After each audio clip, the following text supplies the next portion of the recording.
I mean, again, he doesn't. All right, I hope my voice is coming good and clear for you guys in Ramble. And right now we are in the same time in Discord. I don't know why they call it Discord, I'm not sure. So today we are going to talk a little bit about this lady, if we can call her a lady. And we will continue what we do, as usual, speaking about the madness of Islam and why Islam is invalid. We are not out of the topic, still we are speaking about the same topic. All those things are connected to each other. And, you know, there's many foolish people these days. They claim to be conservative, but obviously they are the anti-conservative. Everything they stand for is evil and ugly. Like, you know, Tucker Carlson, he claimed to be conservative, yet he go and meet with the pimp, Andrew Tate. And maybe someone will say, so what? No, this is a big deal. This guy is accused. He have tons of videos of himself bragging about how he abused and used women. So you claim to be a journalist, and then you meet someone from that level, you must be from the same level. You know, when I agree, and I agree with you, it's not like I'm going to criticize the person. No, I go and we in total agreement of everything he say and I say. Like we are in love. So those people are not conservative, and this woman is no different. And this is what we will be, you know, discussing today. I hope my voice is coming good in Ramble. Am I coming to you guys in Ramble? Do you hear me? Am I heard? Let me know, please, if you have any difficulty from your side. Let us see. All right, I think we are good in Ramble. At the same time, we are in Discord. If you like to join us in Discord, you can go to Patreon. And you can click at the link for the event, and you can be with us immediately if you have an account. So let us not to waste time and go and see what this woman she said. And we will discuss what she said, you know, and you will see. You don't have to agree with me, you know. I don't want people to agree with me blindly or to agree with anyone blindly. We have to think, and we have to, you know, be smart and discuss carefully what people say to us. So I will start not from the beginning, because in the beginning she is just promoting as usual. They cannot even start a video without buying, selling, pay the promotion. They cannot, you know. It's a must. All right, so you guys may have seen some of this on my Instagram stories this morning, because I woke up and I was so frustrated and also incensed when I saw a clip circulating from our show, and people were tagging me and saying stuff like this. Look at this Instagram post. By the way, guys, do you hear the video in Discord? Can you hear the video? Can you hear the sound from Discord? You cannot hear? No? Oh.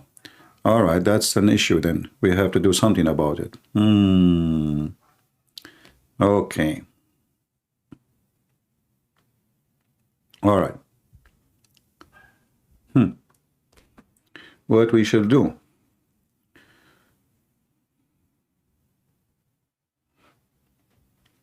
There is an audio sitting here to link the sound from Discord. Where is the audio sitting?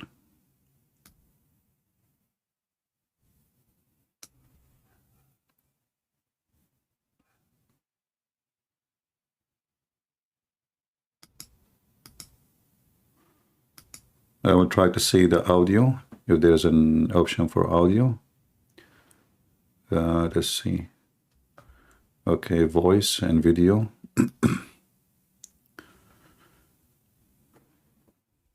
Output.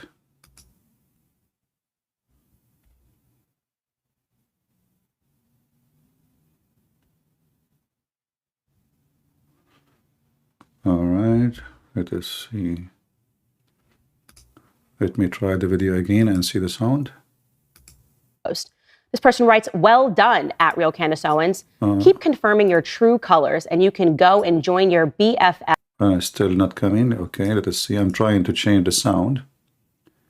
Let us see if we do it here.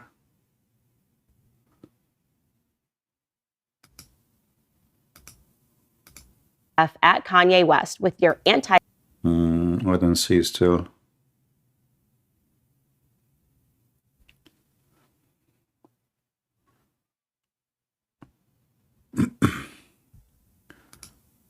I'm trying to change the output. Okay, let's see this one here. Anti-Semitic stance against Israel. I don't know. The output.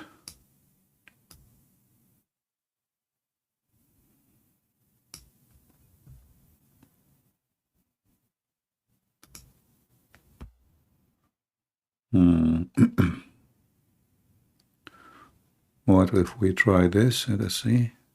And then you can see that they have.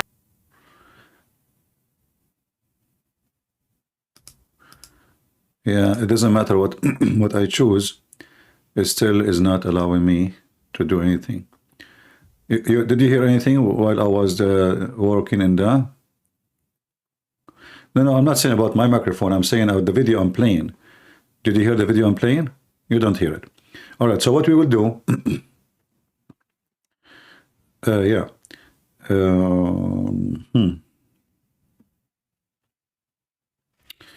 Okay, let us switch then. That is really a problem, how we can do that. Well, maybe then, maybe just until I finish this video, just temporarily, you guys, you can go to Rumble, open the sound there. Just until I finish talking about this video, if you don't mind. You do not need to log in Rumble. You do not need to log in. But still you can hear it, You can mute me here and listen to me there until I finish there, the video. And you can listen to me back here when a Muslim call. Or you can stay listening there. It's up to you. Yeah. All right. So we will play the video from the beginning, her video, which is going to show for you in Rumble. All right, so you guys may have seen some of this on my Instagram stories this morning because I woke up and I was so frustrated and also incensed when I saw a clip circulating from our show and people were tagging me and saying stuff like this. Look at this Instagram post. This person writes, "Well done, at Real Candice Owens. Keep confirming your true colors." And if you cannot watch in Rumble, I will give you the video I'm watching in YouTube so you can have an idea. All right? What we can do, I will see how I can fix this issue later. Maybe I need to buy some mixer or something. I already have a mixer, but I don't know, it's not working. It's not leaking the sound. And it's not allowing me to share the screen. I cannot share the screen. If I try to click in it, share your screen, it says you cannot. So I don't know.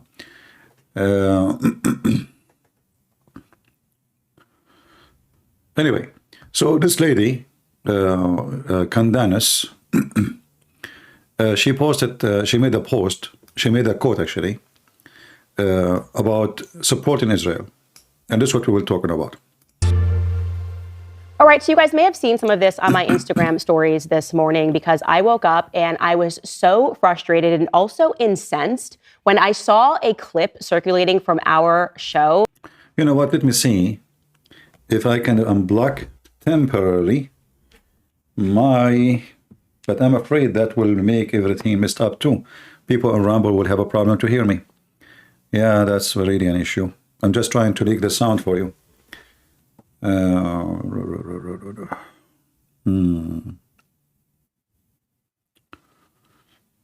Give me a second. If we go to setting, we go to audio.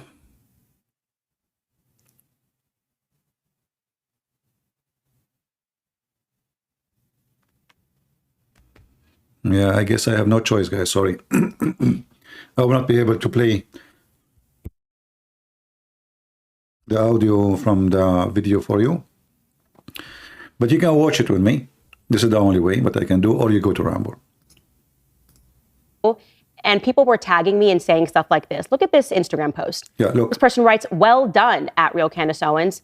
Keep confirming your true colors, and you can go and join your BFF at Kanye West with your anti-Semitic stance against Israel."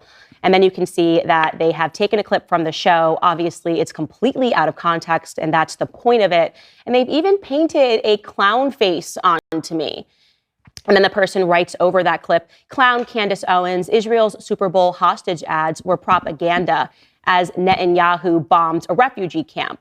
Why would we call our rep to do something that has nothing to do with America?" By the way, that is an actual quotation that I did say. Why would we call our reps to do something that has nothing to do with America? So just to recap, because as I said... All right, I put the little speaker from my headphone on the microphone. I hope you were able to hear it. So look what she said, this idiot. She is saying she is against the post is made by some people to support Israel. And she is so angry, and she said, why you are telling us to go and call senators to support Israel? Why we need to support something have nothing to do with America? Why we need to support something have nothing to do with America? Let me play it for you again. The show, obviously, it's completely out of context, and that's the point of it. And they've even painted a clown face onto me. And then the person writes over that clip, "Clown Candice Owens, Israel's Super Bowl hostage ads were propaganda as Netanyahu bombed a refugee camp. Why would we call our rep to do something that has nothing to do with America?" By the way, that is an actual quotation that I did say. Why would we call our reps to do something that has nothing to do with America? So just to this is stupid idiot. She forgot that in America, we have many, as American, we have many hostages right now in Gaza. So obviously, she claimed to be the one who knows everything. Her and Tucker Carlson. So obviously, kidnapping American by Hamas have nothing to do with America. Imagine if the one is kidnapped as her or her daughter or her son. Do you see how stupid this is? How idiot? So the American hostages have nothing to do with America. Okay, you don't care about Israel, no problem. What about the American hostages?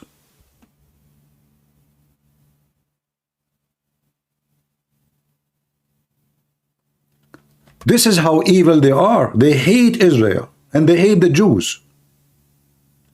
And you will notice that all of them, those one line, Andrew Tate, Tucker Carlson, this women, there is one thing, make them one team. They hate Israel. All of them agree about one thing. They hate Israel and they hate Ukraine. And they support Putin. And they support Islam.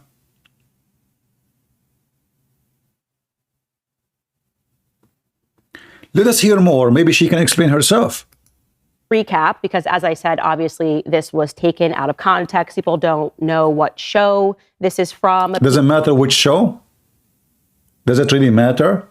Taken out of context. She's playing the game of Muslim. You are taking it out of context. You said clearly why, what we have to do with Israel, why we should support Israel. It doesn't matter what show is that. And the ad is not about just, they are asking people, call your senators. What's your problem? The Muslim, they have 1,000 videos in YouTube saying, strike, protest, they are going in the street by 1,000. You did not get angry.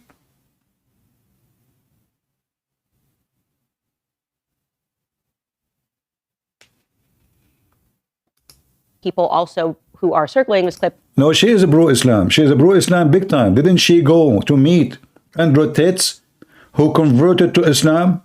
And she is asking him, what you can advise us as a Christians? What are you talking about? If Andrew Tate, the porn star, the pimp, the one who have thousands of videos about manipulating women, is her guideline. She went all the way to Romania and they agree about everything. They talk about marriage, about why people are not getting married. And, he became Dr. Phil for her. And you are telling me she is not a pro-Islam? Don't listen to my podcast. And the purpose of them doing that sort of underhanded trick is to make them angry, even if they don't really know necessarily what they're angry about. Now, for those of you that listen to my show, you know that as a regular beat, we constantly talk about the emotional engineering in our society, the emotional engineering that's taking place in American society. Emotional engineering. Isn't this what you are doing? Emotional engineering. But you know what? I did not understand this word. Maybe it's very heavy for me. Somebody saying to me in the chat, I am a Christian, but I have been getting a lot of questions about 20,000 women and children killed in Israel. First of all, who gave you the numbers? Hamas? Secondly, let us say the one who killed in Israel in Gaza is 1 million, is 2 million. Is that the fault of Israel? Are you stupid or what? So you go, you come to my town, you kill my women, you rape my children, and you take 100 with you as slaves. And then I go back to fight you. And then you fight from behind the schools and houses and under houses and under mosque. And then I shoot at you. And then you shoot at me. And then many civilians die, and then you blame me. Do you see how stupid you are? So we blame the Jews for the crimes of Hamas and the crime of those called Palestinians? Why Israel did not go before October 7 and kill them all? Why they were not doing anything for the last 20 years? 20 years they left Hamas alone.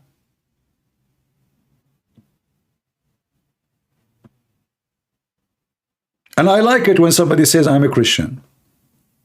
How come you are a Christian, but you don't know how to answer the question?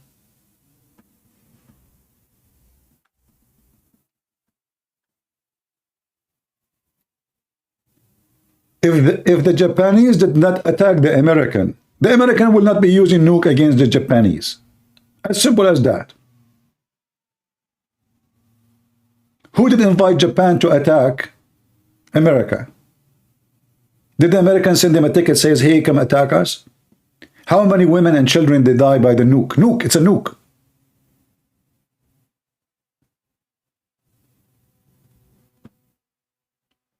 It's not an RPG or a bombing or smart rocket. It's a nuke. So if the Japanese never attack America, Japan will never be attacked. As simple as that. And now this woman, she is explaining to you emotional manipulation. Explain to us more, please. I don't know what this word means. It is too big. It's above my rank. Oh, that as a regular beat, we constantly talk about the emotional engineering in our society, the emotional engineering that's taking place in American society that's meant to make us want to support causes, whether it's at home, like you should feel bad for an illegal alien. Guys, when she started her video, what she did, she started supporting causes, and look what she is wearing. Almost her breast is coming out. If you are standing in front of her, you can see her breast. What is the first and the start of your video? It says in the corner, paid promotion. She support baby, but she make advertising and she get paid for it. This episode is brought to you by Preborn. For just $28, you could be the difference between the life or death of a baby. Isn't it this is emotional manipulation? So now you are making people believe guilty if they don't give it $20 to someone we do not know. This is exactly what emotional manipulation is. You can make a difference between life and death. She slammed you in the face. If you don't give it $20 now, you are killing babies. But she's talking about emotional manipulation. And I assure you that herself, she will never give the $20. But she got paid for the promotion. Tell us more about emotional manipulation. Sort of underhanded trick is to make them angry, even if they don't really know necessarily what they're angry about. Now, for those of you that listen to my show, you know that as a regular beat, we constantly talk about the emotional engineering in our society, the emotional engineering that's taking place in American society that's meant to make us want to support causes, whether it's at home, like you should feel bad for an illegal alien and we should be funding this even though it is to our detriment, or, and especially abroad. It gets especially senseless when we are being emotionally manipulated to want to support causes overseas. And I didn't support our money being sent to Afghanistan. I did not support our money being sent. Since when the American, they send money to Afghanistan, you idiot? We send money to our troops in Afghanistan. Our troops was there. We are occupying the country. We were occupying the country, the whole country. What this woman is talking about.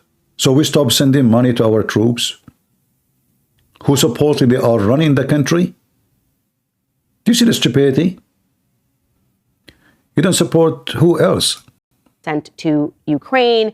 I did not support, therefore, our money being sent to Israel. And look here, she made it as support, sending money to Afghanistan as if we are sending money to Muslims. This is not true. Same time, she did not support Ukraine. But this is the same reason, actually, I see it. She don't like to support Israel because the president of Ukraine is a Jew. Those are, for sure, anti-Semitic people. You will notice that they share one thing. And the funny is, from their propaganda, Tucker Carlson and her, they claim that the Ukrainian, they are themselves are fascist and Nazi, when the president himself is a Jew. I mean, can you believe how big the joke is? The president himself is a Jew, and they are Nazi. Tell us about Ukraine. I've especially been harsh when it comes to Ukraine. When that conflict broke out, don't forget, Ukraine was doing so much propaganda at that time, particularly Zelensky. Remember this photo that I absolutely lambasted? Zelensky with his wife for Vogue. What is that? What? So this picture of Zelensky with his wife for Vogue is a propaganda? Why the wife is naked or he is stripping?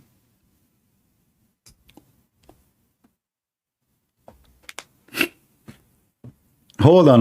Let me play it for you again. Sorry, guys. I moved the microphone away from the... Emotional engineering in our society, the emotional engineering that's taking place in American society that's meant to make us want to support causes, whether it's at home, like you should feel bad for an illegal alien and we should be funding this even though it is to our detriment, or, and especially abroad. It gets especially senseless when we are being emotionally manipulated to want to support causes overseas. And I didn't support our money being sent to Afghanistan. I did not support our money being sent to Ukraine. I did not support, therefore, our money being sent to Israel. And I've especially been harsh when it comes to Ukraine. When that conflict broke out, don't forget, Ukraine was doing so much propaganda at that time. You know, when the conflict broke out, Ukraine at that time was doing so much propaganda. They must be bad people. What is the propaganda exactly? Explain to us. Particularly Zelensky. Remember this photo? Yeah. That I absolutely lambasted. Zelensky with his wife for Vogue. What is that? Why are you on the cover of Vogue if you are in a very serious war? First of all, it's not him who is posting it, you stupid. Secondly, what's wrong with the picture? And if this is for a vote, so she support Trump. She support Trump. Let me show you what Trump he do for election, shall we? And then we compare between what this guy he did and what Trump he do. Welcome to Trump, Dole. And did you notice who it is? No. That's right, none other than the man who will make this country great once again.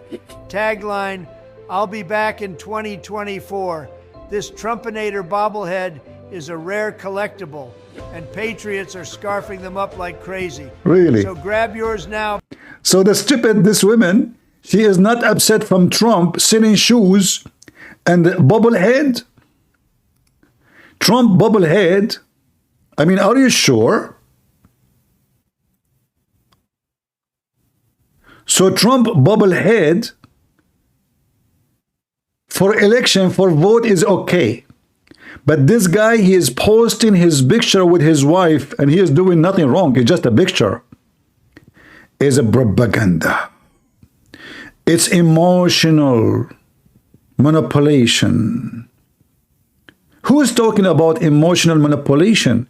The woman, she went all the way to meet with the one who speak about how emotional manipulation work to make women work for you as sex slave and tits. Is that correct? As long you are against emotional manipulation, how come you did meet the biggest scam in history who scammed women and he made them work for porn? He manipulated them, he promised them marriage, he spoke about love, and then what he do?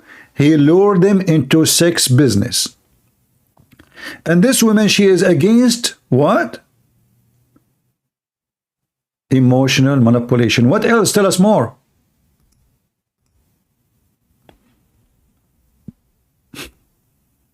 Tell us more. You shouldn't make time for this. And then, of course, we had the Associated Press, and he was all dressed up in army fatigues. Again. So the guy, he hugged his wife, he is emotional manipulation. The guy, he's dressed like an army, he is doing an army manipulation, an emotional manipulation. So what do you want him to do, be Tarzan? I mean, what this guy he do? Look, she's not talking about politics, she is talking about a guy. And this guy, what we are talking about is not he's naked or wearing bikini. The guy is taking a picture next to his wife. Imagine how disgusting this. Imagine. Can't you be more serious? Okay, now the guy, he go and he dress and he wear a uniform. Is she happy? She just said, shouldn't be he's wearing uniform, so he dress uniform. And now she is attacking him because he's wearing uniform. And there is sandbags behind him. And this is emotional manipulation. What do you want the guy to do?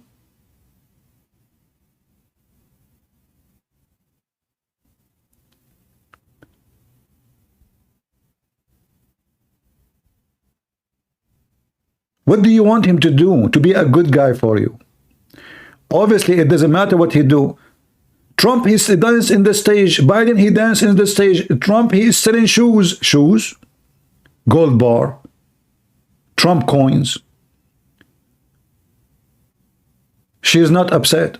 This is not emotional manipulation, taking the money of people who support him. But this guy, he take a picture in front of his office. He is doing emotional manipulation. What's your problem? Imagine she did not say about Ukraine that Ukraine is doing bad. She is now just angry because the way he dress, the way he take a picture. And that make him a bad person. But her friend Andrew Tate, who speak, anyone can give me a video of Andrew Tate about how he fooled women, so we can play it, to show everybody how this woman, she is so filthy. She went to Andrew Tate and she agreed with him about everything he said. She did not say no to him to anything. The guy who lure women into sex and porn is her best example of the best man. He is the best man. He's the real man. I searched for his name actually to find a video about him manipulating women. I got a porno website. I can't show it to you. I close it. I just type Andrew Tate manipulating women. I got a porno site. This is what happened when you search for a pimp. Porn. So this is the problem with this guy. And emotional manipulation. He's not fighting on the front lines. Why is he wearing? He is not fighting in the front line. Why he is using an army? Have you ever, when the last time you heard that the president, he will go and fight in the front line, you stupid idiot? When the last time Trump, he went to the front line? Did George Bush go to the front line? Did Reagan go to the front line? Did Obama go to the front line? I mean, are you stupid or what? He should go to the front line. In fact, I never saw a president. He go to the front line as this man. If you type right now his name, visiting the front line, you will find it thousands of times he went there, which is stupid, by the way. For me, I don't support such a move. This is not a brave thing. This is stupid because you are the leader of the country and you should not go there. The Russian can target you. They can target your phone. They can find you. Somebody report you. Somebody, they have spies. Look how many pictures of him, this guy in the front line. What do you want him to do? He go to the most dangerous areas to support his men. And remember, this guy is an actor. He never served the army. He never been in the army. He never hold a gun. When I saw him first time, I said, this guy is a kid. I mean, he don't even fit to be a president. But I respected him when he refused to run away. The stupid American, they told him, run away. We will give you a refugee, you and your family. He refused. The Russian, they were not only coming to Ukraine, they just entered into Kiev. They entered the capital. He refused to run. You can check every one of those pictures and you will see they are in different occasion, different place, different date. And she said, you should be in the front line. What's your business? So this is why we should not support Ukraine. Just to let you know how stupid those people are. USA signed a treaty with Ukraine. USA and Russia.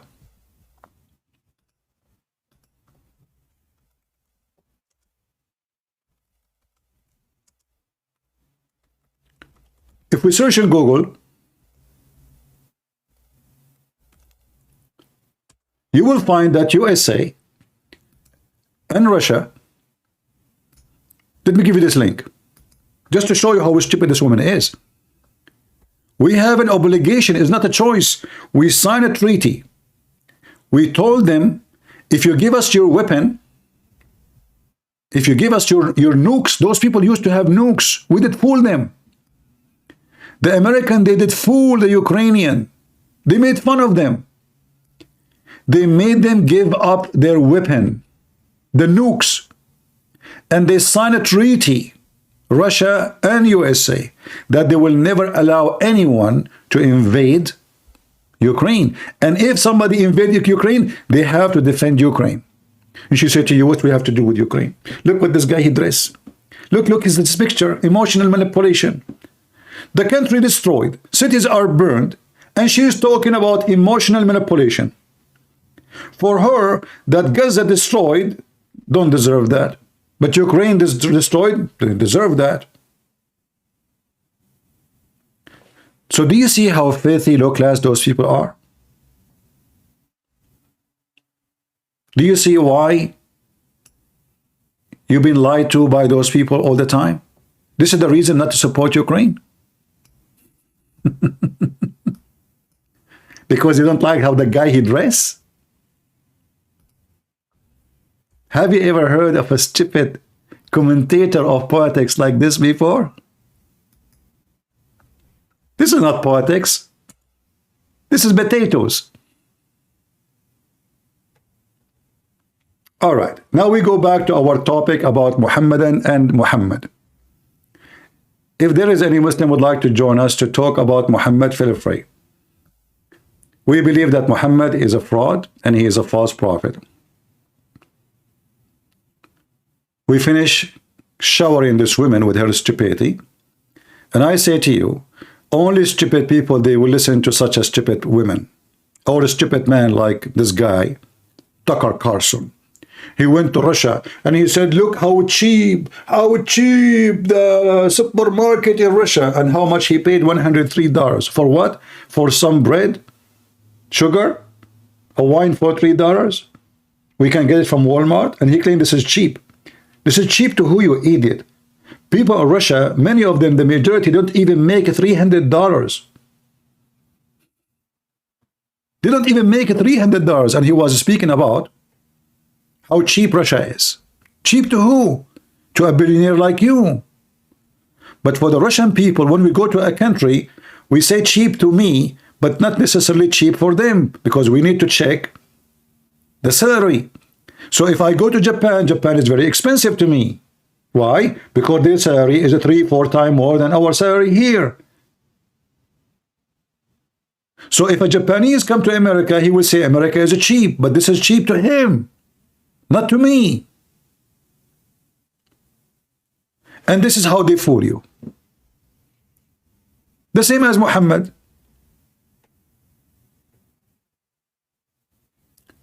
Do we have any Muhammadan he is requesting to join us in a conversation to prove to us that Islam is from God?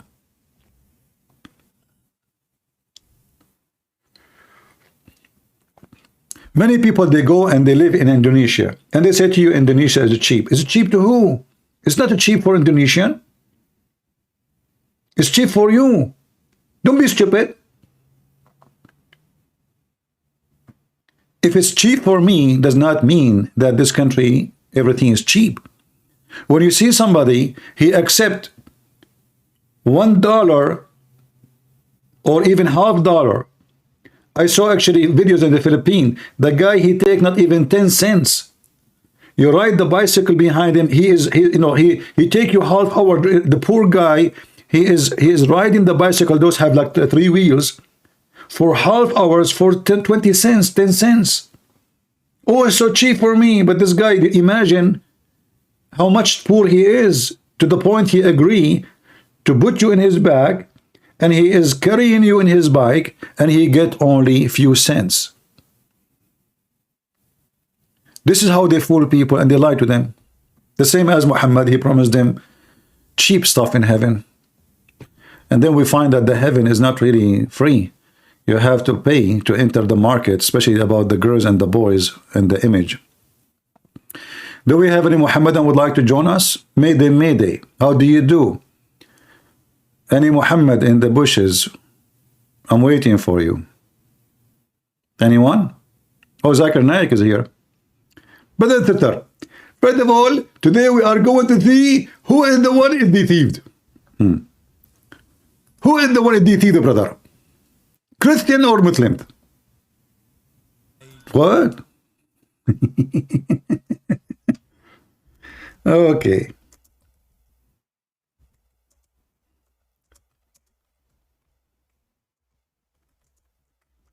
Let us see this video.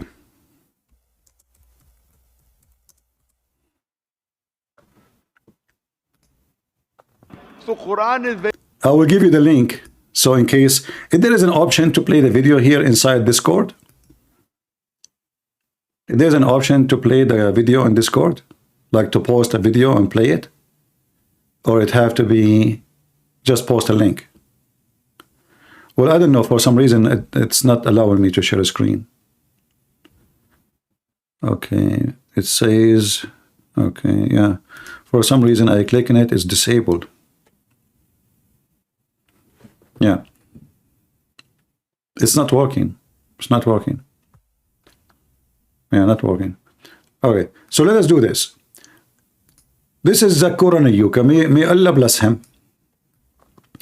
They ask him, who is deceived, Christians or Muslims? I will put the microphone on this in the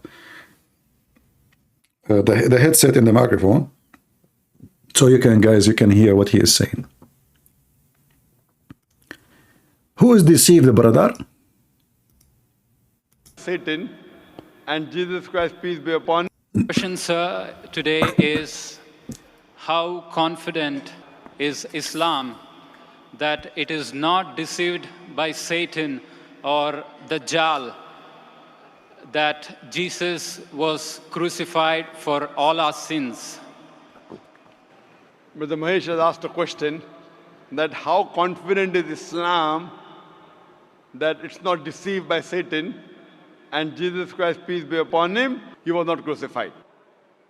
Brother, Islam means peace acquired by submitting your will to God. That's false. And anyone who... That's false. Not a single place it says that Islam means peace. That's a big fat lie. Islam means surrender. It's the opposite. You surrender by the sword. That's why Muhammad, he said, Aslim taslam. Surrender, you will not be killed. You see how they lie to you, even about the definition of Islam? submits his will to God, he is a Muslim. As far as our Creator Allah subhanahu wa ta'ala is concerned, he has ilm ghaib, he has knowledge of the future. Allah says in the Quran, very clearly, in Surah Nisa, chapter number 4, verse number 157, Allah says that they boasted, the Jews, that we killed Jesus, the son of Mary. Allah says, وَمَا قَتَلُهُ وَمَا صَلَبُهُ. They killed him not, neither did they crucify him. وَلَكِنْ شُبِّهَ لَهُمْ. And anyone who differs is full of doubts. إِلَّا اتِّبَاعَ الظَّنِّ, which only conjectures to follow. وَمَا قَتَلُهُ يَقِينًا. For assuredly they killed him not. So Quran is very explicit, confident, without a single doubt, that Jesus Christ, peace be upon him, he was not killed, neither was he crucified. It was only made to appear so. All those who differ are full of doubt. Imagine the question is, who is one is deceived, the Christians or the Muslim? But he just said that Allah, he deceived the Christians and the Jews, and he made them see that Jesus was crucified. Do you see how stupid this question is? No, the one who want to call me, he can call me here, as long as he is in Discord. Why he want the Skype? He can call me here. Just call me here.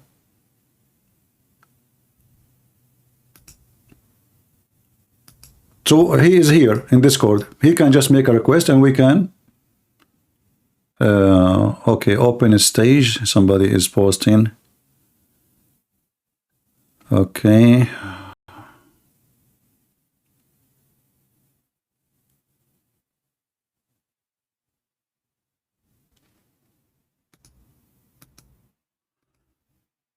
All right.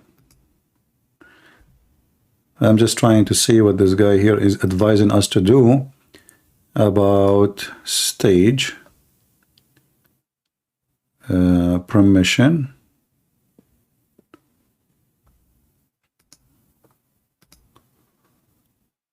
Well, still I don't see any other option. Okay, advanced permission maybe. Let us see.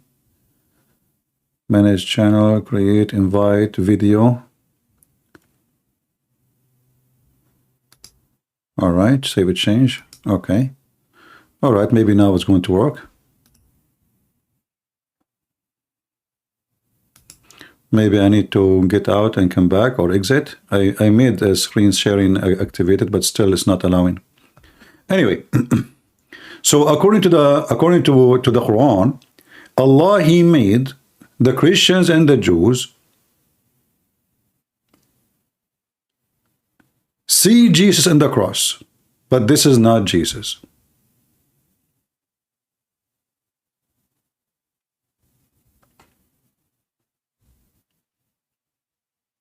This is not Jesus. So the question was, who is the one is deceived? Obviously, Allah is the deceiver. He deceived the Christians, the Jews, everybody, and he made them see what is not there.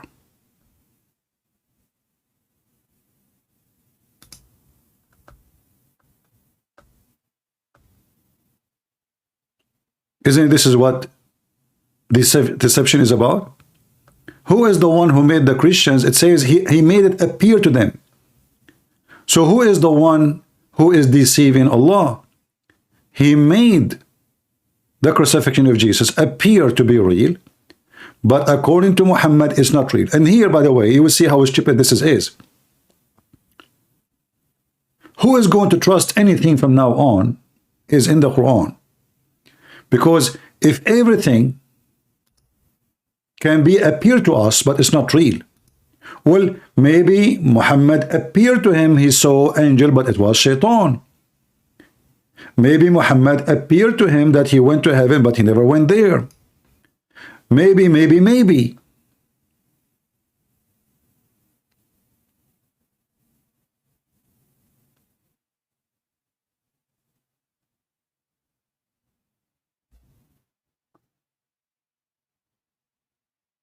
Appear to them?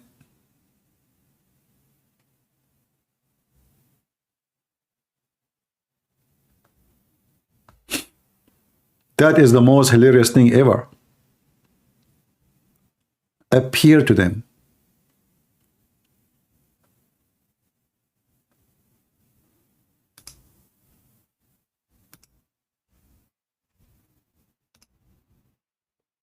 I can now say to anyone, it appeared to you that Muhammad is a prophet. Allah made it appear to you. All right, we have somebody, but I don't know why he is using. Hello? Hello, I have a question. I am not a Muslim, but I have a question for you. All right. So, a lot of them, they say, when you're, doing apologetics against Islam and all of that, the tomatoes and tomatoes. Mm-hmm. So when you bring up, for example, like El-Nisa 34, Okay. and they jump to the tafsir of, the toothbrush or like hitting with the toothbrush, how do we do? Well, first of all, the toothbrush is not a toothbrush. This is now because it became expensive and every Muslim buying it, and the Saudi don't have enough supply. And even now they are buying from India. India is growing those plants. Those are very harmful roots. So they are not, if we go right now to the internet and we search for the miswak, you will see that this is a very harmful, it's a root. It's not even a branch of a tree. It is a root of a tree, grow up in the desert. It's like a bushes. So if we go right now, here we go, I will post a link for you. You will see that this is a long root, and the Muslim, they cut it pieces in order to set it. But this is not a small, short, this is why they use it, they used to use it to beat the camels with it. It's a long, flexible root, like the bamboo or, but this is very flexible, like it's hard to break. Let us show you here.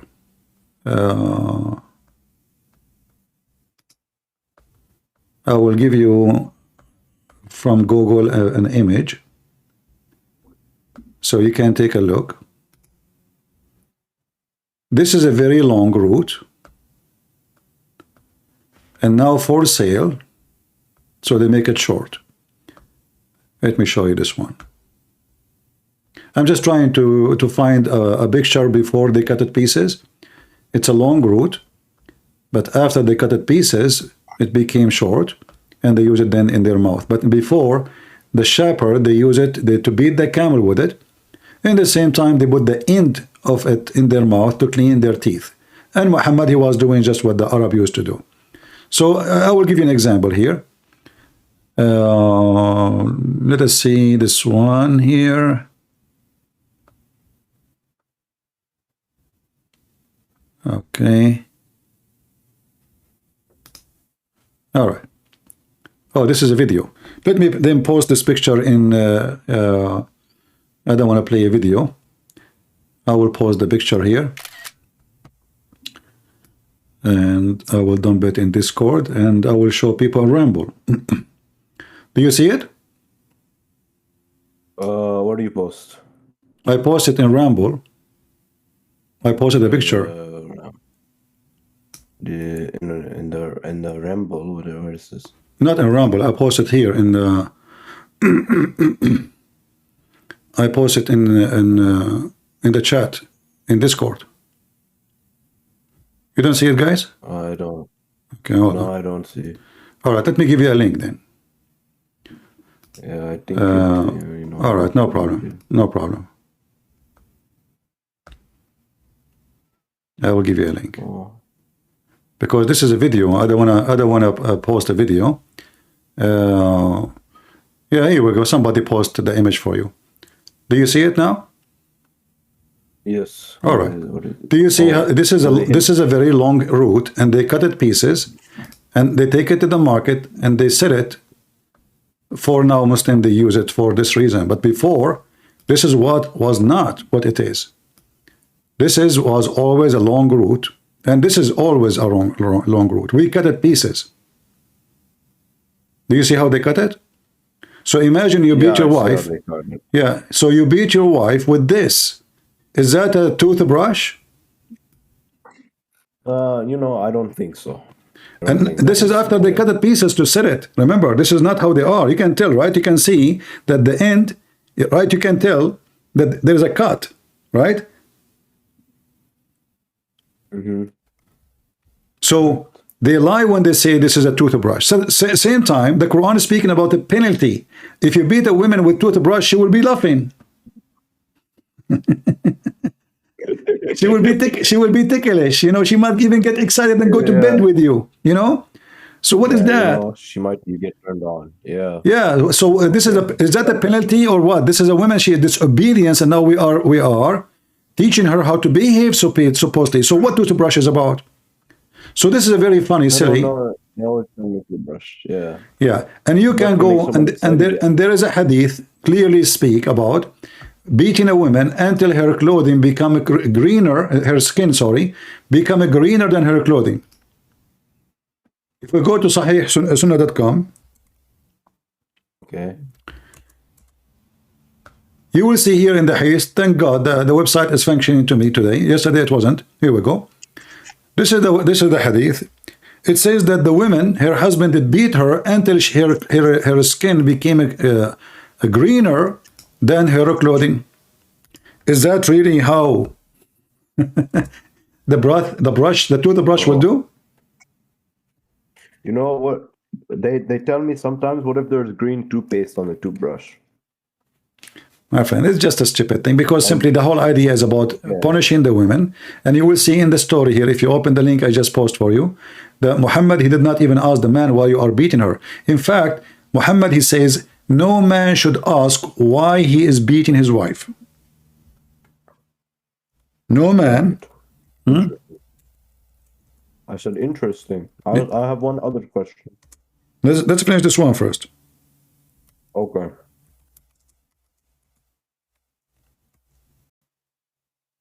Yeah, I'll read it. Let us see if we can find the hadith. Okay, hold on, give me a second.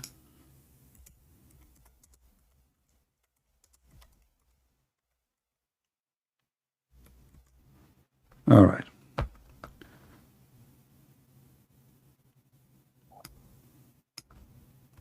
Because I need to show the hadith for people so they can see that Muhammad even forbid to question a man why he is beating his wife.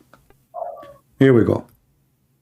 The Prophet B.B.U.H. said, no man shall be asked for the reason of beating the wife. And this is the reference. I will post it in the screen in Discord, and people on Rambo, they can see it right away.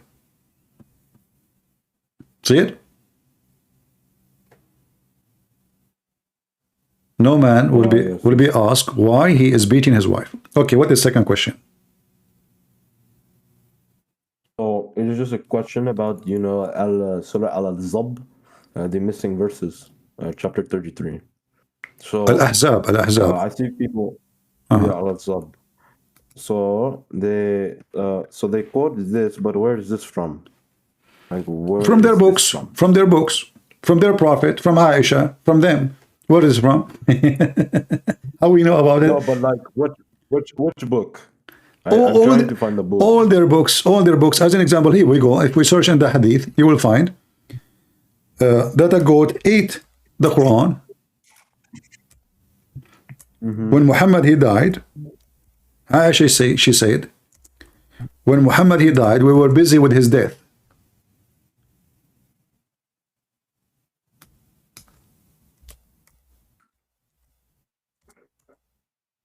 Let us see the hadith.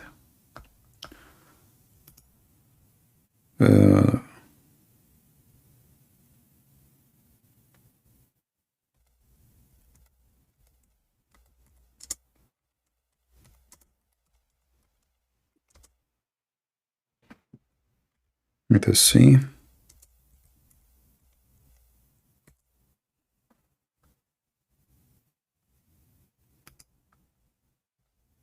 All right, here we go. And let us find the hadith.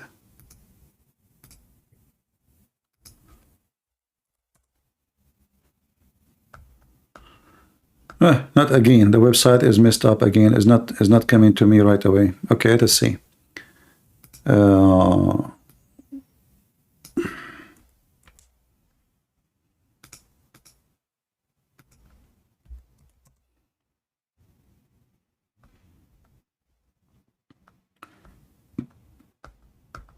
I don't know what's wrong with this website.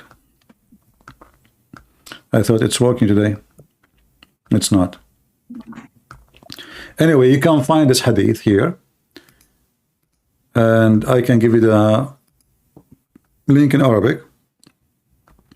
Okay. And you can use Google Translation, but it is in Sunnah.com. We use this website 1,000 times, you know. So you can find it in Sunnah.com, but for some reason, I cannot find it. I have the whole hadith in front of me, but when I search here in the website, for some reason, I cannot find it, and I don't save reference in my bookmark. So. Change birch, you're my Habib. Yeah, for some reason. Okay, let me give you a Muslim website. Okay. All right.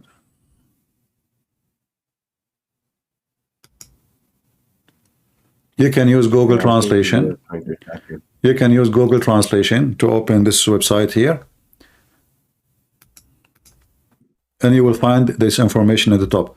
Is the link is coming, guys? Do you see the link in Discord? Yeah, I see the link. All right, click in it and then use Google Translation. You will find it right away in the top after the number 1326. Year number. This is the print number for the book. It says Aisha, she said that let me actually use Google Translation here from my side. But for sure, again, I confirm to you that you can find the same thing in Sunnah.com, but for some reason I cannot find it today. It's not working for me. So this is the name of the book, but this is a very authentic hadith. It says here that Aisha, she said, this is the name of the book, this is the print number, this is the page number, this is the volume number. Aisha, she said the verses of stoning and breastfeeding of elderly adult was revealed and were in a piece of paper under my bed, and we were busy about the death of Muhammad. The translation is not accurate. Then a dajjal, an animal, a goat, came inside and ate the Quran. So until now it's missing. So this exists not only in one book, two books, three books, it exists all over. All the book, right? Yeah, I was just trying to show you the hadith in English, you know, because in Sunnah.com they have it in English. I hope they did not delete it. That would be funny. And it's possible they will do that. Like al-ilm.com, they have a hadith about Muhammad is speaking about how Allah created the white people and how he created the black people. We cannot find this hadith in al-ilm website no more. I used to use this hadith many times. They took it off because Muslims, they went there and they reported and they said the Christians are using it. Because it says there that Allah created the white people from the right shoulder of Adam. He hit him in his right shoulder, and the seed of the white seed, they came out from the right shoulder of Adam, and he said to them, you go to heaven and I don't care. And then he hit Adam in his left shoulder, and the black seed, they come like circle. And he said to them, you go to hell and I don't care. So this is how racist Islam is. Black will go to hell, white will go to heaven. And this is why actually the Quran says, the day the faces will be white and faces will be black. The one who they are Muslims, their faces will be white. The one who they are black, you know, those are the one who don't follow Muhammad. They will go to hell. All right? Thank you, my friend, for the question. Thank you. We take another person. Okay, have a good day. You too. Salam Masih. Salam Masih. All right, we take another person. Go ahead, Boo Boo. Hello? Mr. Boo Boo. Yeah, how come people, they are finding the hadith? I cannot find it in my site. I don't know what's happening in my site. Here we go. Sheikh Omad, he found it. Do you see it? He found it. But there is something wrong with from my side. Are you there, Boo Boo? Maybe Boo Boo is taking a nap. Okay, let us mute him. All right.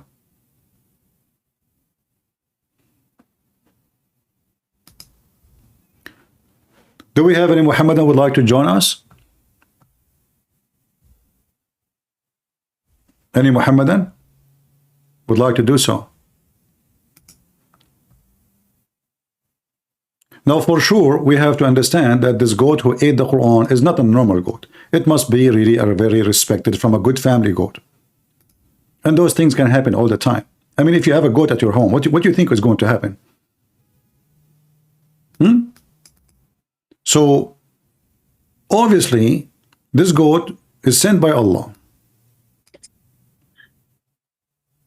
It's say this goat, she have a mission, you know, and the goat, she did what Allah told her to do, because remember, everything is in the hand of Allah. Nothing is not in the hand of Allah. All right, let us see. There we have somebody join us. Balar, go ahead, please. Balar. Hey, can you hear me? I do hear you. Go ahead. Yeah, hey CP, thank you for everything you do. So I have a question about I don't understand like all the like the chain link and the reporting from like person to person in Islam. So like as I understand, like his companions were like kind of you could consider them as his disciples, and like they would listen to his lectures and they would write what he would say, and like they would after on share it with their people. Is it right? Yeah, supposedly. Okay. This is what they say. Okay. So what I don't understand, well, I understand like that it doesn't make sense, but what I don't understand is how like how can people like say that Ali isn't a prophet if he was like kind of the official leader after Muhammad? Because like the way it works, from my understanding in Judaism and Christianism, is that like the prophecy followed, like the prophets followed a genealogy, and like the prophecy was passed on from generation to generation. So this is why we consider them like as messengers or prophets or whatever. So why isn't Ali considered a prophet by the Sunni and by the Shia, by the Shia? Sorry. Yeah, the Shia, some of them, like there's many groups of the Shia, the same as the Sunni, there's many groups. So some of the Shia, they think that the message really was not to Muhammad, but by mistake, the angel Jibreel, he gave the message to Muhammad. However, the biggest part of the Shia, as an example, the 12 Imam group, which is the biggest, they believe that all Muhammad and Ali and his family, all of them, and his daughters, all of them, they are made of light. They are not a human. So the thing about prophet is not really important for the Shia, because they are more than just a prophet. They are not a human. They were lights in the forehead of Allah. People in the chat, please don't post things is silly. Let us act like mature. Don't post a word of a pig, Allah and Kaaba, poo-poo. Don't post those pictures. Don't post Sam Shamoun and David Wood, those pictures. What is that for? I mean, what exactly are we doing? Where we are acting like kids. Let us be mature here. If you are underage, you can leave. What are those pictures for? So, same time, the Sunni, they believe that Muhammad, he said, if there is a prophet will come after me, that will be Umar ibn al-Khattab. Umar ibn al-Khattab, not Ali. And the whole idea of Islam is a political, gang system about controlling government, controlling so they can take money, they can take women, they can take land, and they get rich. As an example, when Fatima, when Muhammad he died, Umar al-Khattab, he took from her a town she owned, the whole town. It was her town. Where Fatima she got this money from? They say to you that the Prophet, when he died, he was poor. Fatima alone, she owned a town with the people. Everyone inside the town belonged to Fatima. So it is a political system, have nothing to do with the prophets, have nothing to do with God, have nothing to do with worship. It's about controlling and taking over. So when Muhammad, he died, Islam collapsed. And then they will start fighting over the money. And this is where Shia and Sunni and many sects, they start coming to exist, and they start killing each other, to the point they killed Ali and his kids. The grandsons of Muhammad, they were slaughtered by the Muslim Sunni. This is how much divided. And even the Muslim Sunni, they themselves, they killed Uthman. So most of the caliphate, actually, the first caliphates in Islam, they were killed by Muslims. This is how much this religion from the beginning is doomed. In fact, the Shia, they believe that the one who killed Muhammad, it was Aisha and Hafsa, his wives, the daughters of Umar and the daughter of Abu Bakr. So this is how bad this religion, to the point even the wives of Muhammad, it's possible that they are the one behind his death by giving him poison. Because Aisha, she blamed the Jews that they are the one who poisoned Muhammad, which is true. But the death of Muhammad happened 4 years after his poison. It is possible that even if you eat poison a few years ago, you have an organ damage, it took some time for you before your health deteriorate and you die. But it's possible too that what the Shia are saying is true, that Aisha and Hafsa, they are the one who killed the daughters of the caliphate. They are the one who killed Muhammad. So their fathers, they will become the caliph soon after.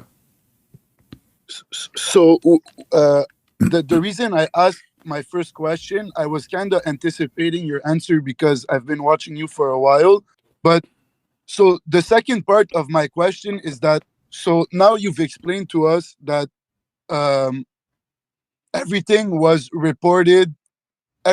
was reported from what was recited from Muhammad was reported by other people, written by other people.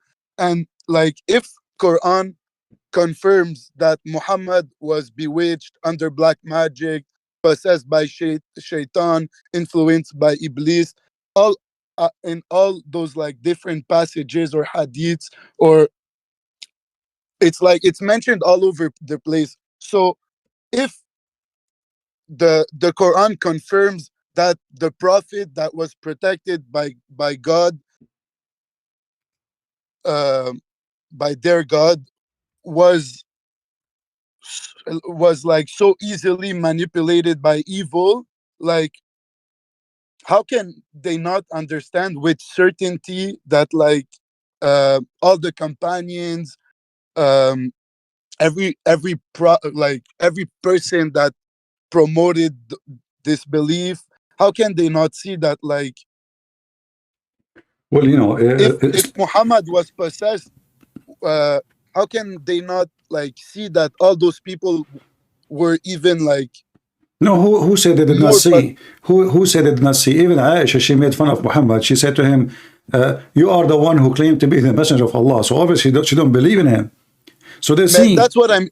Yeah, they see. Saying. But who they are now? Muhammad have an army, and now there's a group of men, the one who join him because of the benefit, money, women, slavery. So now they will become rulers.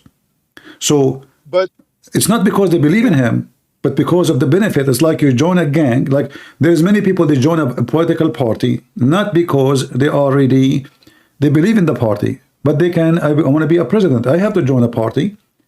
I know. There's like perks that come with it, like money, power, everything. But like, so you, from what I understand, like you don't confirm that Muhammad had no children, but you believe so. But you often refer to like his like asil that came after him.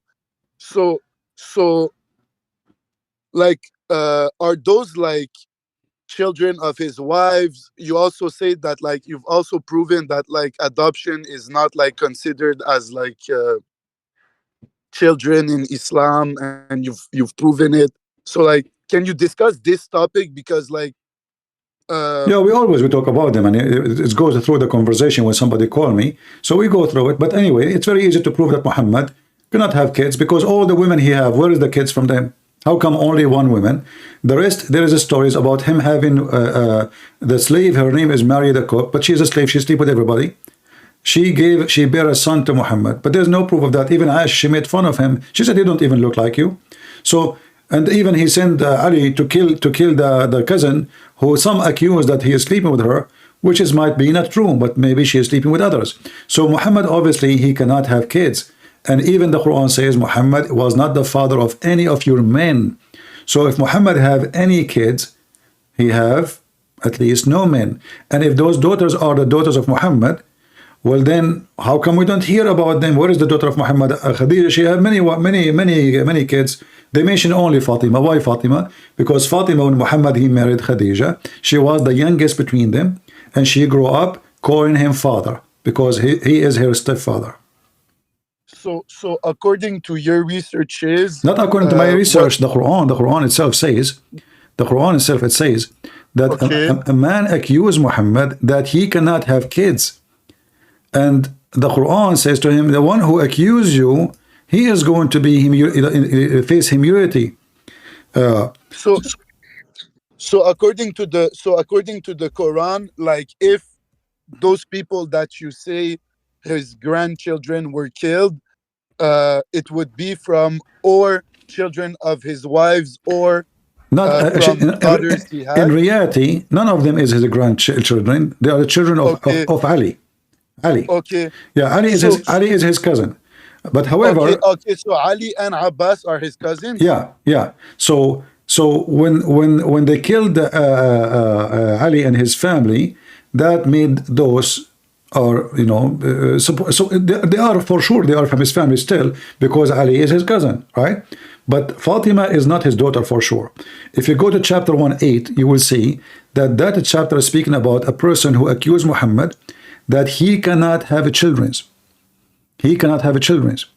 Why? So basically what you're saying now is that, like, let's say Muhammad's tribe, like his people, Muhammad was in control of them, and he was the one dictating or reciting Quran to them. Not in the beginning. Later, when he became powerful, exactly. Yeah. So and what you're saying is that, like, someone killed him, killed everyone around him, and stole that power from him. Yeah, this is exactly what the Shia they say, and there is many reasons to make you believe in it, because simply. But you agree with this? I cannot confirm anything, because when they say the Jewish woman is the one who poisoned him, yes, there's a story of a Jewish woman, she poisoned him, but Muhammad he died 4 years after, so it is possible that the poison took long time to kill his body, because it make a damage in his organs, and by time he died. But it's possible too that what the Shia is saying is true, that Aisha and Hafsa, they were putting poison for him slowly, and they killed him, and they used the excuse of the poison of the Jewish women, so he will still believe that the Jewish people is the one who killed him. So but either way, like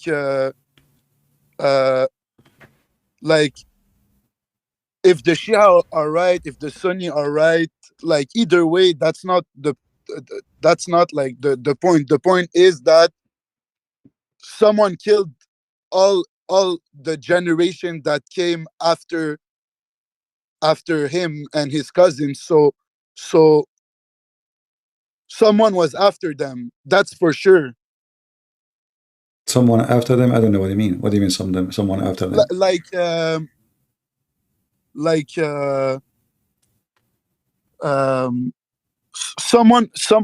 Because okay, technically the way it's been working in the Old Testament, okay, let's say a prophet dies, his descendants carry on the legacy, and it was never broken until Jesus was born. So when Jesus came, it's over. Like the prophecies have been fulfilled. So there's no more, the genealogy is no more required, because God fulfilled everything. So, well, fulfilled what had to be fulfilled at that time. So but in Islam, the genealogy would still be relevant, because if Muhammad was a prophet and his companions were giving the teachings, so technically, if it would have followed, like the grandchildren that you say were murdered, where does that come from? What source states that his grandchildren were murdered? And also that, like, the fact that his grandchildren were murdered proves that, like, someone hijacked Islam from Muhammad's tribe. Yeah, you see, first Like of all, someone. Islam is a religion of hijacking. Nobody hijack anything. Islam himself, he hijacked other religion. Yeah, he hijacked Christianity, Judaism, Sabi, and everything. You know, he hijacked stories. Alexander the Great. Suddenly, he became a prophet.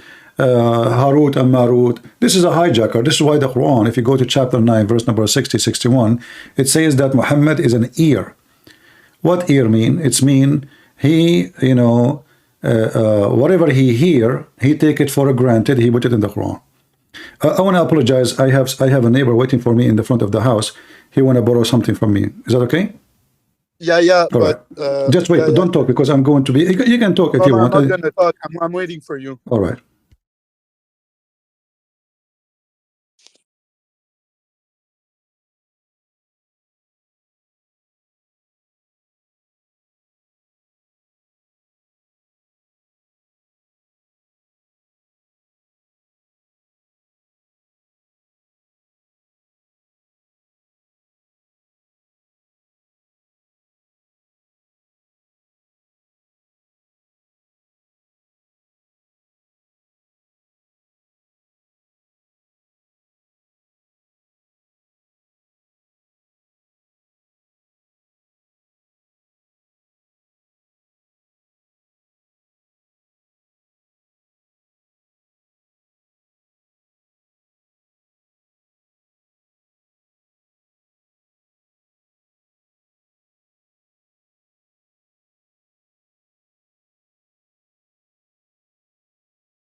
All right, I'm sorry guys for the delay. This gentleman, he have a flood in his house, and he don't know where to close the the thing for the water. So I had to bring that tool with me and go to his front yard and look for it between the grass. He never knew where that can be located. So we have to look it for him. All right.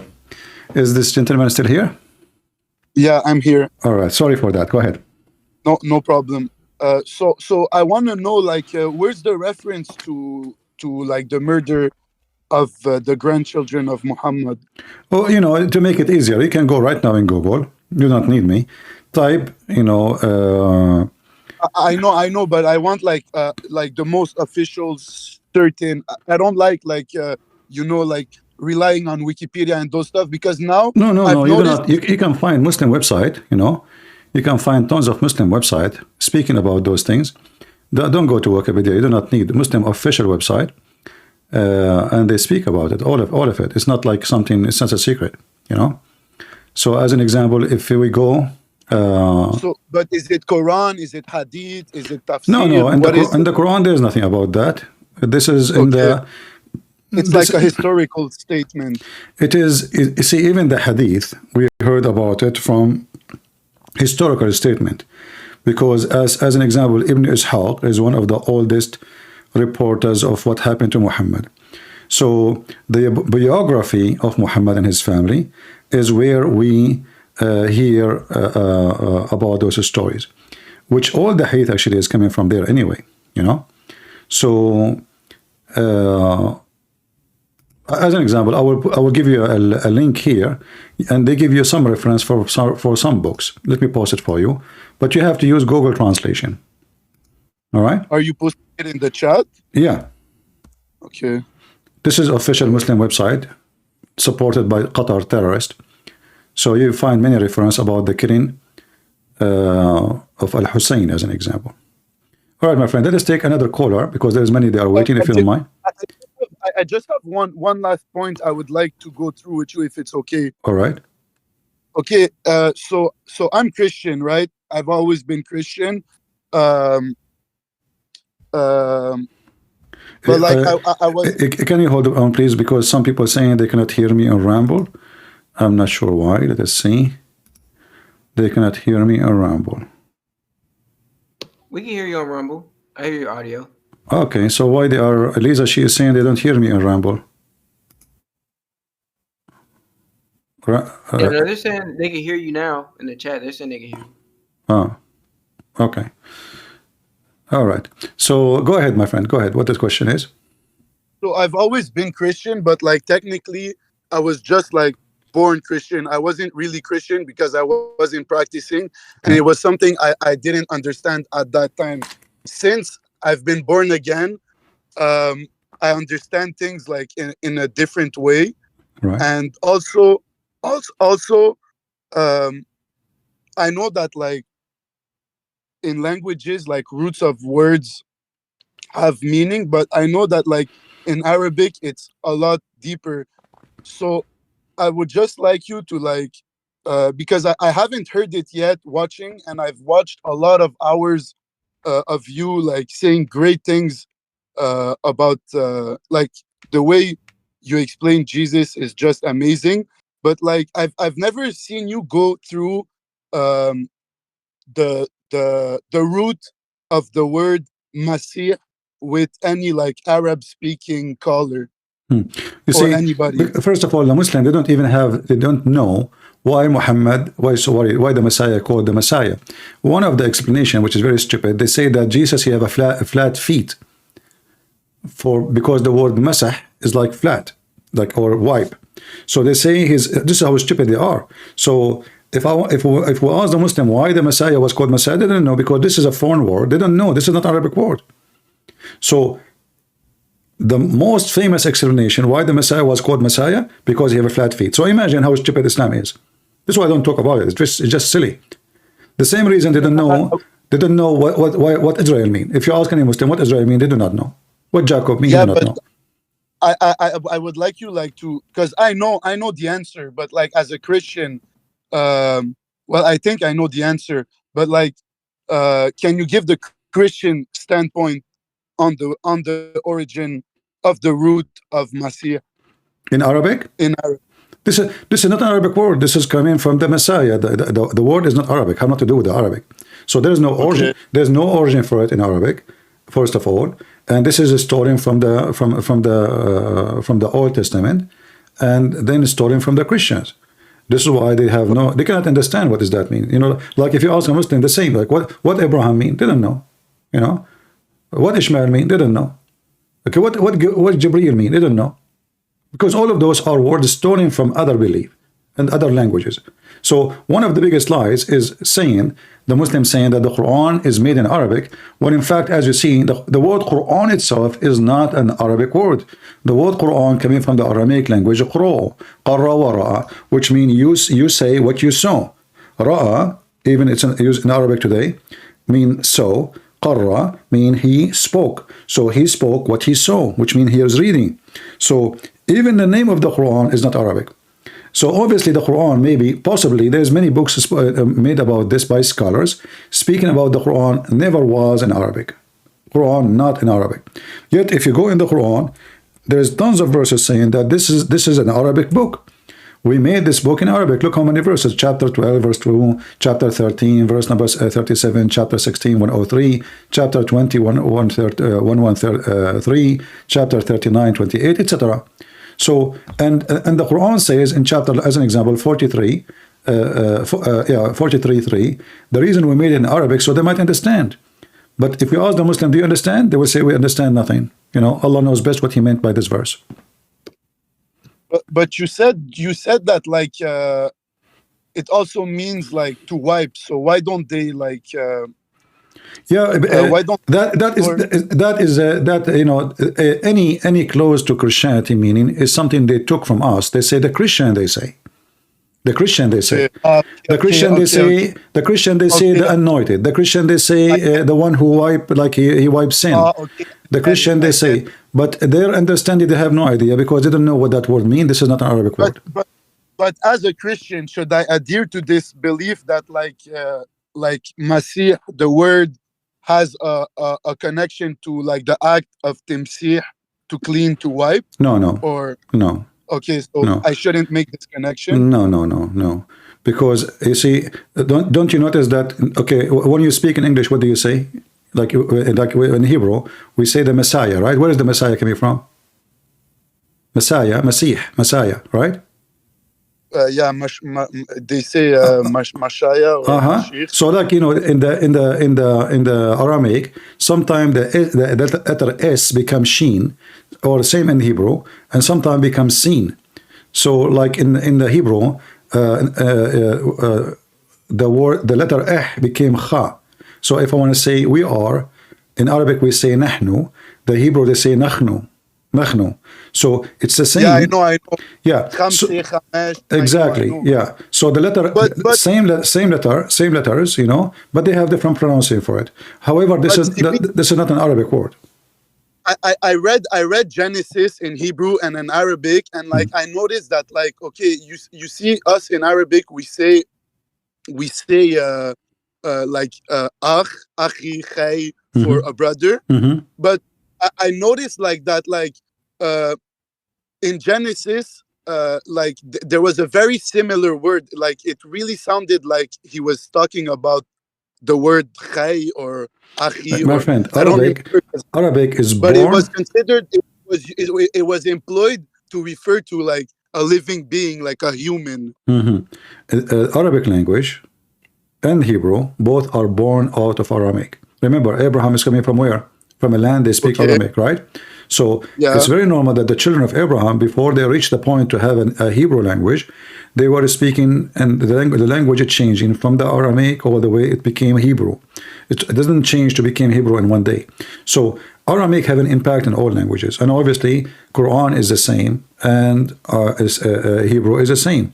However, the Arabic language we speak today, they call it Arabic, but in reality, nothing about it have to do with any group, because this is a collection of languages. If you go and study languages, you will find that every every word here in Arabic is literally coming from Aramaic, except maybe maybe a few thousands is coming from Ethiopian, Persian, Indian, but the majority of it is coming from the Arabic. So the Aramaic is the source of, like now when you pray, you say Amin. This is an Aramaic word, which means we believe, we agree. So now the Muslim, they use it. But how this has become an Arabic, Simply, the Arabic is not a language. Arabic is a collection of languages. So the Aramaic, they have a huge impact in many, like the word Europe, this is Aramaic word. The word Africa, this is an Aramaic word. There's tons of words we use around us today. They are not even English. They have nothing to do with Latin language. They are Aramaic. Aramaic people are like, at that time, Aramaic was the language of the top nations. The language of science, the language of study, the language of discovery, the language of rulers, the language of, the Messiah himself, he spoke Aramaic. Part of the Talmud is in Aramaic. So Aramaic have a huge impact in all languages, and Arabic is no different. All right? Okay, I have to take another person. I apologize, because there's many that are waiting.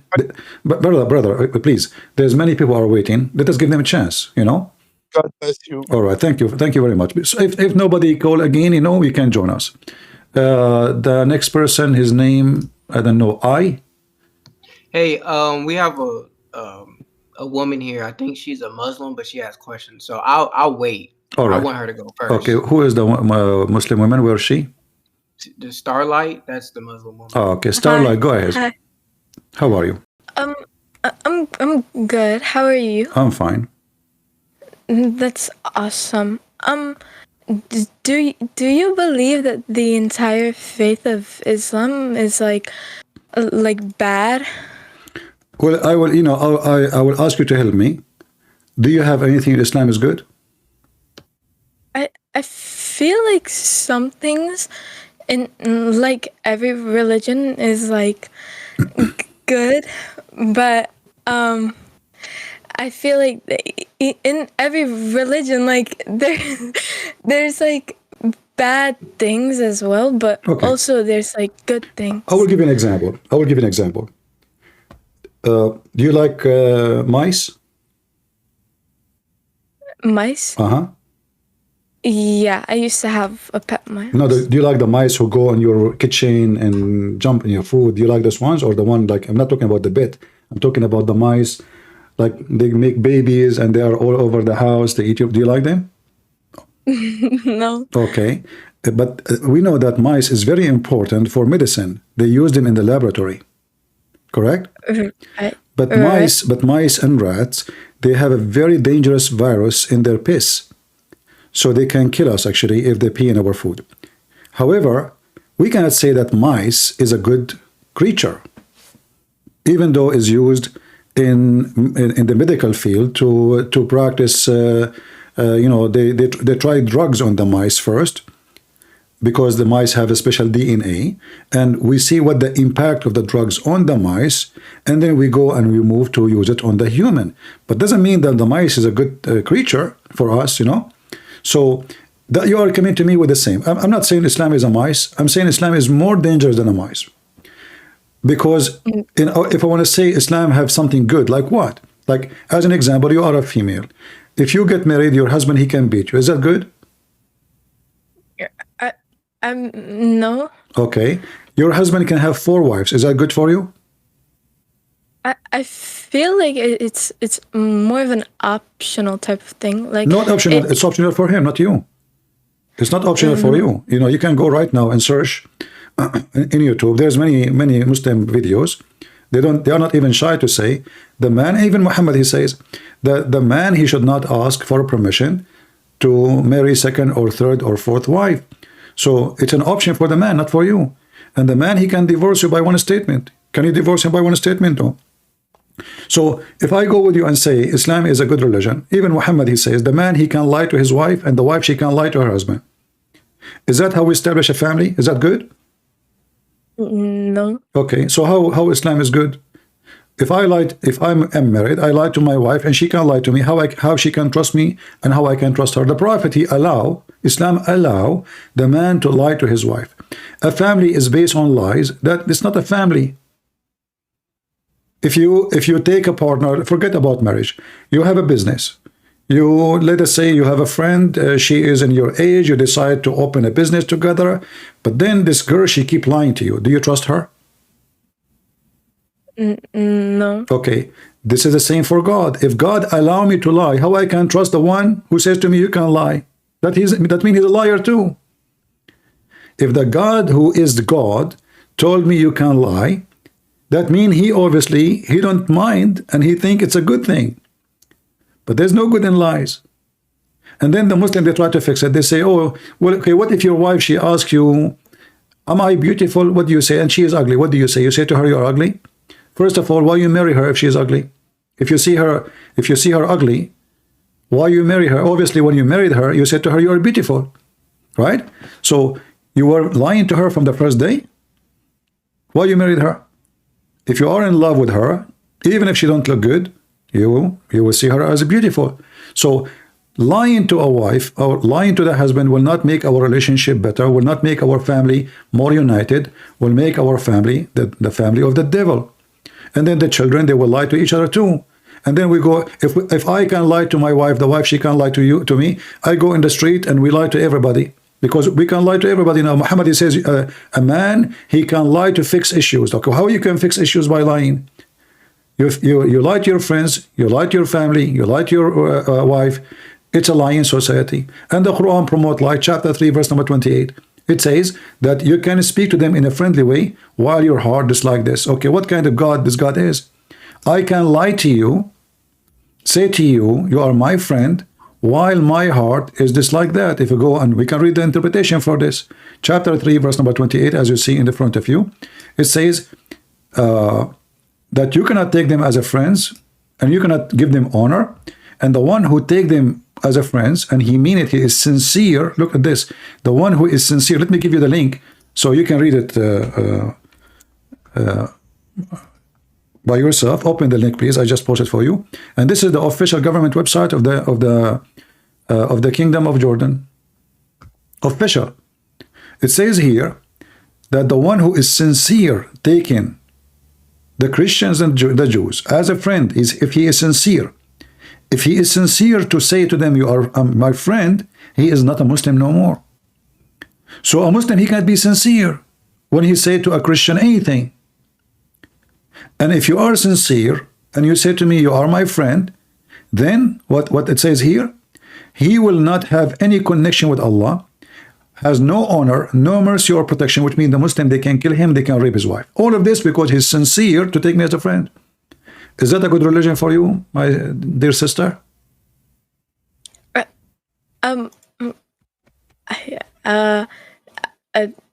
So in Muslims, do you think they would consider me as a kafir? Or yeah, you are. If you have a Christian friends, you are a kafir now. Do you have a Christian friends? And you are sincere to have them as a friends?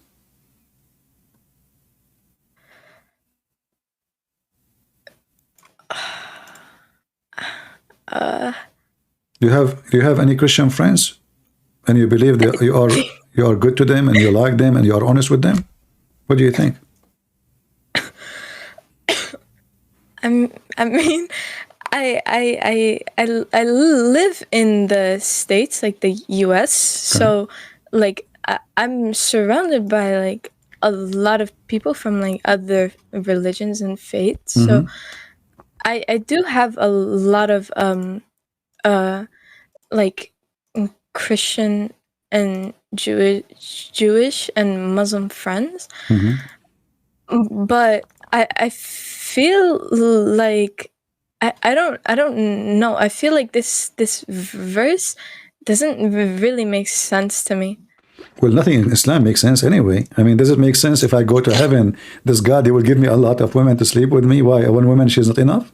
You know, don't God, when he created Adam, he created one Eve for him? Do we need 20 Eve, 70 Eve, 700 Eve? one woman, all of them they have the same. All of them they have the same body, and not only that, you are talking about what makes sense. In the heaven of Islam, all women they have the same face, the same height, the same name, the same eyes, the same hair, the same look, the same fingers, the same hands, the same feet. So what the point? If I have one of them, I have them all.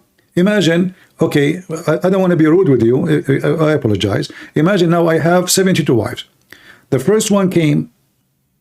What's your name? Hur. Okay. She have a black eyes. She have long hair. And this. Okay. Second one. Come. Finish with the first one. She looked the same. What's your name?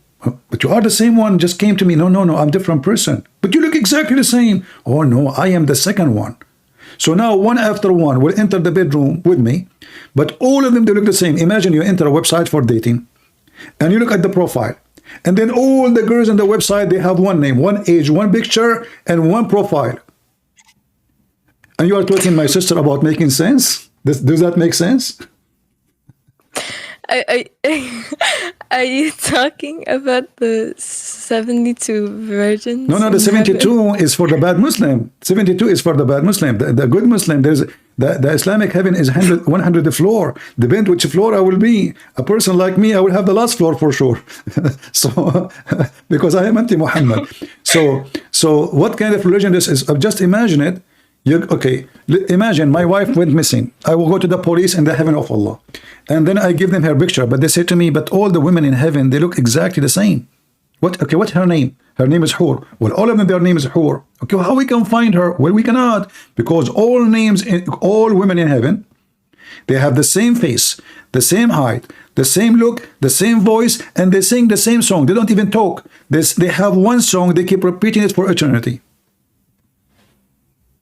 So when you say to me, this verse doesn't make sense, I mean, what in Islam makes sense?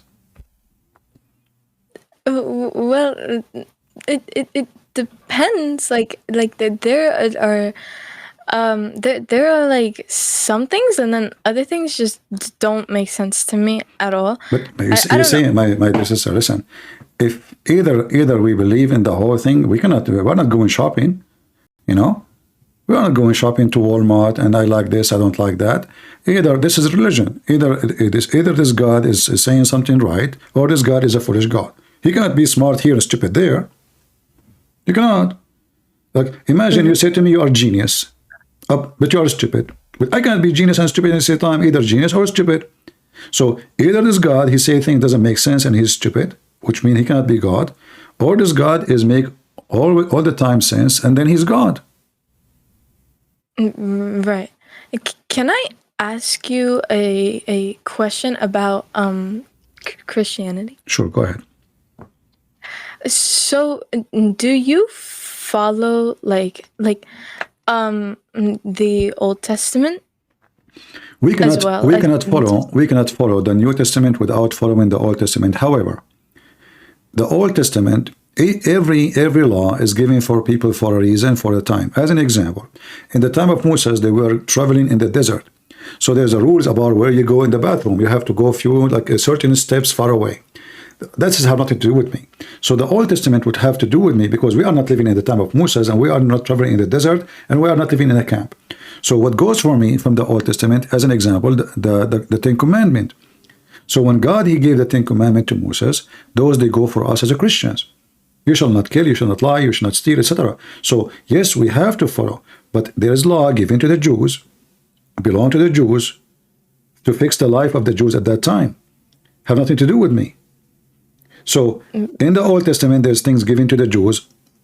There's some laws even made by Moses himself as a king, as a ruler, not only as a prophet. And there is law given to the Jews by God, which, as an example, the Ten Commandments. So what is given to by God, that goes for everybody. What is given by man, that is the ruler, even if he is a prophet, he is trying to fix a society and to lead a society for a better success. So yes, we follow the Old Testament, but not everything is inside the Old Testament goes for me, because simply it goes for a certain time, certain people, certain situation, and this is not even coming from God. Or even if it's coming from God, it was about certain situation. Go ahead. Right. So who wrote the like not the commandments, but like the laws that are like, oh, if like I'll give you an example, like hold on. I have one off. Okay, whatever. If like a woman gets like assaulted by like a man, the man has to pay the father 50 shekels. Yeah, this is the law. This is the law of the ruler. So if the ruler is Moses, he make a law. Whoever the ruler, and this became the tradition of the Jews to follow the law to protect their society from bad people. If it is from God, then the Bible will say this is from God. God said. If it says God said, then God said. If it's not, it is then there's either from the prophet or from the ruler. But doesn't mean that God he said that. It means that the society they agree upon something as a penalty for the someone who did such a thing. Oh, so it doesn't necessarily apply to you guys because you only we don't. First of all, we don't we don't have a religious state, which means the law is not law based in the Bible.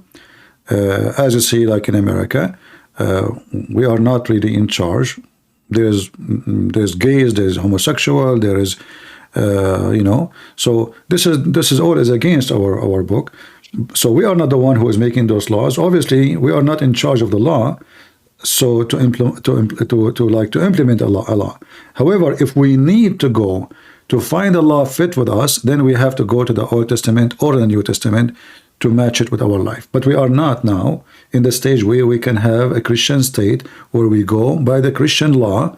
We have a secular law, and it's ruling the whole country, and we have to abide by that law unless it is pushing us out of our faith. Like if the law is against our faith, then even if it's a law, I'm not going to have nothing to do with me. Right. Yeah.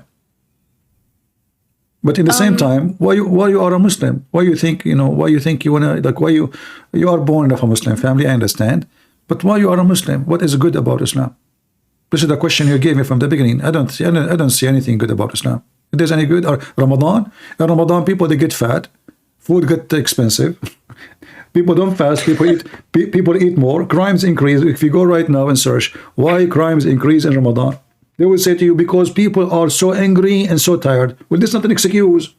So Ramadan did not solve a problem. Ramadan make a problem. Poor, they cannot buy food because everything become expensive. People get fat, and you will notice that if you search right now why heart attack increase in Ramadan, they will say to you the reason because the body system change, and the system, the way you eat, the way you rest, the way you sleep change, and that will make too much stress on the body suddenly, and that will cause a heart attack. So even heart attack, even in health, it is not good. So what is good about Islam? I don't know. Even Ramadan, by the way, is not even Islamic. This is taken from the Sabian. So what is good about this is the question we start with. If there's anything good about Islam, you remember? Honestly, I'm not really that religious. Like I've been called like a kuffar before, but like I feel like the only good thing that I'd look forward to is like Eid, because you get a lot of money on it. How old are you? 16. This is why. Now I understand why. You get a lot of money to buy maybe a phone or something. Yeah, but this is not, you see, even celebration in Islam is not a celebration, because you see, for us as an example, in Christmas, I enjoy the Christmas. It doesn't matter, there's many children, they are very poor. They don't get any money. But Christmas is an amazing gift. Christmas where people get happy. They are adult, they are children. Or actually, in Christmas, I feel like a kid again, honest to God. Every Christmas, I feel like I am being a child again. I love a Christmas. So it's not about money. It is the day Christ, he came to us and bring happiness. And I feel the happiness in my heart. Even though I'm a grown man now, still I love to be enjoying my Christmas. So this is not about, somebody gave me, it's not about Santa Claus. We don't have Santa Claus in the time of Jesus. But this is about Christ, he came to this earth, and happiness in this earth happened. The Lord himself, he came to us. And this is why you see Christians, they enjoy their life way better. Let me describe for you how different our life from your life as a Muslim. If I marry a woman, I will not divorce her, she will not divorce me unless she broke the command of God.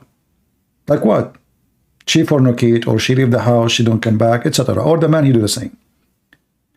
I will not go cheat around. I will not lie to my wife, I will not lie to my neighbor, I will not lie to anyone. I will not kill, I will not steal. I will not even swear. Jesus says either you say yea, yea, or nay, nay. So which one you prefer, you as a Muslim? A husband who say, the Muhammad says, the man he can't lie to his wife, or a husband who never lie to you? Which one you prefer? A man who will never marry second women after you, he will live with you, he will grow up together, you will grow old, and you die together. Or a man, he changed you the same as he changed shoes, because he think you are his property. A man who should not treat you except as Jesus, he gave himself to the church. Or a man, he can beat you just because he said to you, make tea, and you are late. So which one you want? You want one day a year, the Eid, because somebody gives you some money? Or you want life of happiness, family, decency, a man who love you, you love your man, one woman, they will be united under God as the Bible teaches.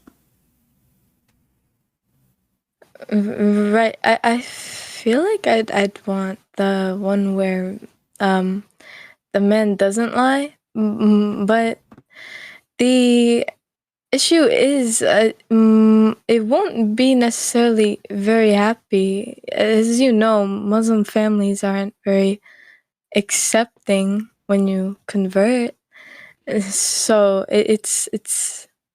it'll be more of like a tragedy. You see, the tragedy, the real tragedy is that sooner you will get married if I'm a Muslim, and then after you get married him for a year or 2 or 3 or 4, then you get older, and then he will throw you in the street, and then he will look for someone she is younger. That is a tragedy. The tragedy is that your husband, he will beat you in his house, and you cannot even say why. That is the tragedy. The tragedy is that when he dies, you don't inherit the money because you are just the wife. You have a little tiny percentage. That is a tragedy. You build this house together, you grow up together, you grow together, and then what? Because you are a Muslim female, you cannot inherit the same as anyone. That is a big tragedy. In the top of that, even when you go to heaven, if there is a heaven in Islam, you will be, excuse my language, you will be just a toy for a man there. And the man, he will have many like you. You don't even will be remembered. So if we want to talk about tragedy, I see that all the future of Muslim women is nothing but tragedy. Look, Aisha, she said, when a man, he did beat his wife. And the second one, sir. Sorry for that. A man, what's the ruling on defensive? Hold on. A man did beat his wife until her clothing became greener than, her skin became greener than her clothes. What Aisha, she said? She said, I never saw a suffering woman as much as a believing woman. Aisha herself, she is saying that the most suffering woman is a Muslim woman. And I will pause the hadith for you so you can read it yourself. The most suffering women. So how we can live? Why you wanna be the most suffering women when you can be the most happy women, marrying a Christian man, living as a Christian, and then when God take our soul, we will be with the King of Kings, the Lord of Lords, the decency source, the wisdom source, the Messiah. Which one you want to be with? The one who made his heaven like a pimp house, or the one who is holy and his house is the house of holiness? The holy one. Okay, that is Jesus. That is not Muhammad. I have a question. Okay. Were you ever Muslim, or were you born No, Christian? no, I'm too smart to be a Muslim, to be honest with you. I can't be a Muslim for a second. I mean, this is are you insulting me, sister? Do I sound stupid for you? Sorry, I mean, come on, you are insulting me now. Let me call my mom. She, because you are a female, and now I need someone to pull you from your hair, and I cannot do it because you are a female. Mom, mom, this girl, she said to me, you are a Muslim. What? Jesus said, forgive her? Are you sure? Okay, I forgive you. It's okay. My mom, you are lucky. My mom, she is very good Christian, so she said to me, I have to forgive you. So you can keep your hair for now. Next time I will call my auntie. She is more aggressive. Oh no. Yeah. Don't get around me. So which one you want to be with?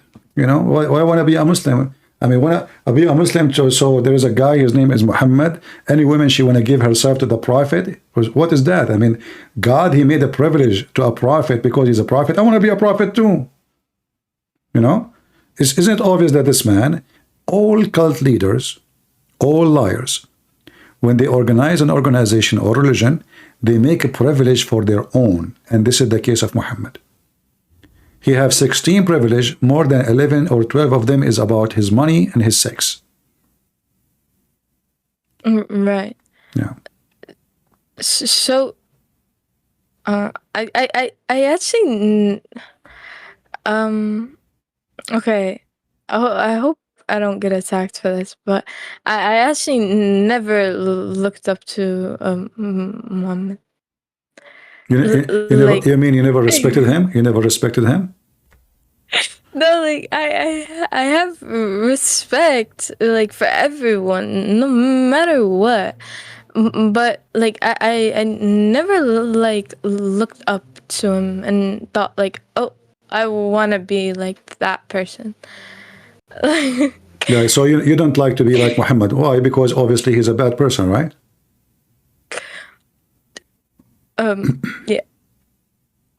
Yeah. Oh. Yeah, I agree with you. I feel like, you know, like the things that he's done aren't entirely the best, but like it's like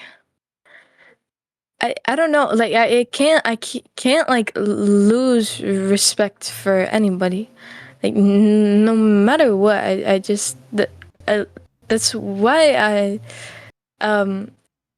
that's why I'm still in the religion, for my mom, because I don't want her to be upset with me. So you are convinced that Islam is not a good religion, but just because of your mom, you don't want to leave Islam, correct? Mm-hmm. Yeah, but you see, this is not the right thing, because at the end, but then you will live like, then you will become like your mom, and then maybe your dad is a good man. We don't know, but maybe you marry and you will marry a Muslim then, because you are following the tradition now, and then he might beat you, he might marry another woman because he's a Muslim. So you are just destroying maybe your future for the sake of what? Nothing. What you will gain? Your mom, if she loves you really, she will love you if you are a Christian. She will love you if you are a Muslim. If your mom, she would hate you for being Christian, that means your mom, she never loves you. Well, the thing is, like I'm not required to get married to another Muslim man, because I've been told that my family is very weird by like Muslims, but my family is like a fully Sunni family, but my fourth cousins are Shias, and my sister's marrying a Christian. So okay, well, in this case, your families are not practicing Islam, so why you don't leave it? If they accept that your sister, she marry a Christian, then you can be Christian. That means your family are not really going to be upset from you. Do they speak to your sister after she married the Christian guy? Well, my sister moved away because of my dad, so we speak to her sometimes, but the only reason why they really like let her do it is because she moved away. My mom doesn't actually support the marriage, and my dad just doesn't know about it. Your dad do not know that your sister, she married? Yeah.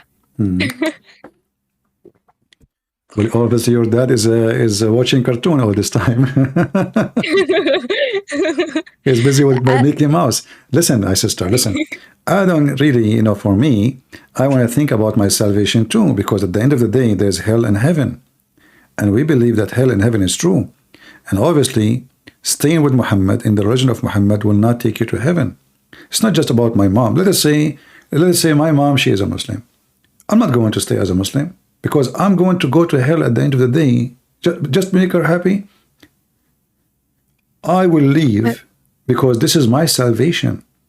So it's not only because Christianity is nicer, or I will have a better life, or better, let's say, family, but I have a salvation. Heaven and hell are true. Do you like to go to hell? No, I wouldn't want to go. But so, if you stay with Muhammad, you will go to hell. I guarantee you that. Even the Quran says, وَمَا مِنْكُمُ إِلَّا وَرِدُهَا. Not a single one of you, but he shall enter hell. In with Jesus, whoever believe in me and die, he will live, Jesus said. Which one you want to go? Muhammad himself, he said, I don't trust the deception of Allah. Even if I have 1 foot in heaven. Wait, wait, hold on. Muhammad is going to be choosing who goes to heaven and hell? No, Muhammad, he told the Muslims that he don't trust the deception of Allah. Which mean, like let us say the day of judgment is coming. And then you trusted Allah that he will go to heaven. So what the Quran is saying, and Muhammad said in the hadith, I can show you even a verse, that the one who trusts the deception of Allah is the fool. Only the fool. Only the stupid ones, if you go to chapter 7, verse number 99, it says, and I will read for you, are they secure from Allah? This is a Muslim translation scheme. This is false, by the way. It says in Arabic, it says makr, the deception, the lies. None is secure from the deception of Allah, save the one who they are going to be perished, which means the one who they are going to go to hell is those who trust Allah. They feel secure with Allah. If you change the translation, and the funny, by the way, you will notice that every Muslim, you have different translation for the same verse. The same exact translation. They have millions, and they are totally different from each other. Totally different. Because everybody trying to change the meaning and fix it. It is a horrible book. So which one we should do? I follow Jesus. I mean to that. So I'm happy that you said you want to follow Jesus. So do you want to confess that you believe that the Lord, the Messiah, is your Savior?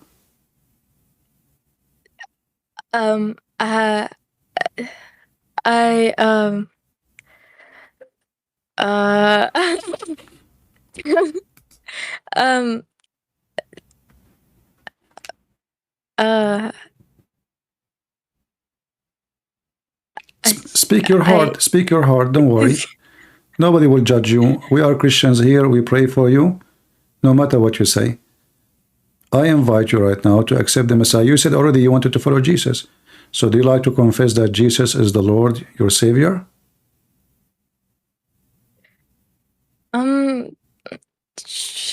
Sure. Yes. I mean to that. Hallelujah. I want you guys. Did you hear our sister here? She just accepted Jesus, and you are young, but you know what? Even the old ones, the old men and women in Christianity, they are called the child of God. So from now on, when you pray to the Lord, and you pray to the Lord. What you call him? You don't call him Allah. You don't call him. You are not a slave no more. For today, you are free. You call him my father. And here you notice there's a huge difference between Islam and Christianity. I pray to my Lord. He allowed me. He encouraged me. He said to me, call me by this name, Father. Why? Because he loves us.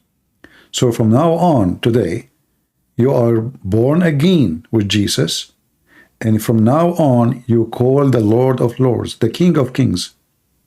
You call him, when you pray to him, my Father.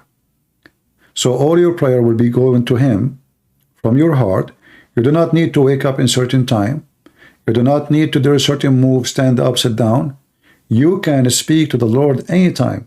The Lord, the Messiah, he said, every two of you, any two of us, like now, me and you, and all those people that are listening, mention my name, I will be between you. I will be in the present.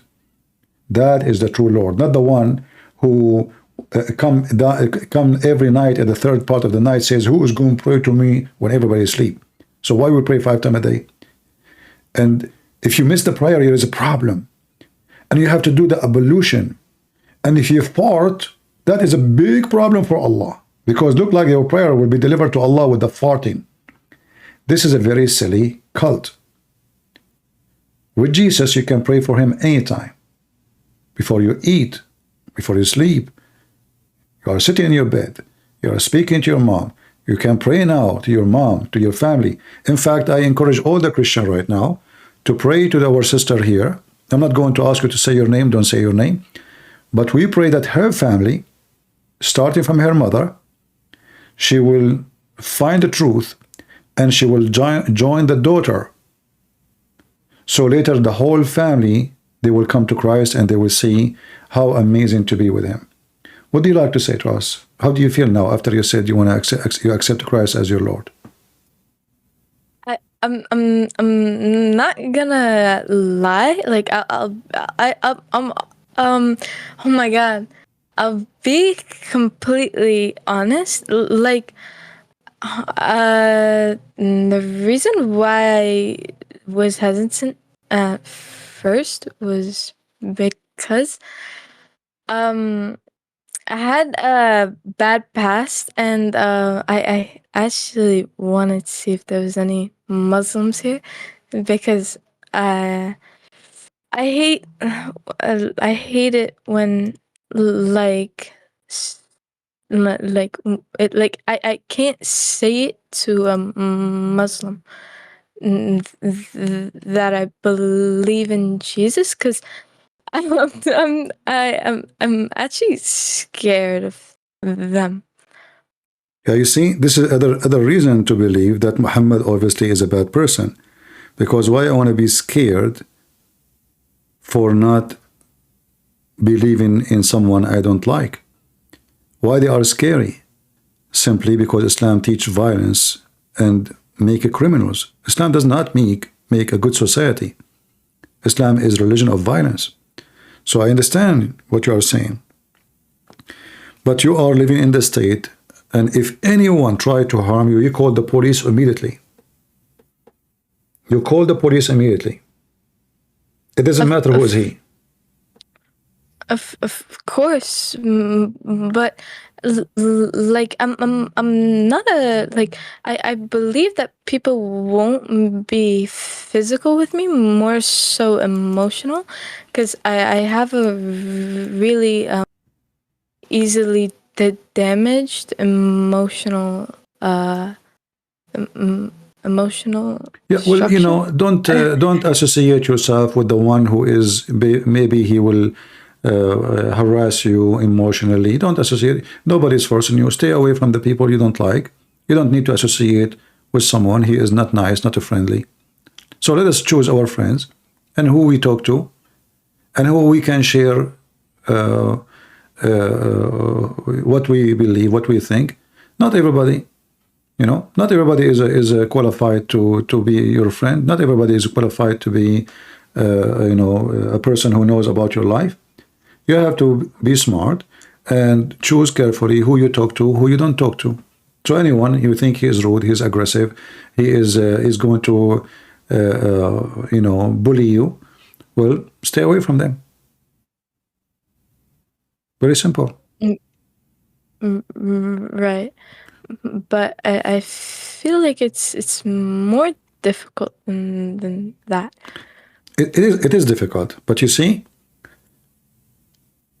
everything in our life is good, is difficult. Anything. As an example, the more the food is tasty, the more it takes time to make it. How many years it take for a tree to give fruits? Imagine if we put the seed for a tree today, and tomorrow I eat fruits. So everything in life takes time, and there is difficulty. So don't think that life, when your mom, she gave birth to you, do you know how hard it was? How painful? But as soon as she gave birth to you, yeah, one day you will get married and you will know how hard it is. You never saw a female giving birth in TV or movie, how they scream, how they are in pain. I've seen it. I think it's pretty painful. Exactly. But the second the baby come out, what the woman she do? She is so happy, she is so comfortable, she forgot all the pain, and she hug her baby. So beautiful things, they go sometime through pain. And the example is giving birth. And today you are born again. So if some people, they will try to make you, to bully you, or because she become a Christian, we make fun of her, well, they are making fun of themselves. They cannot make fun of you. They are the fool. They are the one who believe that there is a God. Like, I'm trying to be polite with you. You are very young. You are 16 years old. In very sexual religion, very stupid, very violent. The sun set in murky water. Women have a sperm come up from her backbone. The women, the sperm become a blood. The hail is coming from mountains in heaven. I mean, the whole religion is just a garbage. So when somebody, I advise you to keep listening to me and take notes, educate yourself. So if somebody came to you to bully you about leaving Islam, then you can refute them and you can answer them. What do you think? Of course, I don't mind. All right, listen and take notes. You know, like if you can make like the links I make a bookmark in your computer or your phone, save them. So if somebody discuss with you about Islam, show them, "No, this is how stupid this religion is. Don't blame me for leaving it." If you don't, if you think Islam is smart, go speak to this guy. Let him talk to me. If they can convince me Islam is smart, then they are right. But obviously they cannot. I got you. If I can't refute them, I'll bring them to you. All right. I will be happy to hear from you, sister. Well, I wanna ask every single Christian here to pray for our sister here. Don't say your name. There's no need for that. She called herself Star. So we pray to the Lord, our Heavenly Father, accept your daughter today. She is young, she is decent, she is honest. She loved the truth, and the truth today set her free. We pray to you that you will guide her, you protect her, and you will keep away all kind of harm from those who will make fun of her because they are stupid, not because she is. Our Father, we pray that she will be a good mother and she will be a loving person. And we pray for her parents too, so they can come to you and see the truth. Amen. Amen. Amen. Well, I'm happy for you, sister. She is happy. She is laughing. I'm good for you. So did you enjoy calling me today? Was it a good call? It was indeed. I enjoyed talking to you. You're genuinely like really nice. Generally, not always, huh? All right. No, you see, you have to be careful, you know. There is some people, you cannot be nice to them because when you are nice to them, they will think you are weak. They will take advantage of you. So you have to be careful who you speak to and how you speak to. So if there is a person speaking nice to me, I will be nicer to him. But if he's rude, he's satanic, he have a demon inside him, the devil is speaking in his mouth, then I have to rebuke the devil.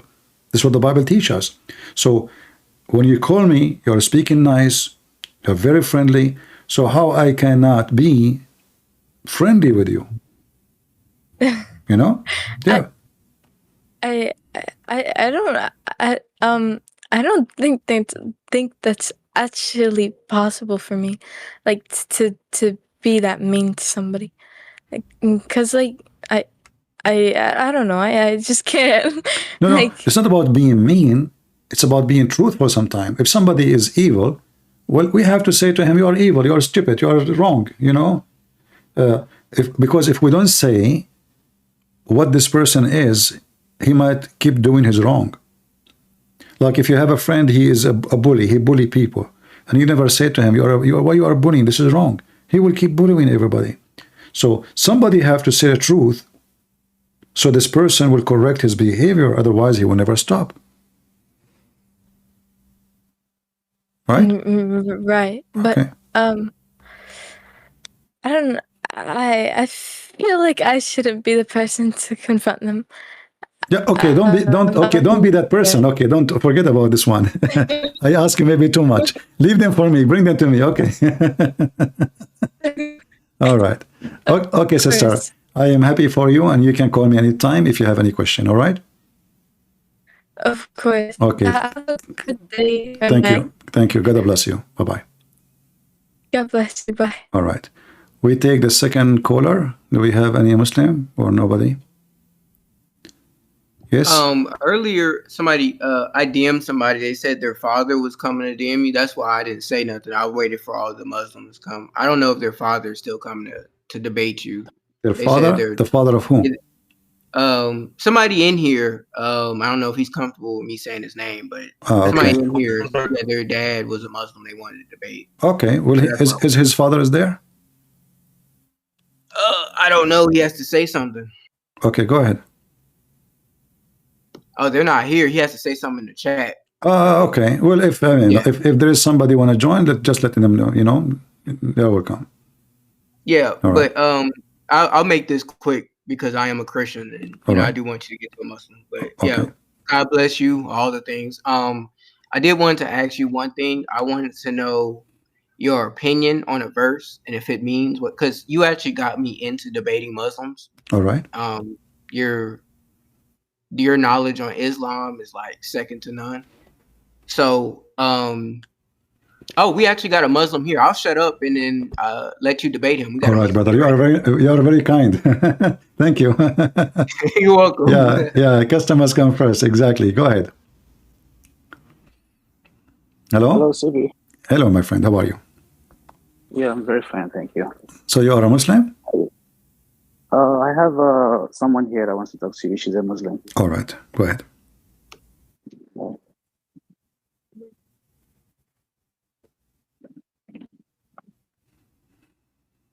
One moment, please. Take your time.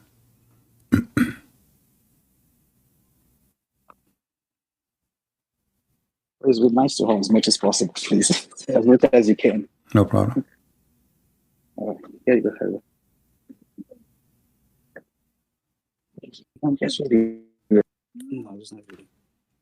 Can you just give me a few minutes? My neighbor came again. You know, this guy he have a flood in his house. The pipe is broken. Let me see what he needs. Is okay?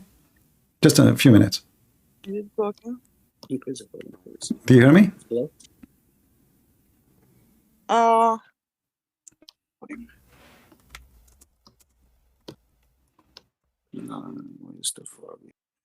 Do you hear me? Yeah, hello, CP. 1 minute, please. Jim, just give me 3 minutes, 4 minutes. My neighbor is coming. He needs my help. I will be back. Just a 3 minutes or 4 minutes maximum. All right? Okay. All right. It's okay. If you cannot use a speaker. Hey guys, is it okay if I can ask CP just like a really quick question, just for some hadith that I can't find? Give him 3 minutes. Oh yeah, I mean, of course. The Thanks, reason why I guys. gave up my turn is because it's a Muslim. So I mean, I want him to get to her. Yeah, I know. Yeah, but yeah, go ahead. You What's go ahead. like CP said, what's best for business? Yeah. But yeah, you can go Do you ahead. think? It's cool. Yeah. Yeah, but can Rumble hear us right now? I know. What's up, Rumble? Hello, Rumble. But yeah, it's just like a really quick question because I have a Muslim friend who I love very much. He's very dear to me. I've known him since kindergarten. And it's really sad to grow up and see him get brainwashed by this man-made cult, you know. And I've been getting into religion. I've found my Lord and Savior Jesus Christ. Peace be upon him. But he doesn't need our peace. He's the Lord of Lords, you know. Right. But yeah, I've debated him after watching a lot of Christian Prince's videos, and I really look up to him because he's very smart, and he helped me gain the knowledge so I can defeat my friend who's been learning about Islam and Christian polemics for the past 10 years, and I defeated him by not even learning for 1 year. And glory to Jesus Christ and glory to the Father and the Holy Spirit, Amen. the one true triune God. Where I'm from, someone is asking me. I am half Danish and I'm half Montenegrin. Wow. So from like Montenegro.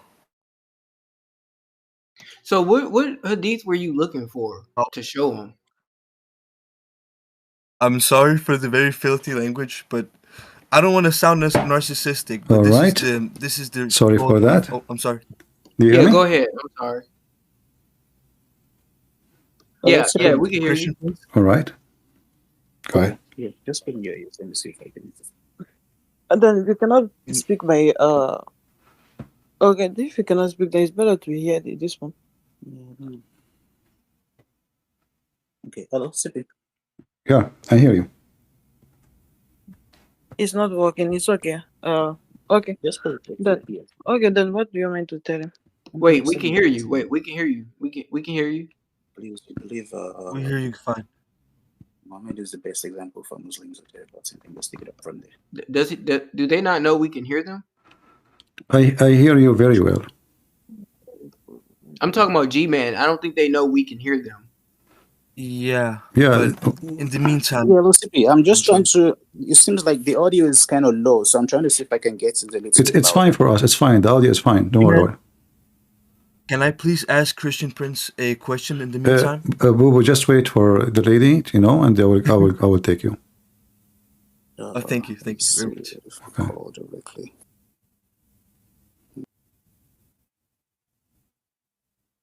But he's gone. Gmail is gone. All right, Bubu, go ahead until they come back. Okay, go ahead. What's your question? I've been watching your videos for a long time, and I really look up to you, and I defeated my friend. I don't know how to say it, but I won over him in a debate. Glory to Jesus Christ. Through the videos I've watched, from your channel. Okay. And I just wanted to ask for the hadith about the Islamic heaven with the endless, penis, and the swelling breast and the 72 virgins, all that filth, I would be very happy if you could maybe send it through DMs to me. Well, they will post it for you. I'm sure the admin will post it for you in the chat because we posted it for them. Please send it to DM. I'm sorry for interrupting. But my friend, the chat is open. The chat is open. They will post you the link. Just take it and open it and save it. Yeah. You're here. It's kind of hard because... Why? The chat is open. They will post it for you. Just click at the link and open it. Why you want to make... I have a lot of people asking me to do things. If everybody... would do like a special thing, that's in this time, So help me. Okay. They will post it. Actually, I have it in Patreon. I have the link about the English stuff. It's in Patreon. You can go. All right? Thank you. The link is there. Just click on Patreon, you will find it. Thank you very much. Okay, we have... I just want to say that I really love your G-Man's back, by the way. Yeah, he's back. Gmail is back. Thank you, Bobo. All right, G-Man, go ahead.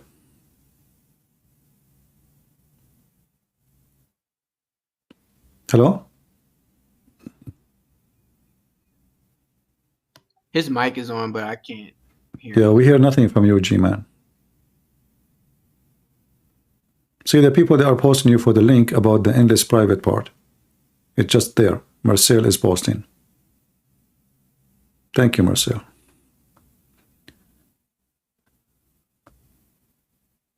Are you there, G-Man? Well, until he fixes it. I mean, he's there, but like his mic is not making any sound. Yeah, like yeah. It's on, but Yeah. oh well. So until he figure it out, I'm gonna just ask my quick question. All right. And then I'm gonna let you deal with him. So like I said, I've been getting into debating Muslims, and I know, like, of course, Muslims don't see this, or they probably do, but us Christians easily see that they worship Muhammad instead of Allah, right? And it was a verse that I seen, and I used it on a Muslim 2 days ago in your server, and of course, they try to explain everything away. Now, I don't know the Arabic, and I went on Quran.com, and it seems to be in my favor that I'm exegeting it correctly, but you know more than me. It's chapter 46, verse number 31. Okay. When I look at it, it seems to show that if you follow Allah's messenger, the messenger 46, you said? Yeah, chapter 46, verse number 31. All right, go ahead. Well, so the problem is Rumble is on a delay, so it's kind of hard. So I can't really. It doesn't have you bringing it up yet. But anyways, it seems to show that if you follow Allah's messenger, he will forgive your sins. And I want to know if you interpret it that way as well, because that's what it looks like to me. Maybe you could. Yeah, in Arabic, actually, in Arabic, it's very stupid. Yeah, you're right. Because in Arabic, it says, believe in him. You know, believe in him, not believe him. Believe wa aminu bihi. So it's very stupid statement in Arabic, because if we say believe in him, that means he is God. He is not a messenger of God. He is not saying, in Arabic, he is not saying believe him. You see, the Muslim translation here says, even Muslim translation says here in front of me, it says, and believe in him. Wow. Believe in him. Believe really? in him. Yeah. And then the Muslim, to fix it, if you notice in the verse, let me post for you the link. In order to fix it, the Muslim, they say believe in him that he is a messenger of Allah. But this is not what the Arabic is saying, you know. The Quran can add that word, says believe in him that he is messenger of Allah. But it doesn't say that. It says believe in him, you know. And if you believe in him, I'm ready. Okay. I will be back to you, if you don't mind. Yeah. We'll go with him, and then we'll continue. But okay. That was amazing. That was amazing. You're welcome, my friend. Okay, G-Man, go ahead. Yeah, you said that I have to ask him what. Yeah, just tell him. I mean, ask him question about I don't Islam. have any question. You want him to talk to me? Yeah, I mean, you believe that Prophet Muhammad is the best example for mankind, right? Yeah, just take it from there. I'm just a Muslim, and what do you want me to say? Yeah, Sippy can hear you. Sippy, well, she is a Muslim, that's all. Obviously, she does not know much about Islam, maybe. But shouldn't you know why you are a Muslim? Why you are a Muslim?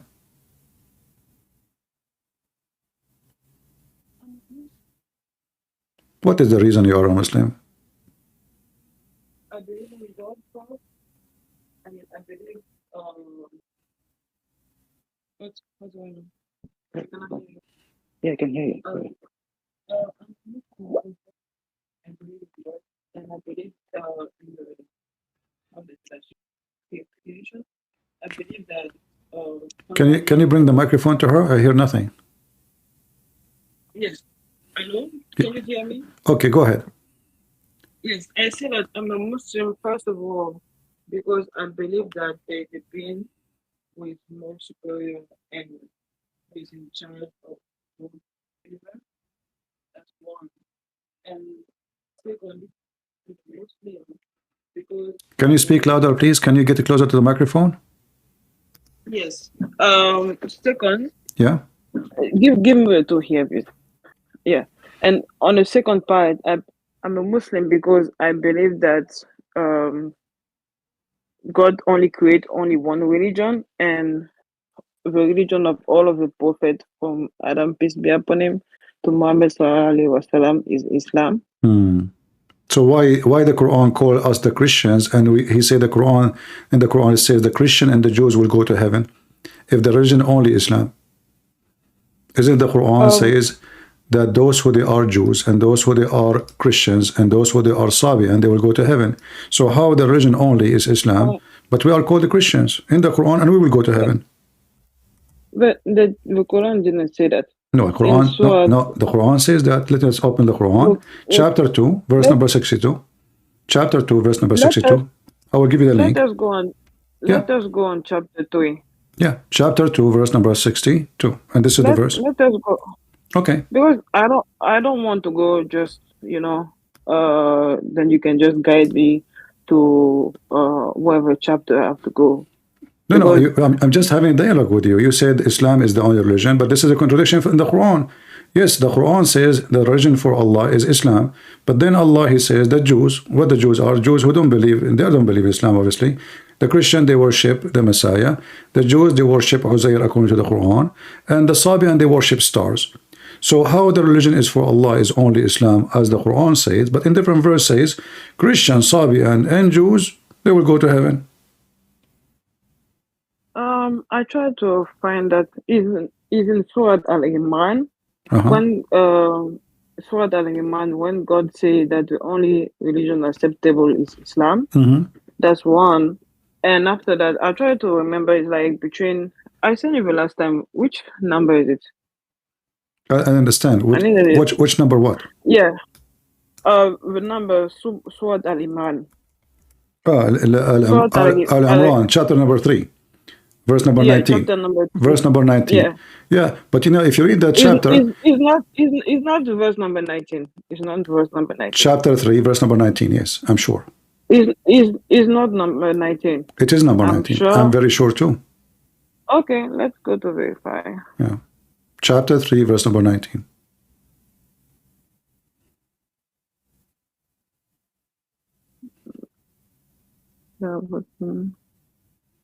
No, I'm not talking about this one. Okay, what you're talking about? The is like, maybe you mean 385. No, it's not 385 because I read it like last night. It's between chapter number 60 to 80. Tell me what the verse is saying. That's what the verse is saying. Isn't it the verse says that Allah accept only Islam as religion? Yes. Okay, this is 85. 85. But as you see, this is a contradiction, because a second ago I showed you the Quran saying that the Jews, the Sabian, the Christians will go to heaven. So only Islam will go to heaven, or Jews and Christian and Sabian will go to heaven.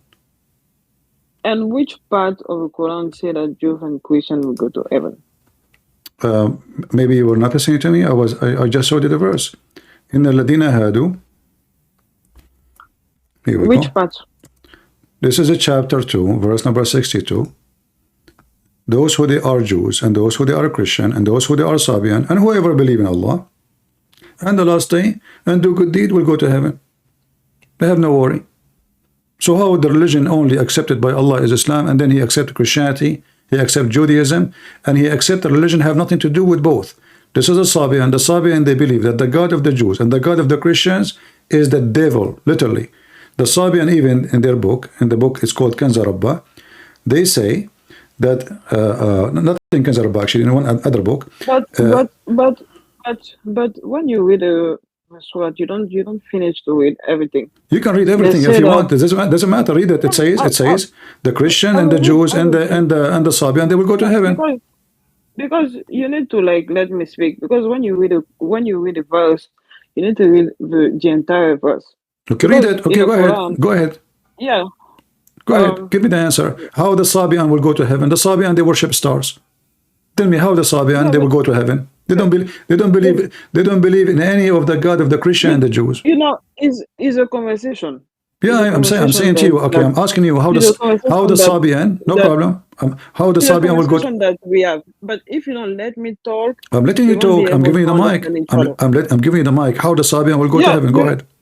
you told me that how the Serbian should go to heaven, how the Serbian should do something, and I told you that you just when you read the verse, you don't read the entire No verse. problem. You just read Based on one based on part, your and understanding, don't. you did read the whole It's not Quran, based on me. lady. It's not based on me. Okay, no Everybody problem. Not based on can you. go to You did verify read that. the whole Quran. You did read the whole Quran. That's wonderful. Now give me the answer. After reading the whole Quran, how the Sabian will go to heaven? But if you can let me talk, because I'm if you're letting you telling like talk. I want to see. I'm letting you talk. Go ahead. it's, You it's see? it's not about like Okay. just the How? language. It's Let me. like Okay. I'm we not going need to talk no more. How the Sabian? You did read the whole Quran. I'm not going to talk no more. I will give you the mic. How the Sabian will go to heaven? Go ahead. Okay, then let me finish. First of all, I want to finish this verse because the information you gave wasn't complete. The verse is not finished. We need to read with the entire verse. Go ahead. That's one. Go And ahead. I saw many place in Surah Al-Baqarah too, who say that if a Christian, that's why God called them the people of the book, because they have been given the book before them by Prophet Musa alayhi salam and Prophet Jesus alayhi salam. Okay. That's why God called them the people of the book. And he said that with what they have in the end, they should be able to recognize the Quran as the last message. That's the message of God, because he give them first of all the first revelation, the first book.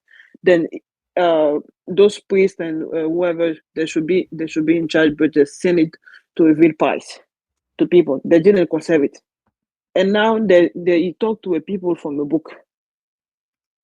The people from the book at the time of Moses, peace be upon him, the people who used to follow Moses, they don't have any problem. Whenever they used to call Lady, themselves. I ask you, why the Sabian, they will go to heaven, you start telling me about people of the book. What Sabian have to do with people of the book? Okay.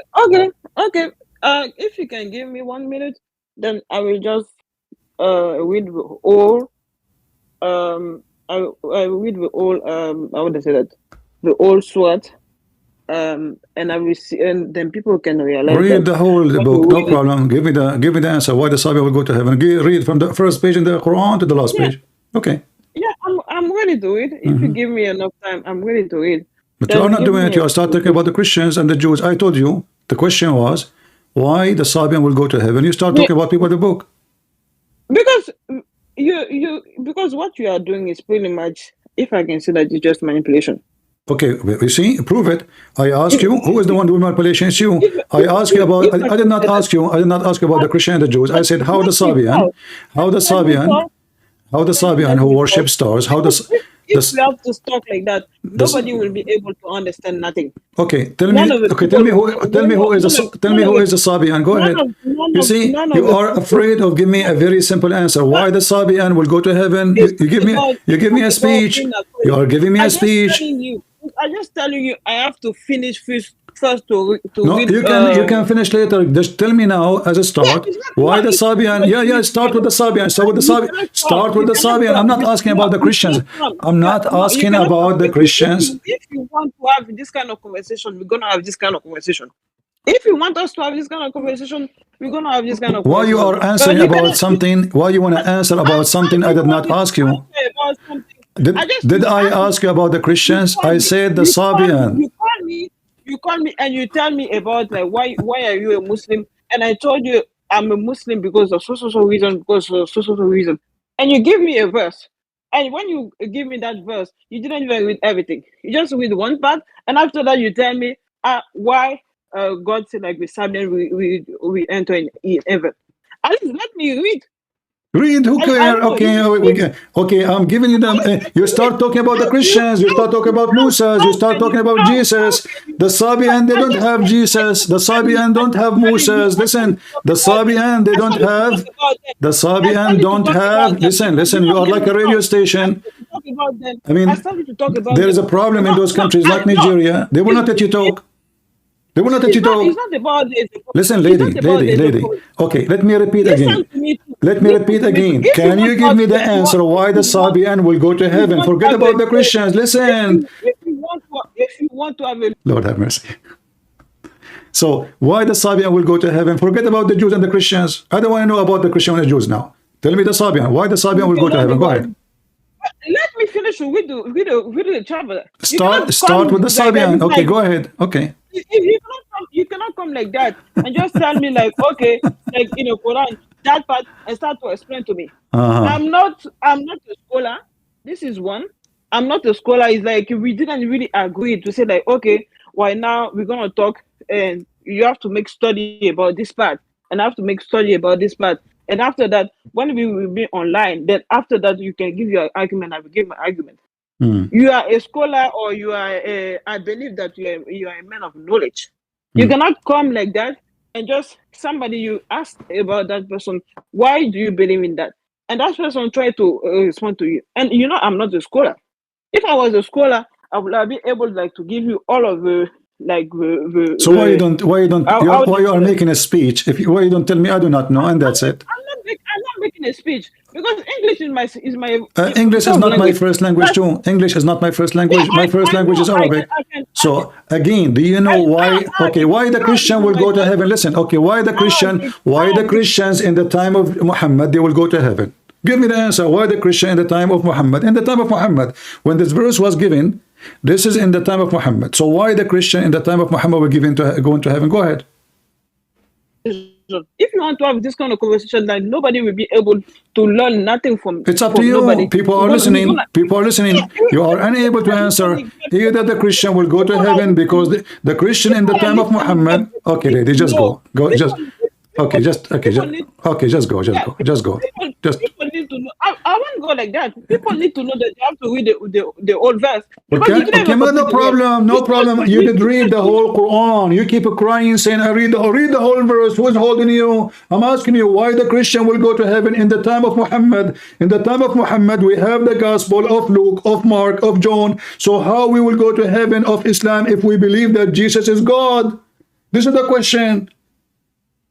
I'm like that. We didn't agree about like, okay, why now we're gonna study this specific verse. We didn't agree about it. Just let her go. Just let her go. Bye bye. Bye. Just bye bye. You can just tell me bye. Just bye. Just bye bye. Listen to you. They have to go to read that verse. Okay, go and read. Okay, go and read the verse. Go and read the verse. Okay, go and read the verse. Okay, that's it. Okay, bye. Thank God I'm single. Unbelievable. She almost gave you high blood pressure, bro. We have another Muslim, by the way. Do you see why I'm still single until now? I mean, I don't know what to do. Okay, give me why we'll go to heaven. The Christian in the time of Muhammad, even the Quran say that the Christian believe that Jesus is God. The Jews believe that Uzair is Jesus, son of Allah. Uzair is the son of Allah. Okay, how does a Christian will go to heaven in the time of Muhammad? He did not say. You see, he said the same word. He used the word Nasara. He used the word Hadu, which means the Yahud. So how the Jews will go to heaven? He said the Jews. He did not say some of the Jews. He didn't say some of the Christians. Those who believe, those are the Muslims.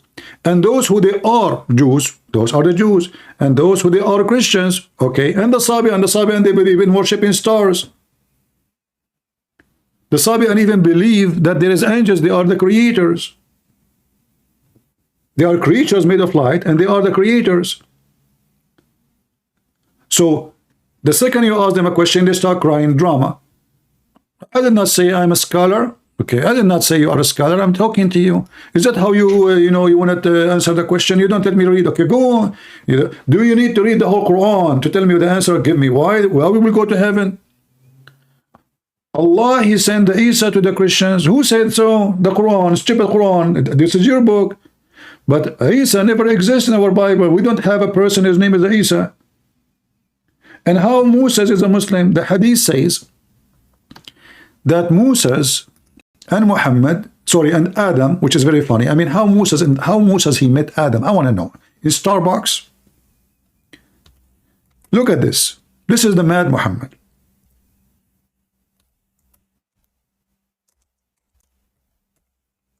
Adam and Moses, they have a fight.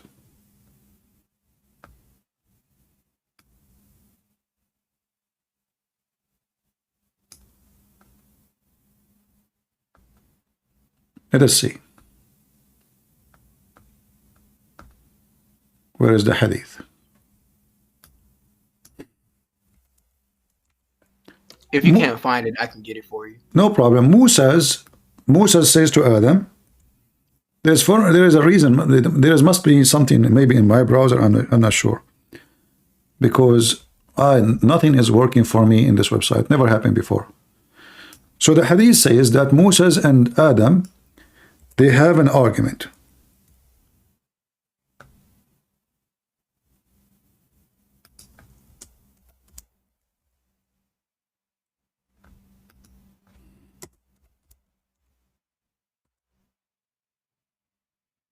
I don't know what's happening. I cannot find anything. Yeah, you see, everybody can find except me. I don't know what's happening. All right. It's in chat. I already posted. All right. I just thank you for. Yeah, here it says, Adam and Moses argue with each other. Moses said to Adam, "You are Adam, whose mistake expelled you from paradise." Adam said to him, "You are Moses, who Allah." Actually, the hadith here is short. It is the longer hadith. So anyway, Moses, he believed in the original sin based on this. So how Moses is a Muslim if he believed in the original sin? As you see, this is supposedly Moses after he died. He met with Adam, who is dead already. And now they are having coffee in the coffee shop in the death platform. And Moses, who is a Muslim prophet according to Muhammad,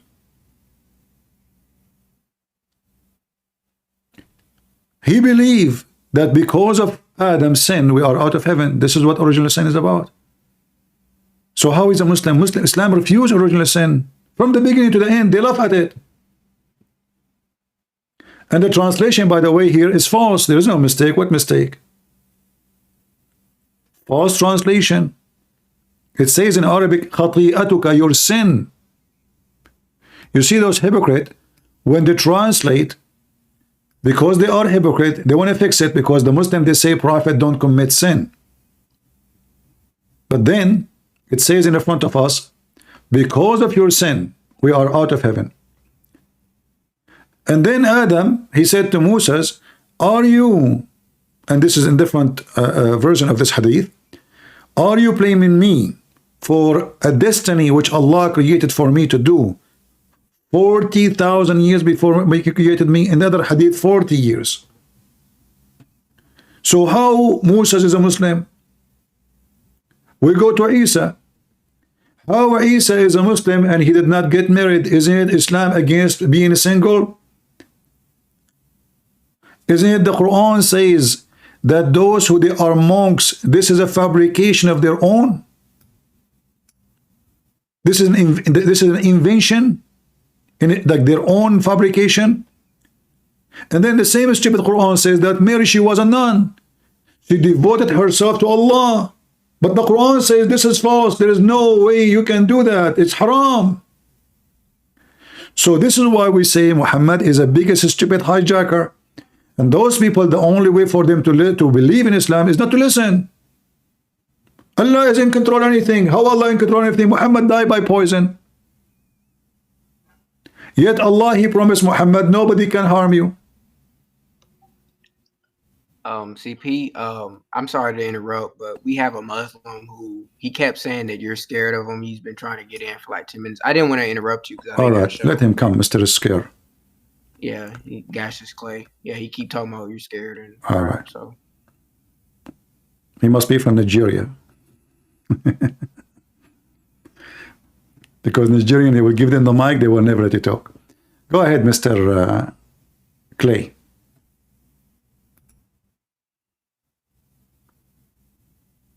Go ahead, Clay. It's push to talk, Clay.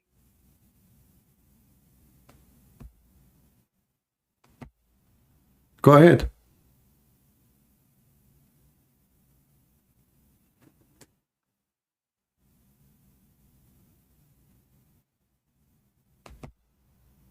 Are you there? He doesn't know how push to talk works, so he's still trying to figure it out. Well, no, okay. Well, when he find out, you know. Okay, so as you see, those Muslim, they come to us. They have like a printing machine, copy, save, paste. Allah sent Moses. Allah sent Jesus. Allah. Okay, if Allah sent Jesus, why Jesus did not say go and kill them wherever you find them? Why Jesus did not marry 13 wives? Why Jesus says forgive them? Why Jesus said love your enemy? Is that what Islam teach? How Jesus can be a Muslim? In order for Jesus to be a Muslim, he have to be pervert. He have to be a person who go after children's. He have to be a pervert like Muhammad. He go to his own son's house and then he flirt with the wife when the husband is not there, and later he take her to his house. So how Jesus is a Muslim? They are insulting our Jesus. You will go to hell for saying that. And look at this. Allah have a religion. And what is the religion? Islam. If you go to chapter 6, verse number 125, you will see how stupid Islam is. Read with me, Allah. And whomsoever Allah will guide, he open his breast to Islam. And whoever Allah misguide, he make his breast close. Okay. Let us analyze the intelligence of Muhammad. So who is the one who guide and who is the one who misguide? Allah. And how we can be guided? By surgery, plastic surgery for our boobs. How this can be God? Who is the one who misguide? Allah. Okay. Nice to meet you, Allah. Okay, who is the one who guide? Allah too. Oops. So what Shaitan do for living? What Satan he does for living? He eat hummus? He go to Hawaii? If Allah is the one who misguide and Allah is the one who guide,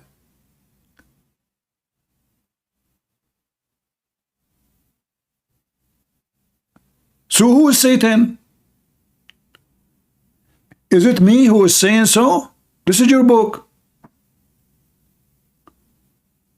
The reason for Allah is only Islam. First of all, Christian brother lying to you. The verse number 125, it says that whomever Allah will guide, he will guide you. That's very simple. Because Allah, if he want to guide me, he guide me. Simply, if Allah want to misguide me, he misguide me. Exactly, but how he is the same person? I thought the Shaitan is the one who misguide. So Allah is doing both. Why is doing the, Christian prince? You never watch a movie? What? You never watch a movie? In American movie, there is a bad cup and there's a good cup. There's a bad what? Bad cup and good cup. So Allah is playing bad cup, good cup now? Exactly. So Allah is sometimes in the bad cup, sometimes in the good cup. So Allah is there, he will guide you. Sometimes Allah guide you. Like Abdul, you drive me crazy. So is Allah Shaitan or Allah is God? Which one he is? Christian prince. When Allah he want to be Satan, he's Satan. And he is very evil Satan. When Allah want to be God, he guide you. So what the heck? So what Shaitan do for living? Christian prince. First of all, Satan is employee for Allah. Allah is the boss. Now we got it. Thank you for solving the confusion. Do we have any Muhammadan?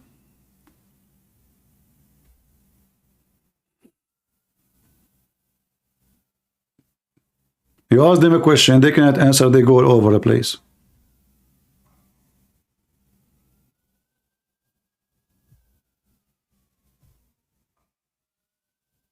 That guy is coming back. He's trying to fix his settings, but he's coming right back. All right, no problem.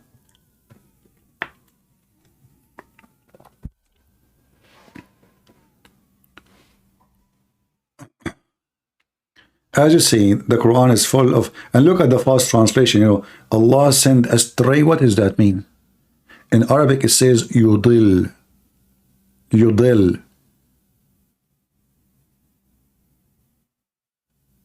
Deceive. What that means, send astray? Why Allah he want to send anyone astray anyway? When they ask Jesus why you are speaking to those, he says, I came for the sick, not for the healthy. Do you see why Jesus cannot be a Muslim? Jesus came for the sick, not for the healthy. Allah, He guide the one is not even misguided. He is the one who misguide him.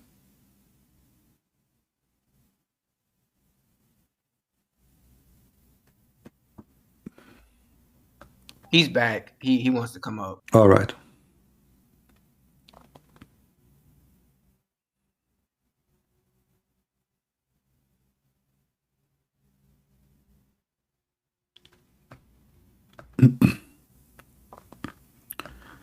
I don't see him asking for invitation. Do you see him?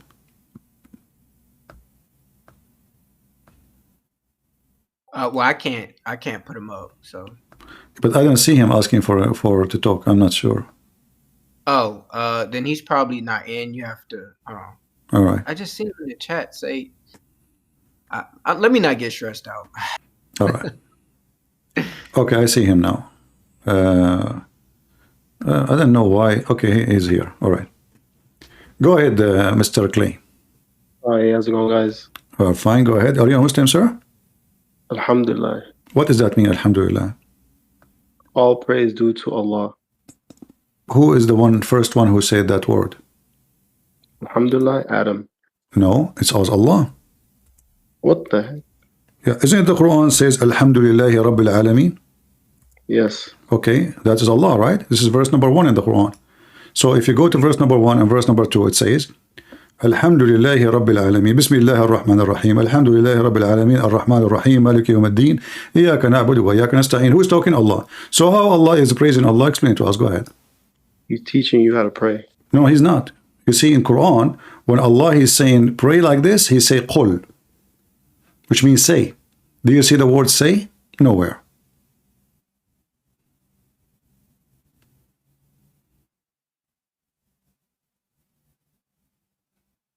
Are you there?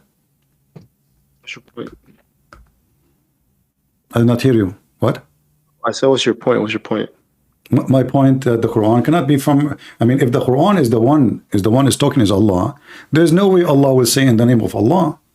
I'm talking to you now, I'm Christian Prince. Is it right to say in the name of Christian Prince? You will laugh at me. Yeah, that's different. Why is different? If Allah is the one is talking, why He say in the name of Allah? He can say in the name of Allah if He is a person He is other than Allah. So He is speaking in the authority of Allah, and this is why He is saying in the name of Allah. But if I am Allah, then I will not say in the name of Allah. Did Jesus say in the name of Jesus? What's the issue with that? Well, because this is making the Quran not right. The whole thing is wrong. Okay, forget about this. Go ahead, because you just said Alhamdulillah. So I wanted to know, and obviously it doesn't make sense. So tell me why you are a Muslim, my friend. Islam is the only religion with complete guidance for every aspect of life. All right. Well, I just asked a question before you called me. I don't know if you heard me. That Allah, He say in the Quran, the one who Allah misguide, nobody can guide him. Sure. Why Allah is misguiding people if Islam is religion of guidance? You just said guidance, you said yourself. Yeah. Okay, how is religion of guidance if Allah is the one who is misguiding people? No, I said it has complete guidance for every aspect of life. That was my answer. But you are a person who believes in destiny. Yeah, so when I say guidance, I mean every aspect of life. Yeah, that means the way you live, it tells you how to do it. What that would make any difference? Because simply as if it is destiny, your prophet, he says that Allah, He made a destiny about how much fornication He will do. So what is the point of the guidance of life if you will have to do fornication? Allah, He made a destiny for you if you want to be a thief. So what guidance will do to me if it's destiny to be a thief? So that doesn't address my point. So that's a whole different conversation. I said no, it's not different conversation. It's a whole guidance, right? Whole guidance. Okay, but guidance will not work because at the end of the day, what will take over is destination. It's not a guidance book I follow because I don't have the free will to follow. So I'm not talking about the afterlife. I'm talking about in this world, aspects of life in this world. Islam has answers for everything. He has an answer for everything, basically. Okay, you just said I will go with you. You said the Quran have an answer for everything. Islam. Okay, Islam is an answer for everything. Wonderful. So how does sun set in a muddy, boiling water? It doesn't say that. It does say that. You say you speak Arabic, right? Yeah. Okay, read it for me. So Dhul Qarnayn, it will appear to him. It doesn't say that. It said, you said you speak Arabic. If you can show me the word appear to him, I will shave my beard, which is so long. Go ahead, show me the word appear. Yeah, so it doesn't say. It's his perspective. Where it says his perspective. That's if you read the context, it's obvious. Where is the context? Show it to me. It's not there. It says they are asking Muhammad about Zulqarnain. The Jews, they came to Muhammad. They made him think that Zulqarnain is a prophet. He took the bait. And now he came back to them. He says, okay, Allah told me this. They are asking you, and this is the verse, chapter 18, verse number 83. They ask you about Zulqarnain. Say, I shall recite to you something about his story.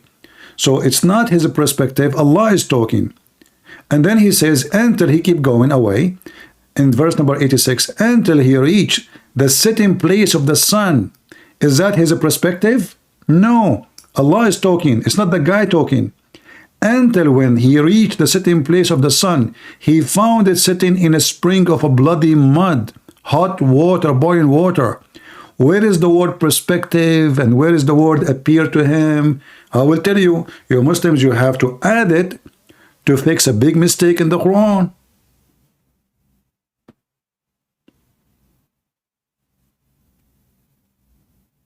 Oh, damn, my bad. So if you read the story here and pull up the verse. Read it.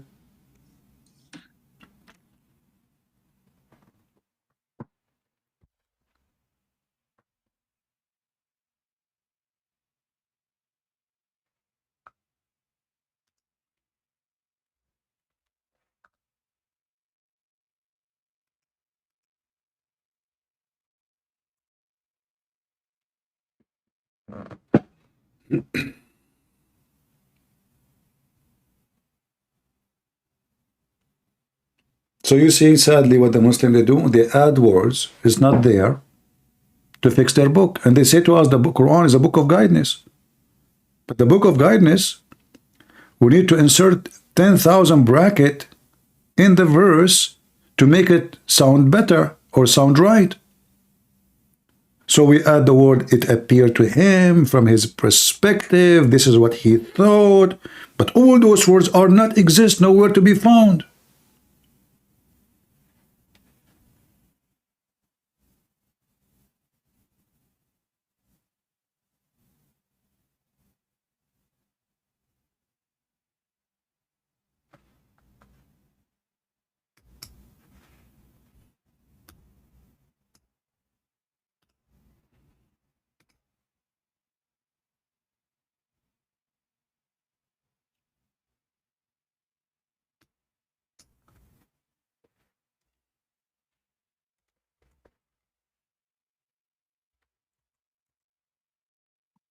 Yeah, so wajanaha, it says it right there.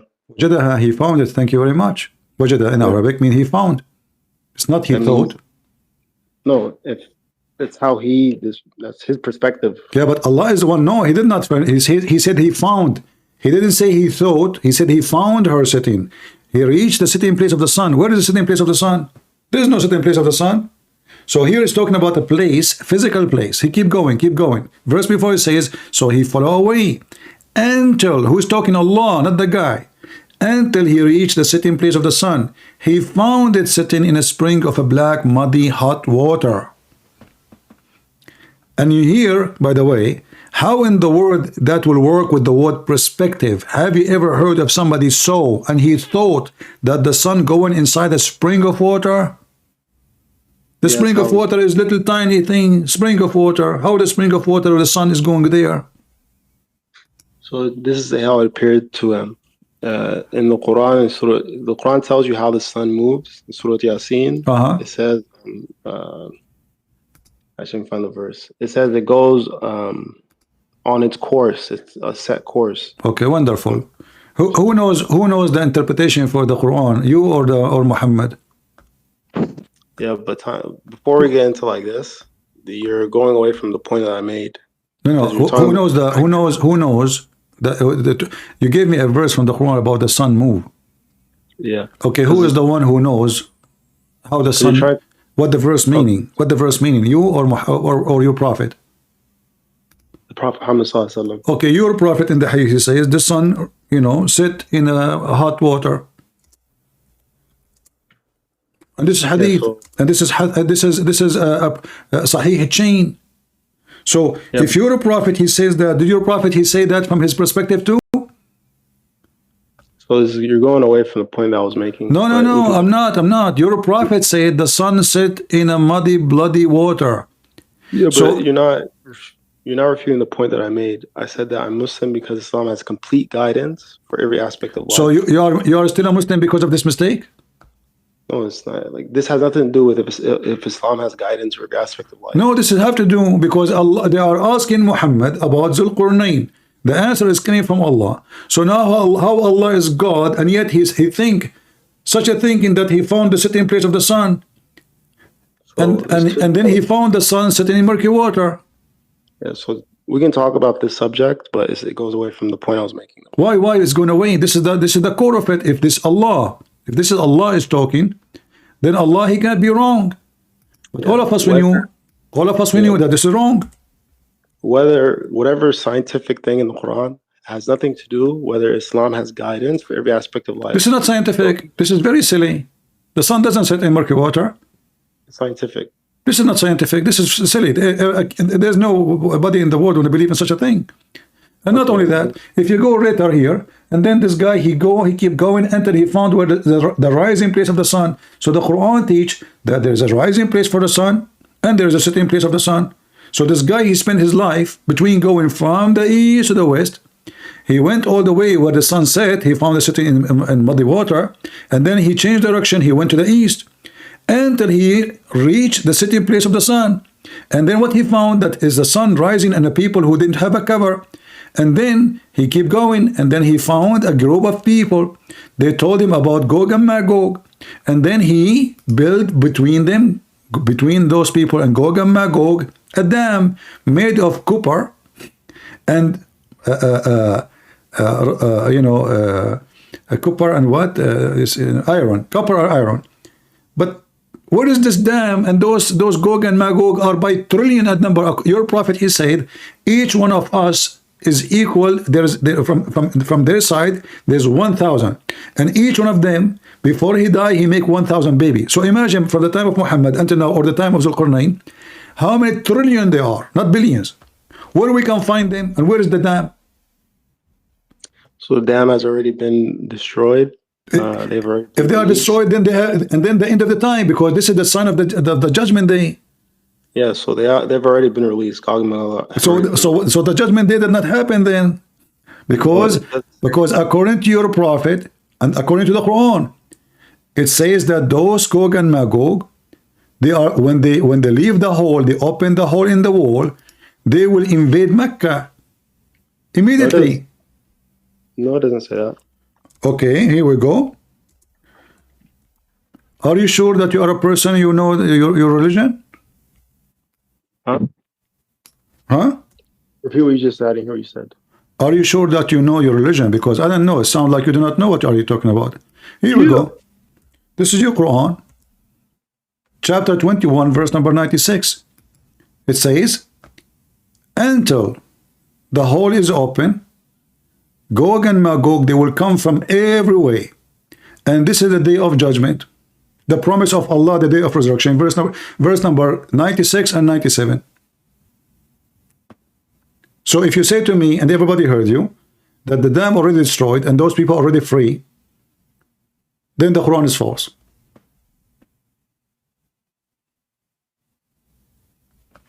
What was the verse? Chapter 21, verse number 96, 97.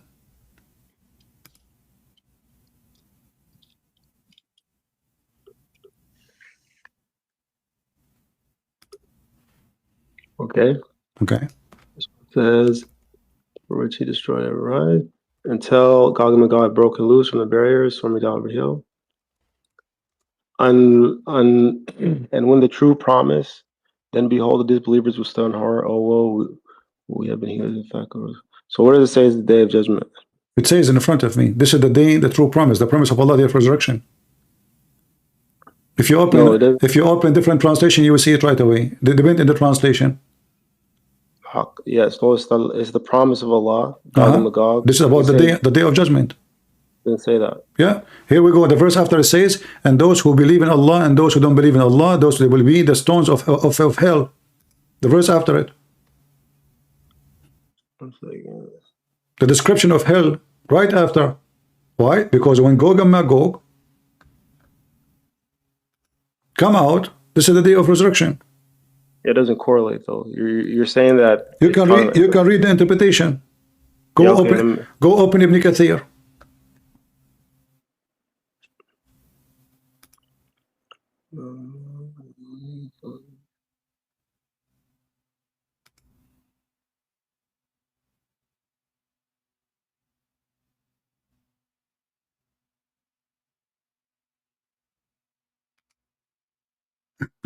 Yeah, it doesn't say. It's saying that when Yajuj and Majuj are released, Muslims will retreat to their cities and strongholds, bringing their flocks with them. Yajuj and Majuj will drink all the water of the land until some of them pass a river. Exactly. Which water? The water of Tabaraya.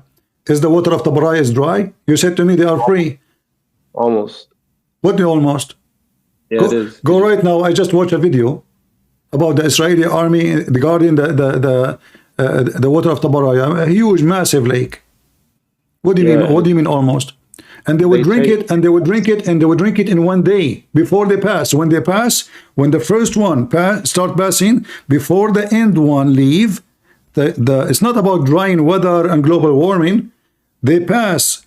The first one start drinking. When the last one finish drinking, the lake of Tabaraya will be empty. What are you talking about?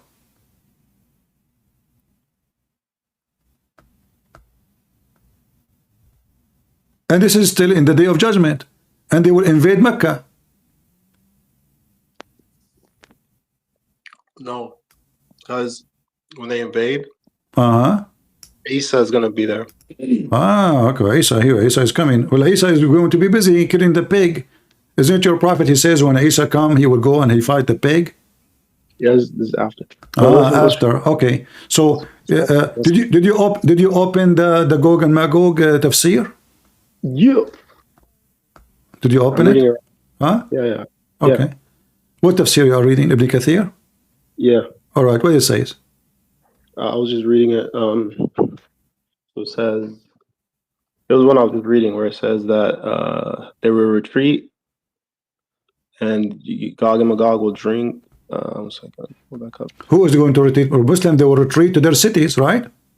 Yep. Okay, but you said already the Gog and Magog, and so where are they?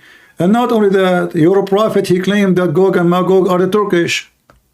No, yeah, Gog and Magog are children of Adam. So no, they are Turkish.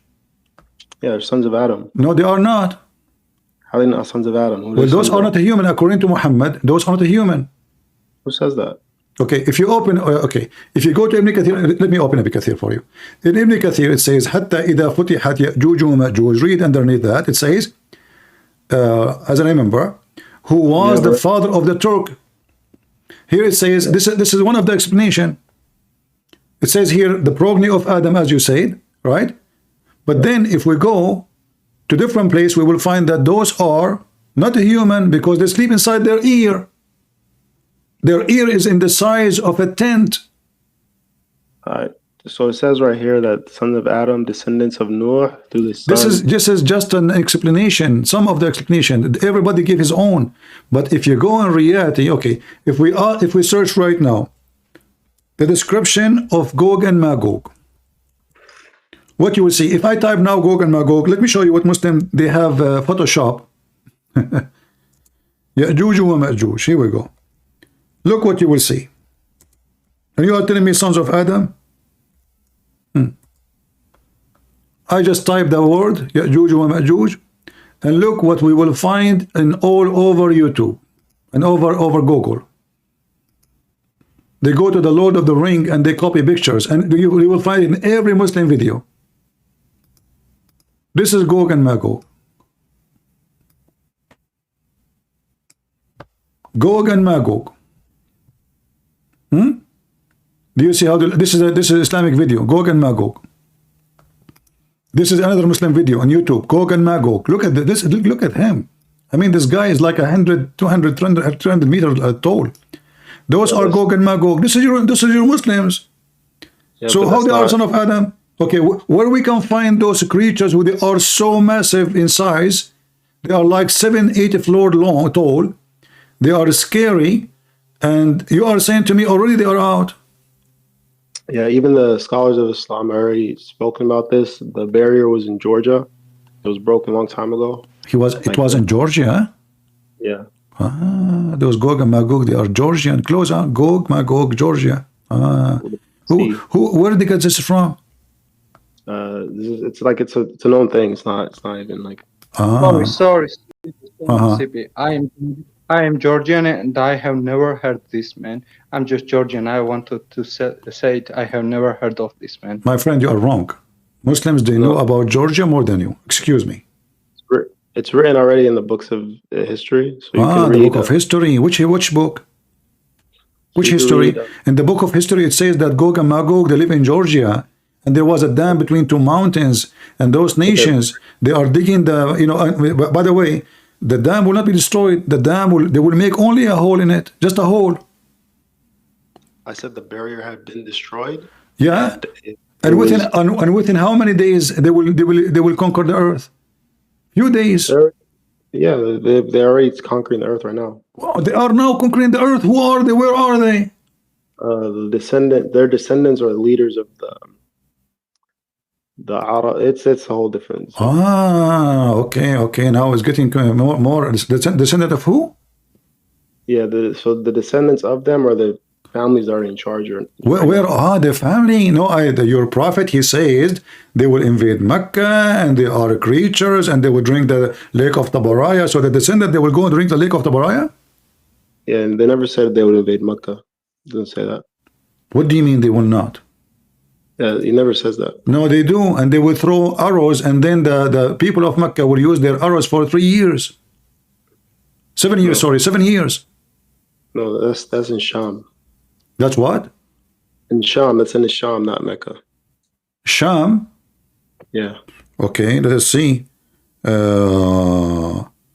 Okay. No.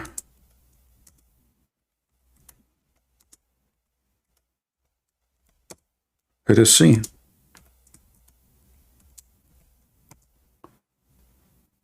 Here we go. Let us see if this is Sham or not.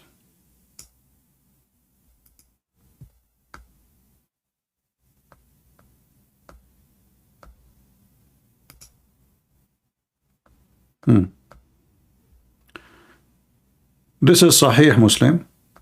Hey man, listen. Depend in the story for sure. Okay. Thank you. Thank you for having me up. Bye. You're hanging up? Why? That coward always does that. Every time I get him busted, he leaves. He's a coward. Yeah, it's okay. It's okay. I mean, he's poor guy. All right. So those people, they are going to use arrows made of wood. He said that the descendant now controlling the world. They will attack using wood, arrow made of wood, in the day of judgment. This is what his prophet said. So, in order to fix crazy stuff, Muhammad, he said, they come with any story. Now their descendant, this is Trump. He must be descendant from Gog and Magog. And Trump, he is going to use arrows made of wood, and then the Muslim will use it for fire for 7 years.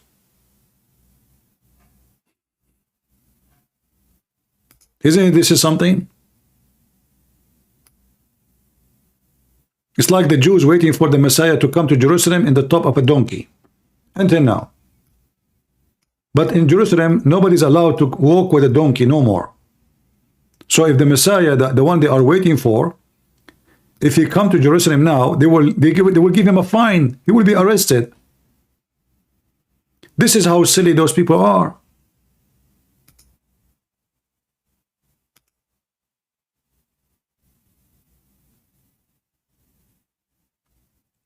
And this is story here about Gog and Magog is in the Hadith, is in Al-Bukhari, is in the Tafsir Al-Baghawi, is in Al-Bidayah wa Nihaya. It's in everywhere. Hey, Christian Prince, I have a question. All right, go ahead. Do you believe that God can do whatever he wants? God what? Do you believe God can do whatever he wants? God, he can do whatever he want? Which God? Yeah, Which God? like God, the true God. The true God. Okay, who is the true God? What do you mean, who is the true God? Who is he? What's his name? It's just God. He's just God? Yeah. Oh, okay. A true God for you or true God for me? For everyone. For everyone. There's only My one God, God. he can do everything. Your God can do everything? Yeah. Okay, so what the question is about then?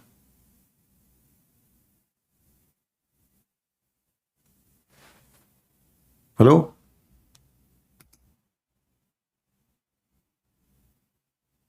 I don't know what happened.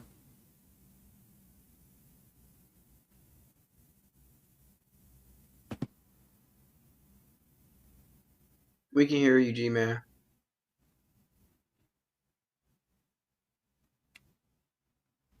He is muted still. I think his mom walked in, that's why. Uh-oh. Last time my mom walked in, I was eating cookies. Man. Oh no. Oh boy. Uh-oh. Uh-oh. Uh-oh. All right, who is next?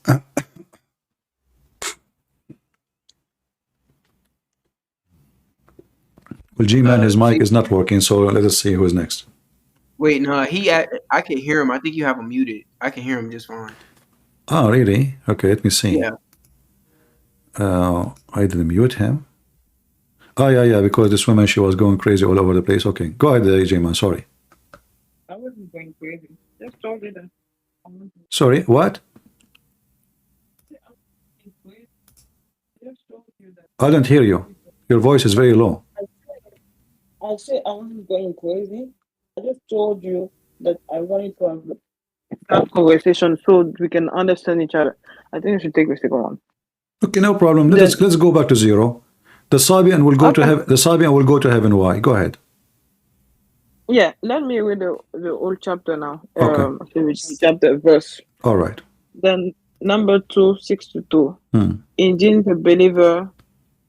Okay, I don't have to put what is in parentheses. And those among the Jews, the Christian, and the Sabian, we sincerely accept the faith in Allah and the last day, and do good deed. Their reward is with the Lord. And there shall be no fear upon them, nor shall they grieve. Okay.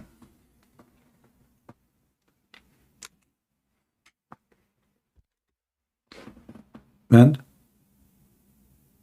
Do you want me to continue? Tell me the answer. I'm waiting for your answer. Sabian will go to heaven. Why? So you took your time, you did read, you studied it, you came back. Why the Sabian will go to heaven? I didn't take my time to. So why you are coming back then? Do you have the answer or not? Why the Sabian will go to heaven? I just called back because we couldn't have a small conversation the first time. Okay, no problem. But I have a question for you, the Sabian. Why they will go to heaven? You said to me, lady, the religion of Allah is only Islam and Allah and only accept Islam. Wonderful. The Sabian are not Muslims. So why they will go to heaven? But based on what you say that the Sabian are not Muslim. You Muslim, you say that they worship stars. The Muslim, when those Yazidi, the Yazidi, when ISIS, they occupy Iraq, they slave their girls. Why? Because those people, they worship shaitan. According to Muslim Yazidi, they worship shaitan. So how those who worship shaitan, they will go to heaven?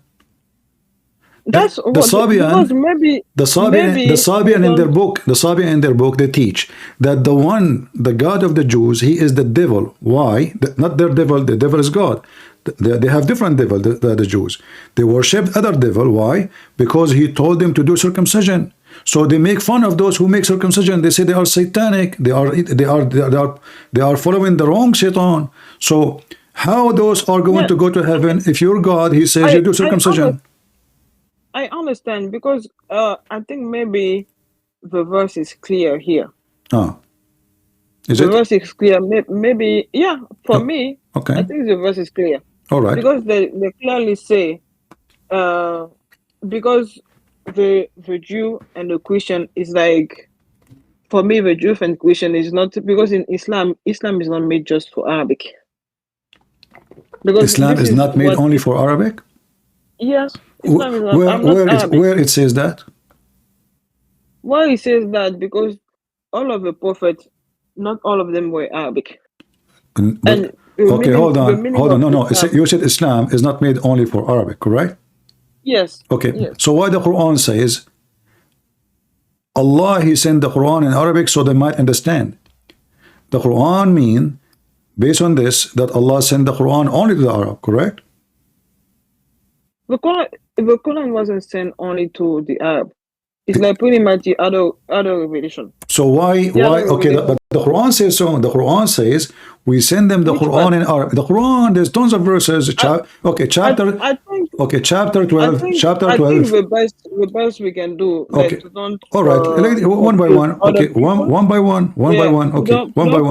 One by one. To not confuse people, it's better to finish with that first. All right. And when we're gonna finish with that, then we can move on to we are talking about it. Okay, the Quran says in many verses, Allah, He sent the Quran in Arabic so they can understand. As an example, chapter 43, verse number 3. Right now, we have to finish with the Sabian first. We're gonna move to, okay, I asked you then where. Okay, who is the Sabian? Can you give me from your religion? Can you give me from your religion who is the Sabian? Can you give me from the Quran, lady? Can you give me from the Quran who is the Sabian? Why they will go to heaven? Go ahead. We go back to zero. Yeah, we go back to zero because what I understand from this verse, and I think everybody should go to read it by themselves to be able to understand. And it's really clear. It said, indeed, the believer and those among the Jews. They said those among the Jews. They didn't say like all Jews. Where it says among the Jews. If you can show me among the Jews, I will shave my beard. Okay, you can go on because the Quran I use is the number Quran. You can go on Google. You are reading false Quran. I don't need Google. I'm an Arab. It says here in Arabic, إِنَّ الَّذِينَ آمَنُوا وَالَّذِينَ هَادُوا and those who they are Jews, not among the Jews, not some of the Jews, وَالَّذِينَ هَادُوا وَالنَّصَارَى وَالصَّابِئِينَ. So don't tell me, go to Google, show me what it says. Okay, let me speak my language with you, and I will see if you'll be able to understand. What is your language? My language is Ojenika. What I have to do with this? The Quran is in Arabic. Yeah, but the Quran is in Arabic. I'm not an Arab. Okay, see, you told me that Allah has sent Islam for all mankind. And now you cannot understand your Quran. Allah did not give you translation. So it's not like I cannot understand the Quran. When the baby is born. So you are, but now you are giving, but you are getting wrong translation. You are getting wrong translation. I just said to you, where in the verse it says among the Jew. Where in the verse, lady? Where in the verse? Okay, just go. Don't please. Just go. I have to mute you. No, you have to go. You have to go. Talking to you is a waste of time. Talking to you is just a waste of time. There's no point. It doesn't say that. This is a false translation. They are lying to you to fix it. Even the translation in front of me, which is made by the Muslims, made by Muhammadan, it says those who they believe and those who they are Jews, not some of the other Jews, not some, not a few. Here we go. This is Hilali, Muhammad Hilali, and Muhammad Khan. For me, I do not need a translation. Let me read for you from my language. Who care about your language? Allah don't even accept your prayer in your language. You have to pray to Him in my language. Your God Allah, He don't speak languages. If He speak languages, then He should accept your prayer in any language. Your God is an Arab, made by the Arab, for the Arab. And now you are a slave of the Arab. And you cannot pray to your God in your language. You have to pray in my language. If your God speak all languages, then you can pray to Him in any language. A Christian person, he can speak to Jesus in English, in Nigerian, If he live in Congo, he speak the language of the Congo. It doesn't matter if he's a Chinese he speak, Jesus understand. Even in your stupid book, it says that when the disciple of Jesus told them to go and teach and preach, they said to him, how we are going to go and teach and preach? We don't speak the language of those countries. He said, don't worry, you go to sleep. They woke up in the morning, they found every one of them, he speak a different tongue. That is the miracle of Jesus. Your God, he speak only one tongue. And not only that, the problem, even his Arabic is broken. He is like a guy from Afghanistan. The one who speak Arabic, he will know in 2 seconds that the Quran made by someone, his Arabic is like my English. You know, like imagine Christian Prince, he is going to teach Shakespeare how to speak English. This is how the Quran sound like. Mistake in a pronunciation, mistake in a grammar, mistake in writing, mistake in everything. And then they say to you, this is an amazing book, brother. Those people do not know Arabic.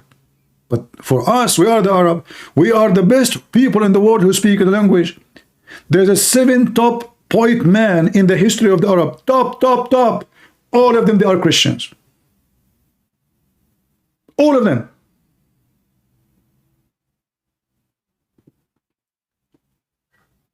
You're a prophet, don't speak good Arabic. Go ahead. Oh yeah, I just had a question. So if God writes for you, right? If God writes for you to Is God what? If God predestines you, or God writes We don't believe in destiny. I don't believe in destiny. What do you mean? We Christian, we don't believe in destiny. Wait, so if God writes for you to die tomorrow, can you choose? Like, This is not destiny. What do you mean? No, this is not destiny. God, if you wanted to kill me, he can, right? But God did not decide when when he created me, or before he created me when I'm going to die. No. God, when we went out of heaven, listen, when we went out of heaven, when God, he created Adam, he did not create him to die. He told him, go and live in the garden forever. So God did not create us to die. But when Adam, he said to him, if you do this sin, then death you die. And that's what happened. So now we have a natural life, and then we die when our body decay, our body degraded. It's not God killing me and God decide when I'm going to die, unless God decide to punish me and say, hey, Christian Prince, die, I would die. But this is not destiny. Wait, but the Bible says that God chooses when you die. Yeah, give me where it says God, he says God, he decided to us to die before he created us. The Bible says so? Hold on, I'll get you the verse. Okay. Yes, second. Mm-hmm.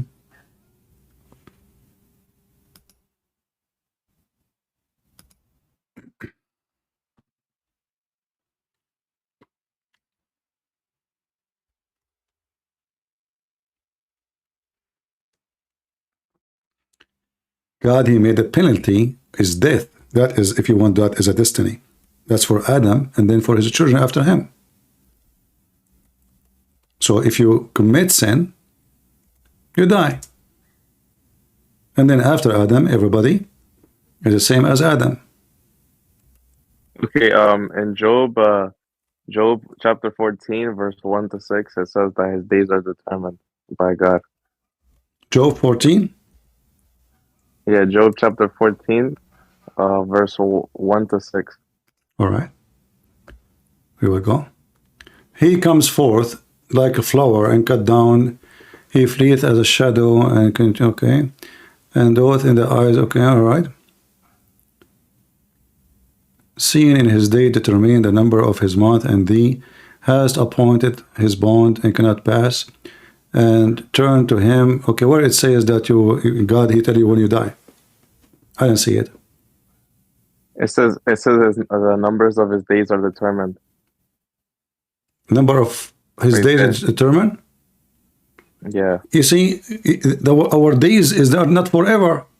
They are determined that we will die. So he said to Adam, when you commit sin, if you do this, death you die. You will not live forever. Those are determined. It's determined you will die. So you cannot live forever. Yeah, but it says until he fulfills his day like a hired man. So he will not die until he fulfills his day. So God already had a plan for his life, and he cannot die until he fulfills it. So God is in God control of can when do he that dies. for God can do that for a certain man, you know. But still, like as an example, Moses was sent as a messenger, as a prophet, and if the mission is not done, then God will protect him. But there's time even for Moses to go. But this is not destiny. This is not destiny. I can go right now and kill somebody in the street. I can go right now and kill somebody in the street. If God, he decide that his days will live, let us say until Friday, that mean I did not kill him. That mean God made me kill him, so the destiny will happen. But this is not what the Bible is talking about. The Bible is saying that our days are not forever; they are limited, and we will not live forever, for we are people of sin. So everyone after Adam, including Adam, he have a limited. Adam, he lived for a long time. But still, even if it's 1,000 years, still the days of Adam are limited. It's not destiny. God did not destiny for Adam, my friend. God did not destiny for Adam how long he will live, how long when he will die. God destiny for him, if we can use the word destiny, that if you would commit sin, it was a choice of Adam, not a choice of God. If you eat from this tree, then you die. And then what he did. So the promise is, if you do this, this will happen to you, the warning. And that is for us and for everybody.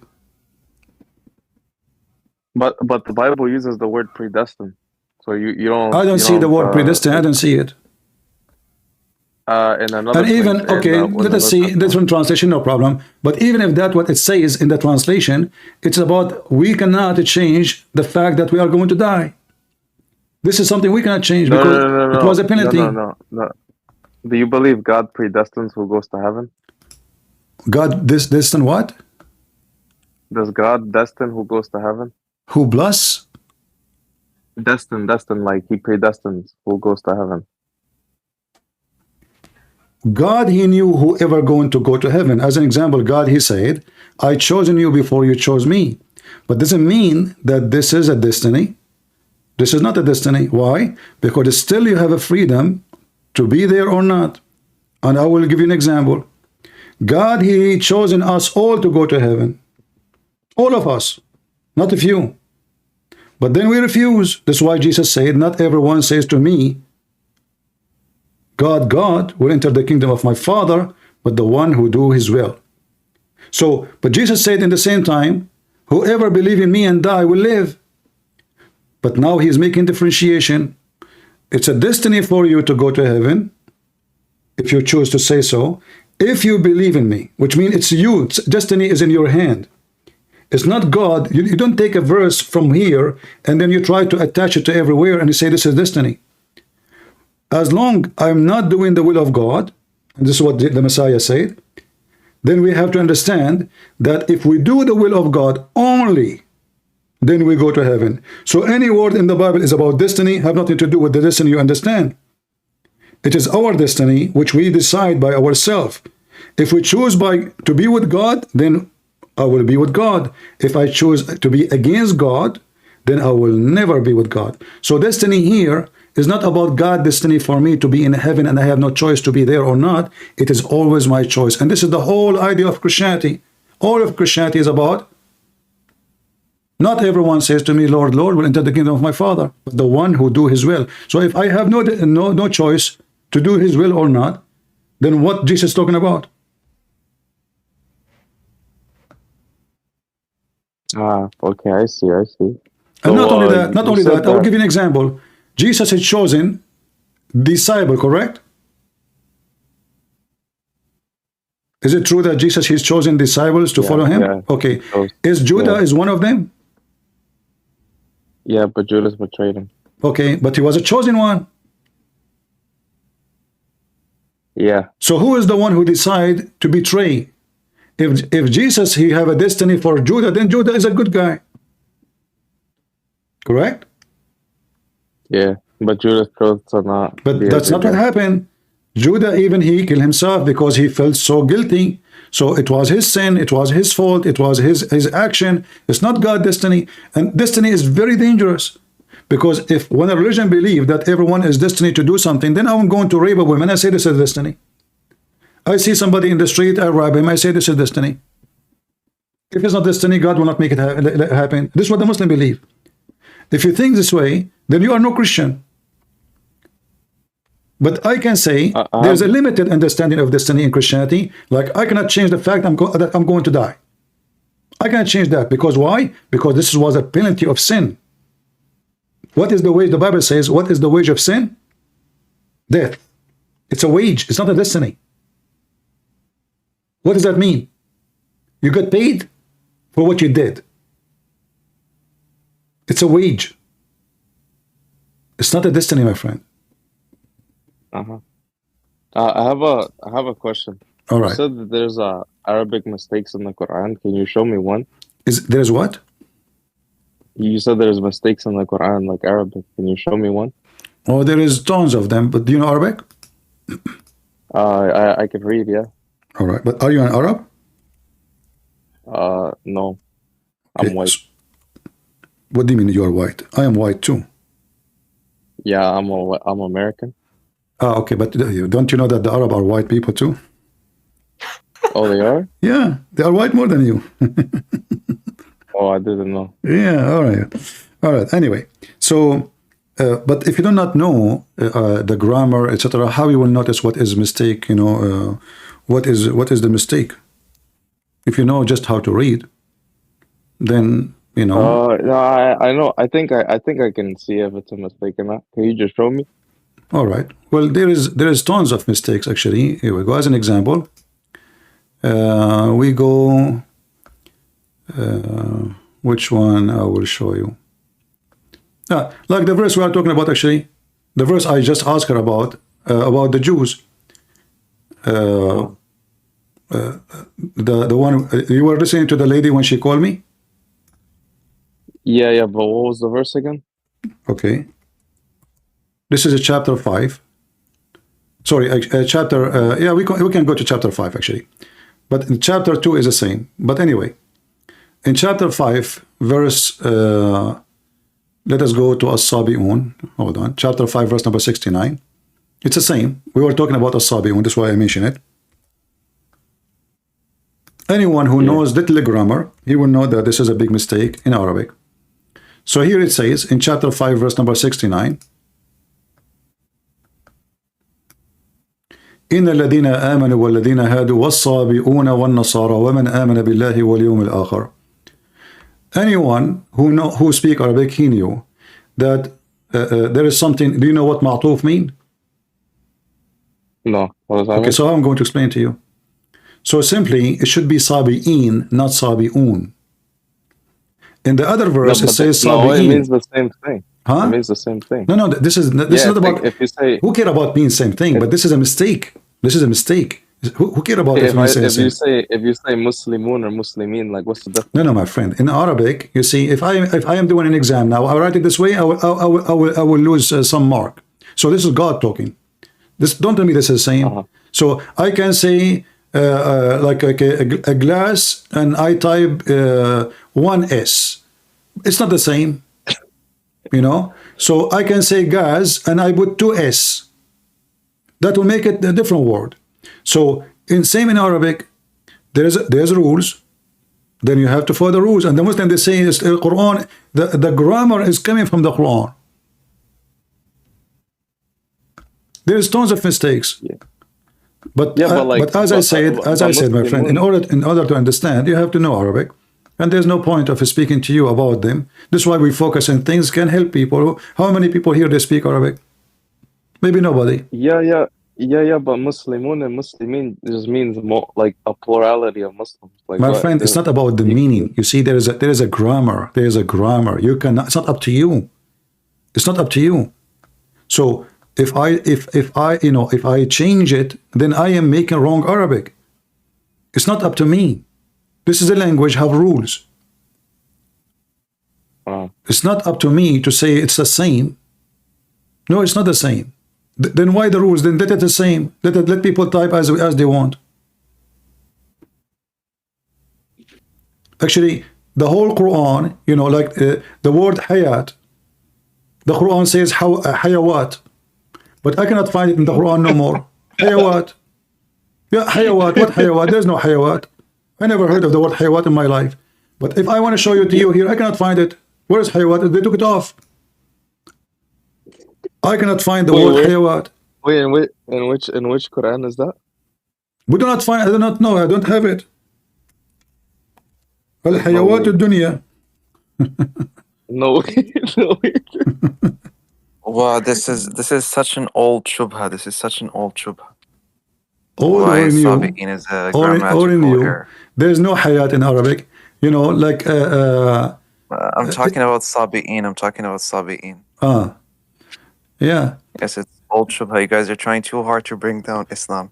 Look at this. I found an image of the Quran. He said he speak Arabic. He said he knew how to read Arabic. Read this one for me.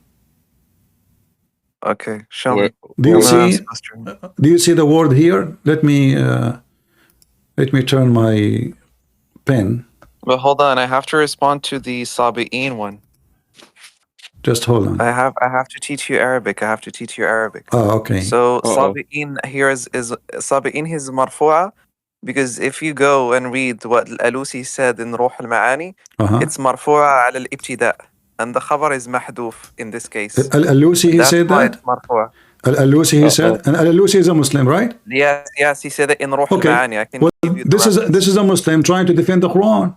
But we know that this is false. No. This is listen. Okay, hold on. Okay, you see, the language is based on istiqra. Okay, hold on. Listen. I will go with you. If Al-Alusi, he says, so who is Al-Alusi? Okay, are you done muting me now? I'm not muting you. Okay, so I'm gonna repeat again. The grammar rules are based on istiqra. So we take what the Arabs say and what the Quran say, and we do istiqra, and we determine that if we have this word in this placement, then it's going to be, for example, marfu', and if we have this word in this placement, then it's going to be mansub. Your argument is the same as saying that. Hold on, your Al-Alusi, he made this rule based on the Quran, not based on Arabic. So this is why I say the Muslim, they say the Muslim, they start making the Quran their rules, because the Quran is against all rules. So what they do, they say, oh, because here we put this word, but this is not the grammar of the Arabic. This is false. So they try to fix it.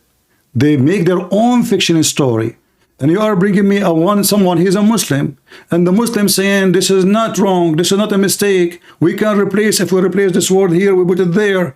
You bring me a witness. He is from the gang. No. This, your argument is like what? This is like saying that hold on. There should not be nun tawqid unless the qasam, i.e. the name of God, is mentioned explicitly. If there is somebody, he witnessed that this is true. He's not a Muslim. There's one person who is not a Muslim. He speaks Arabic. He said this is true. What you are saying. Okay, so are you gonna let me speak now? I did not mute you. I didn't know I was muting you. Why are you scared? Why do you keep muting me? I don't understand. I did not mute you at all, my friend. I did not even touch the. Okay. Listen. No one is muting you, you liar. Okay. Listen. You interrupt Christian Prince, I'm gonna mute you. Okay? No, don't mute him. Don't mute him. Don't mute him, please. Listen. Can you give me one person who is not a Muslim? He said the rule, what you said about the Quran is true? I mean, the Arabic language is based on istiqra, so we do istiqra. No, you see, here we go. Okay, you keep saying to me based on istiqra, based on nothing. It's based on the Quran. What? Yes. You Muslims, you are fabricating your own base to fix the Quran. Like the guy who called me before you. Listen, the guy who called me, just to show everybody, the guy who called me before you, he says that Quran says the sun appeared to him. See, the Muslim, they add words. No. We say wajadaha. It means he actually found the sun setting in the muddy spring. Whoever says otherwise is a liar. Okay, so you agree the Quran is mistake there? What do you mean mistake? He found the sun setting in muddy water. Yeah, we affirm this. Alhamdulillah. What's wrong? So you agree that the sun really go in a spring of water every day? Yes, it's al-ghaybiyat. We cannot really say that. What do you mean ghaybiyat? We know where the sun goes every day. Not, I mean, in this case, it's something that's ghaib. We can't really What do you mean affirm. We ghaib? Can can't you, really not my friend? affirm Not everybody that the speak. sun doesn't set Not in a muddy everybody spring. speak Arabic. Not everybody speak Arabic. Can you tell me what ghaib mean? Yeah, something that's unseen, unknown, something that we can't really. Just to show you, my friend, I'm not. for example, I'm not insulting you. Just to show you how silly what you said.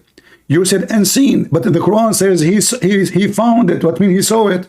How it is unseen? Unseen from our perspective. Unseen from What our do you mean? perspective. I'm losing my voice. How? What do you mean? Not from our perspective. The guy he saw it. From our perspective, My we don't friend. see. I mean, we don't see that the sun sets in a muddy spring, of course, but we cannot say that the Quran is wrong because we would be saying that Allah is wrong and Thank you. Hold on. Don't talk. Don't talk, guys. Did you see? He just said we cannot say the Quran is wrong. We cannot say even if the sun set in murky water. And this is issue the same with the Arabic grammar. We cannot say that the Quran is wrong. With the Arabic No, grammar, you're hold wrong on. that Let me finish. So, guys, we cannot say the Quran is wrong even if the sun set in murky water. We cannot. And the same for the Arabic grammar. So he bring me a Muslim. The Muslim, he say Christian Prince is wrong. This is not how it is. So what they try to do, they try to adjust the language to make it fit with the Quran. And now they are trying to adjust the sun.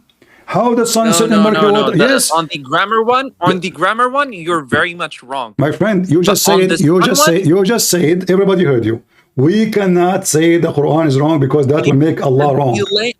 Listen, the grammar rules, they do not have anything with what the Quran says because the istiqra is also based on the poetry. When the grammar rules you are talking about, when the grammar rules you are talking about is created, is before Islam or after Islam? The grammar rules? The grammar rules, they have always existed with Arabic, but the rules were set and written in the books by the likes of Sibawayh, exactly. Of course, after the Quran. Is it written? Isn't it this rule you are talking about? Let me finish. Because Sibawayh didn't rely only on the Quran. He relied on poetry from the pre-Islamic period and literature also from the pre-Islamic period. He didn't just rely only on the Quran. So Sibawayh, he did not. Do you know the guy? What his name? The Egyptian Arabic scholar. I forgot the blind man. Do you know what his name? Egyptian. I don't know any Egyptians. He said, give me a pen and I will write Quran better than this. But I want to show you something from the Quran right now.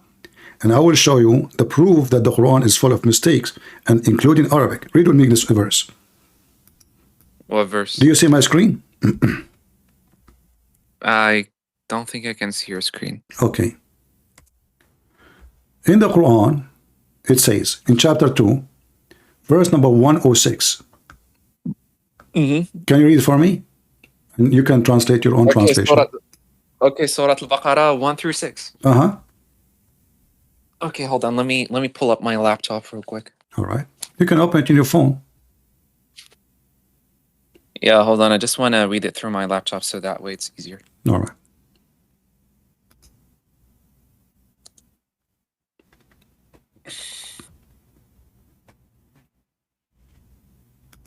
Okay, hold on. Okay, so Alif Lam Mim ذلك الكتاب لا ريب فيه هدى للمتقين. Chapter 2, verse 106. Chapter 2, verse 106. 106? I thought you said 1 through 6. No, okay, no. Hold on one sec.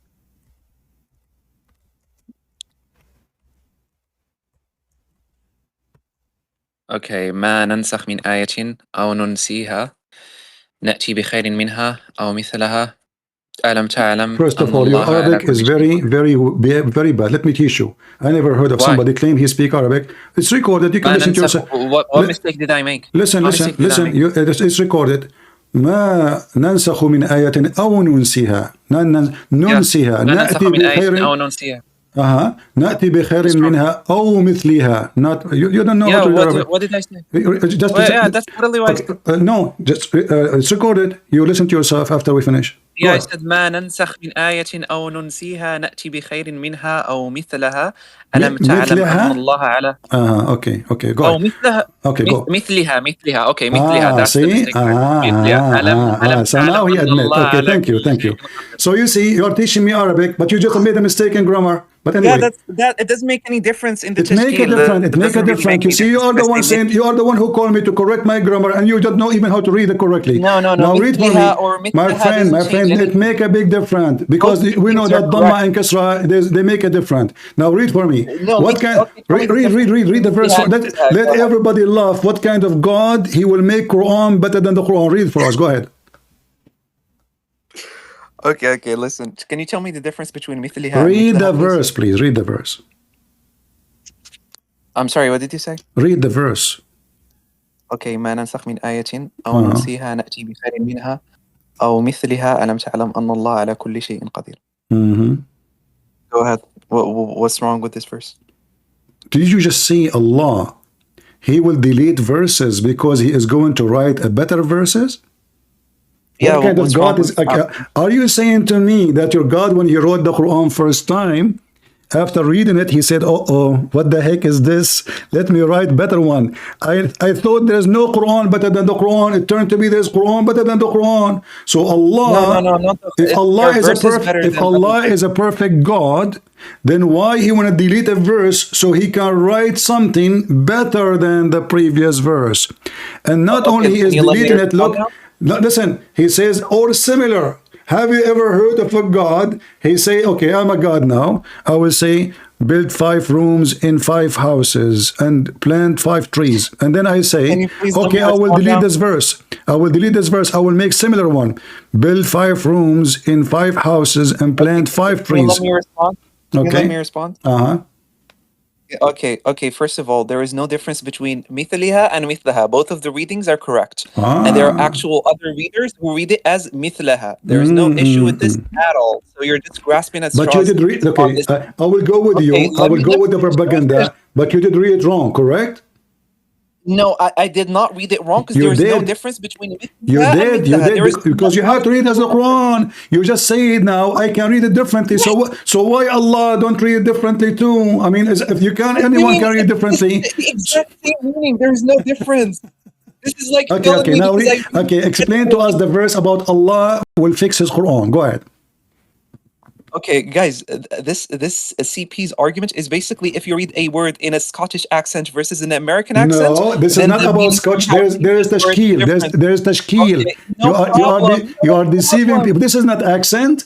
This is tashkil. This is tashkil. There's valves in the top and underneath of the word. You have to read exactly. This is why tashkil exists. So don't tell me accent. What accent? This is not accent. Now read for me the verse, please. What kind of God he says such a thing? Don't mute him, guys. Who muted him? Are you there? He's not muted. He's trying to find an excuse to leave. He left? No, he's still here. He's just not talking because Is he the guy? His name is Sigma? Hello? Yeah. Okay. Sigma, go ahead. Read for us the verse, please. Okay. First of all, you still haven't responded to me. We still haven't responded. What's the difference between مثلها or مثلها? But anyway, you're just trying to grasp at straws and do red herrings, but that's fine. You're Red just herring. trying to Okay. Go ahead. Okay, so I'm gonna read the verse again, but no problem. So we say ما ننسخ من آية أو ننسيها نأتي بخير منها أو مثلها ألم تعلم أن الله على كل شيء قدير. So here it says that a verse is better than the other. This is because we have verses which are more suitable for a certain point in time compared to other verses, which is why we have verses being abrogated by other verses.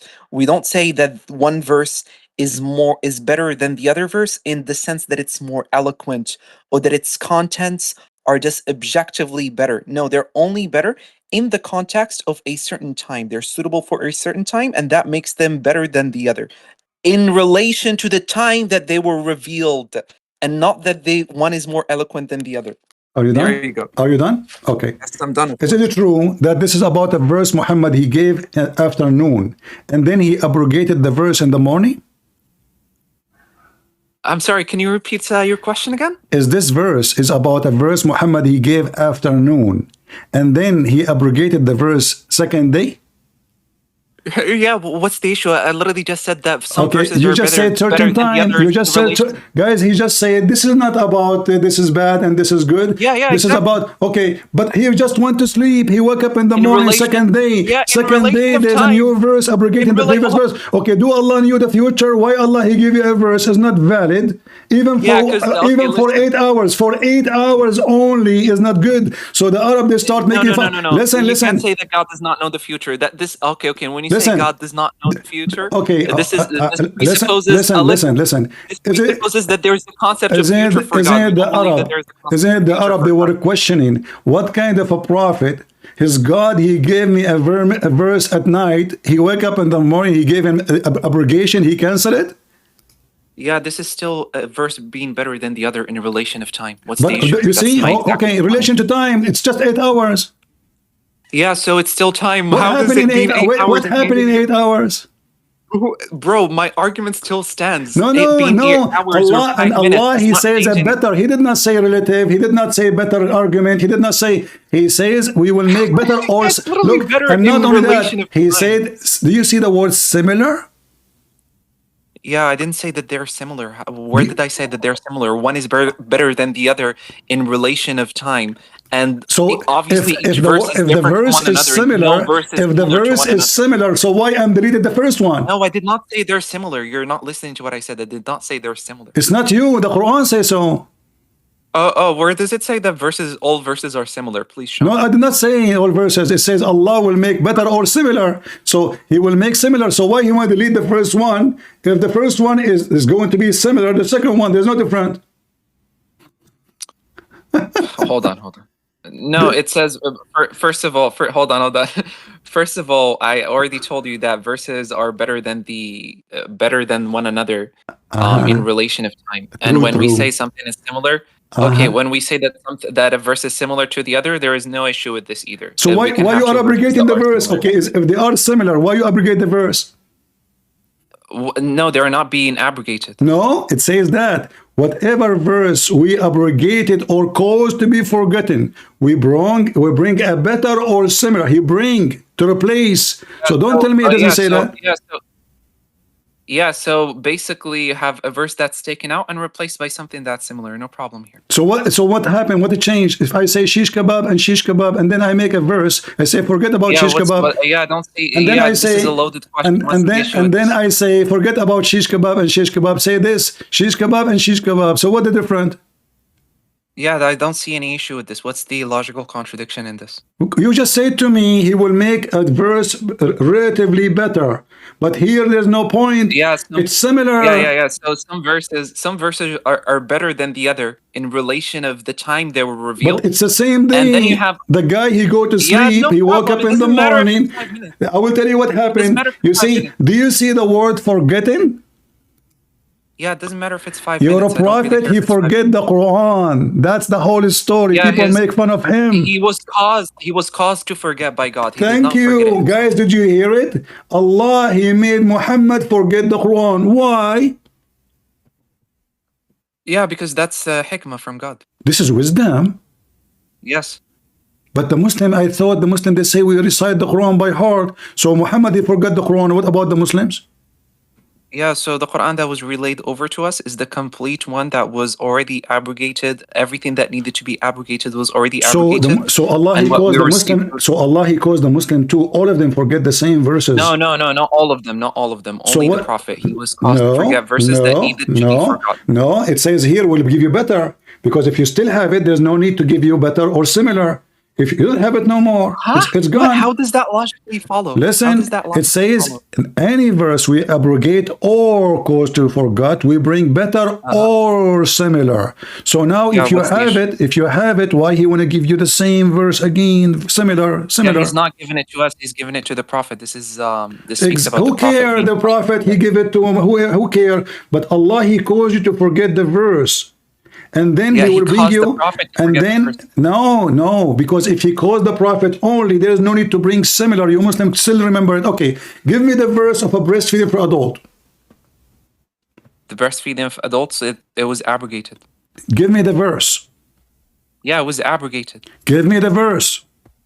What do you mean? Give me the verse. It doesn't You exist. are telling me abrogated. Okay, hold on. Guys, it's abrogated. There is no verse in the Quran that says that this is abrogated. There's two types that of verse. abrogations. There's two types of abrogations. There's abrogations of the ruling and the abrogation of the textual You see, verse. when you say there's abrogation here and there, you have to give me a statement where it says this verse is abrogated. Can you show me?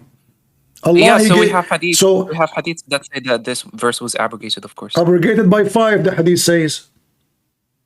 What did you say? Abrogated by 5.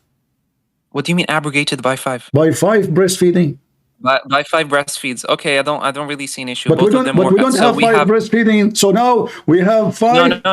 Hold on. One of them was abrogated in the ruling, and then we had both of them abrogated in the textual, like Look the at actual this. Everything is abrogated in this religion. So Allah caused the Muslim to forget. So now are you saying to me Allah caused you to forget the verses about breastfeeding for adult, which is the reason for me to become a Muslim? Because I love a breastfeeding, feeding for adult. What do you mean? What do you mean by Allah? He caused you to forget the breastfeeding for adult. Where do you get this from? First of all, he caused the Prophet to forget, not me. Secondly, no. He caused you to. Otherwise, recite the verse for me. He caused you to recite to forget the verse. Give me the verse. No, he didn't cause me to forget. He didn't cause. Then give me the verse. Then give me the verse. Read it for me. Yeah, you want me to read you the verse again? About breastfeeding for adult. Yeah, I told you that was abrogated. You see, you keep saying to me, he make it the Prophet forget it, not me. That means you know it. Okay, tell me the verse. What is the verse of a breastfeeding for adult? Yeah, it was abrogated. The text you keep saying the same thing. I'm saying to you, okay, it's abrogated, but you said you did not forget it. Allah, he caused Muhammad to forget it. So now you did not forget. Listen, when God causes the Prophet to forget a verse, it's not relayed over to us. If it's abrogated, then it's not relayed over to us. The only thing that's relayed over to us is the narration. The Muslim, they knew about. No, listen. The Muslim, all of them, they knew the verse. Aisha, she used to command her sisters to do breastfeeding for anyone want to enter upon her. So this is the verse very well known between Muslims, and they practice it. And so the ruling, adult breastfeeding still exists within our religion, but that doesn't mean that it has to be in our book. What is the verse? What do you mean doesn't have to? So isn't it the Quran says nobody can change the word of Allah? No, it was Allah himself who changed the word of Allah, not someone else. Show me the evidence that Allah, he chose this verse to be changed. Yeah, so it's mentioned in narrations. Where? No, what narration? Even your prophet, he never said that, because Muhammad died and the Muslims still practicing this. Yeah, we don't only take from the Prophet, we also take Listen, from no, give me where it says this verse is abrogated. This is false, because there's no verse of abrogation and there's no hadith about this is abrogated. The Prophet never says so. You are making things up. It's challenged in front of everybody. Can you show me the hadith? It says that the Prophet, he abrogated this verse and he said the following. Why you're trying to force us into having the Prophet specifically say that it was abrogated? Because, so who is the one who abrogated the religion? You Muslims? No, we also take the rulings from the companions. Exactly. So you Muslims, guys, did you see what he said? They take the ruling of religion from the companion. So the Prophet never said so. Because the companion, not necessarily. The companion, in order to make a ruling, they should say what the Prophet said. It's not up to you. If Allah sent the verse, this is a command from God. Who is the companion? You Muslim, you follow Muhammad or the companion of Muhammad? Yeah, we also take from the companions because he said to take from the Thank you very much, guys. Did you hear? They took also from the companions. So Muhammad is not the source no more. Allah is not the source no more. But look what the Quran says. The Quran says that the Christian and the Jews, they took their monks and their rabbi as gods. If you read the interpretation for this, you will see because they are following the command of the men, not God. So you Muslims are kuffar according to chapter 9 verse number 31. The Christian and the Jews, read it carefully, they took their rabbis and their monks as what God. Does that prove exactly? What does that prove prove the following, that the one who took the companion, the monks, the rabbi as gods instead. Okay, where the rabbi is given authority by freaking Moses or Jesus to have rulings taken from them? We No, but our prophet we said did he not gave take us. we do not take ruling from them. We take ruling from God. But now it's you who said. Everybody heard you. You abrogated the Quran. Of course. Listen, it is you who said you abrogated the Quran by a statement of a companion, not of Muhammad, neither Allah. There is no issue with such thing. We can take the No, abrogation ruling from. no, you just said that. Everybody heard you. Yeah. I just said that there is no So what do you mean no issue? So you take your religion from a rabbi? No, it's not a rabbi. It's Okay, Muhammad's companion, and he what do you gave mean him authority. what do you mean no rabbi? If Allah he said you do breastfeeding for adult, and you said to me this is still valid, and then you said to me this verse is abrogated by 5 times. Can you show me? Because in order to be abrogated by 5 times, then we should have a verse of 5 times breastfeeding for adult.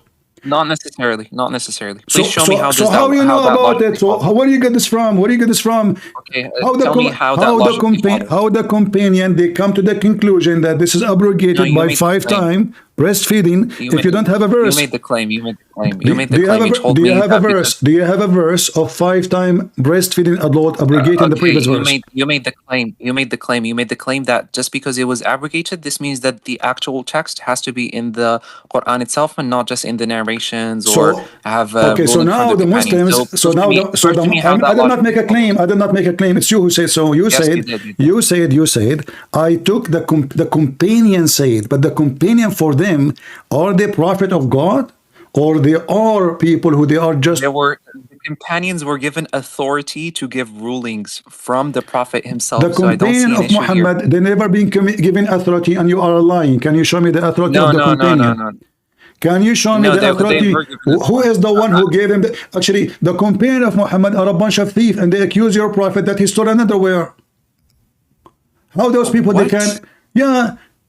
How those people they can be the one who can make abrogation? Show me the narration where it says that he stole an underwear, where they accuse him that he stole. Isn't it your prophet? Isn't it your prophet was accused by the companions, not the enemy, not the kuffar? In chapter 3, verse 161, that they accused Muhammad that he took a piece of clothing, red piece of clothing. Okay, let me read the verse. Hold on. So those are the companion. They can change religion and they can change ruling. It's not Allah, it's not Muhammad, it's the companion. And those are the same one. They are fighting with their prophet about a piece of clothing. CP, here's let's go over the claims that you made that weren't substantiated. You made the claim that there is a difference between mithliha and mithlaha. No, see, he go back to zero now. He go back in. He's stuck with because he's trying to save his. He's trying to save his embarrassment. The prophet. Listen, why you are going back zero? We jump over that 10th century ago, and now let's see CP go to Mr. Trying to save himself. Do you need water? Do you need water? Do you need a fire distinguish? I will give it to you. Now read this verse for me. Read the verse for me. Accusing your prophet of stealing a panty. Your prophet accused by the companion, the one you said they can change rules. You are not following God. Everybody heard you. Muslims don't follow God. They follow companion of a companion of a companion. They don't know what Muhammad said. Now read. The prophet, he stole a laundry of a Jew. Okay, we're gonna read the verse. Or a kafir, the kuffar of Quraysh. Can you just let me talk for a second? Okay, second claim that you made is that just because we have the verse being abrogated, this means that the textual verse. You said to me, we spoke about this. Don't repeat yourself. There's no point to repeat yourself. Everybody heard you. So you don't want me to call you Everybody heard you. You don't have any reference from your prophet. You don't have a single reference from your prophet. You don't have a single reference from Quran. So you have zero. So Muslims are fabricating things. Not to forget to mention that what kind of God he commanded women to give her breast to a stranger. Okay, so, I mean, this is alone is a story. Making claims without substantiating them, correct? You're just going to keep making claims without providing proof for them. Correct? I am the one who made the claim without proof. It's you who made the claim without proof. I asked you, okay, you said Allah will give you similar. And you said Allah did not cause us to forget the Quran. I said, okay, recite for me. I said, okay, he caused the prophet, but the prophet he told those verses to every Muslim. I said to you, recite for me. What? He told the verses. Yes. Verses to the angel who then told the prophet. He did not tell it to every individual Muslim. Isn't it That's not how it works. Aisha, she said that when the prophet died, the verses of stoning to death and breastfeeding for adult was under the bed of the prophet. And then a tame sheep, a goat, came and ate it. So yeah, but they were already abrogated, so it doesn't matter. What do you mean it's abrogated? No, it's not. And this Muhammad is dead. The verse is abrogated after Muhammad is dead. Listen. Guys, look at this. Look at this. The verse is still in the Quran. The goat ate it. You said to me it's abrogated by recitation. It's not no more, and you cannot even recite it. Yes, the recitation and you said everybody heard you. You said lying to me. You said Allah, He caused Muhammad to forget it, not us. But now, as you see, this is the Quran of Muhammad. Read the hadith. Read the hadith. The verse of stoning and breastfeeding for adult 10 times was revealed, and the paper was with me under my pillow. When the messenger of Allah died, we were preoccupied with his death, and a tame sheep came and ate it.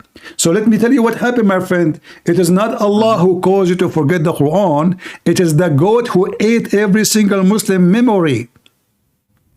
The problem here is that the verse of stoning was already abrogated through recitation. So why is in the Quran? So why it is in the Quran of Muhammad? This is Muhammad himself. This is the house of Muhammad. Muhammad is dead now. It was already abrogated through recitation. It doesn't matter if it was... No. It's not abrogated because it's there. If it's abrogated, so are you okay? Are you saying to me that Muhammad, he kept a verse in the Quran and you do not need to read it? So when you arrive there, you skip it? You jump like boing, boing, boing? So it's there in the Quran. It's already abrogated through recitation. Here's the false equivalence that you're making. Listen. You're saying you are saying it is abrogated by recitation. But when that's mean when you start reading the Quran, the second you arrive to breastfeeding for adult, you have to jump it because you are not allowed to recite it no more. This is what you said to me, abrogated by recitation. Okay, can you let me speak? Can you let me speak now? Go ahead. Okay, here's the false equivalence that you're making. You're saying that because it was abrogated through recitation, this means that it should have been removed up to the point of when the goat ate it. It should not be in any parchment or any paper. Now, you need to prove to me this equivalence, that just because it was abrogated through recitation, this means that it should have been, that the paper containing the verse should have been shredded or burnt. Now, prove to me this equivalence, and then you can make this clear. Look, guys, what he's asking me. He's asking me to prove to him what he should prove to me. You need to prove to me. You need to prove. I have a proof from your books that the verse is still in the book. The verse is still in your prophet book, not even Aisha book. This is Muhammad book. So the verse is still there. Muhammad never mentioned the word abrogated. Hold on. Let me drink some water here. Let me drink some water. Drink, okay. Camel urine is better. It's more healthy.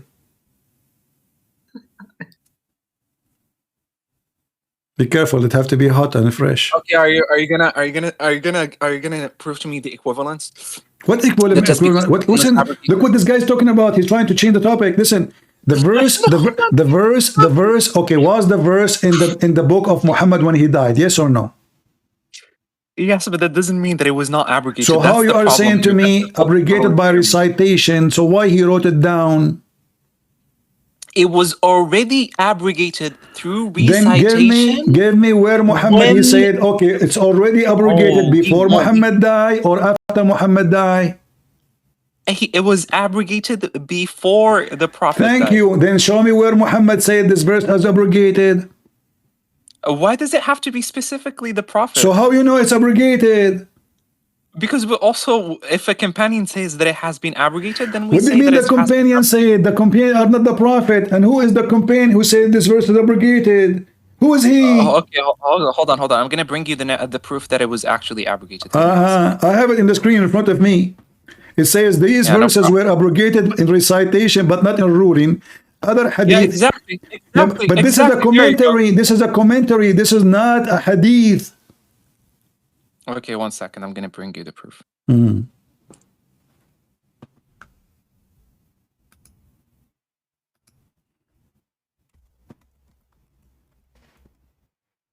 I like your God, by the way. I mean, breastfeeding is the best thing ever for adult. I mean, God said it's allowed, so I'm not sure what's your So, argument. do you like, if you're, I'm trying to insult you.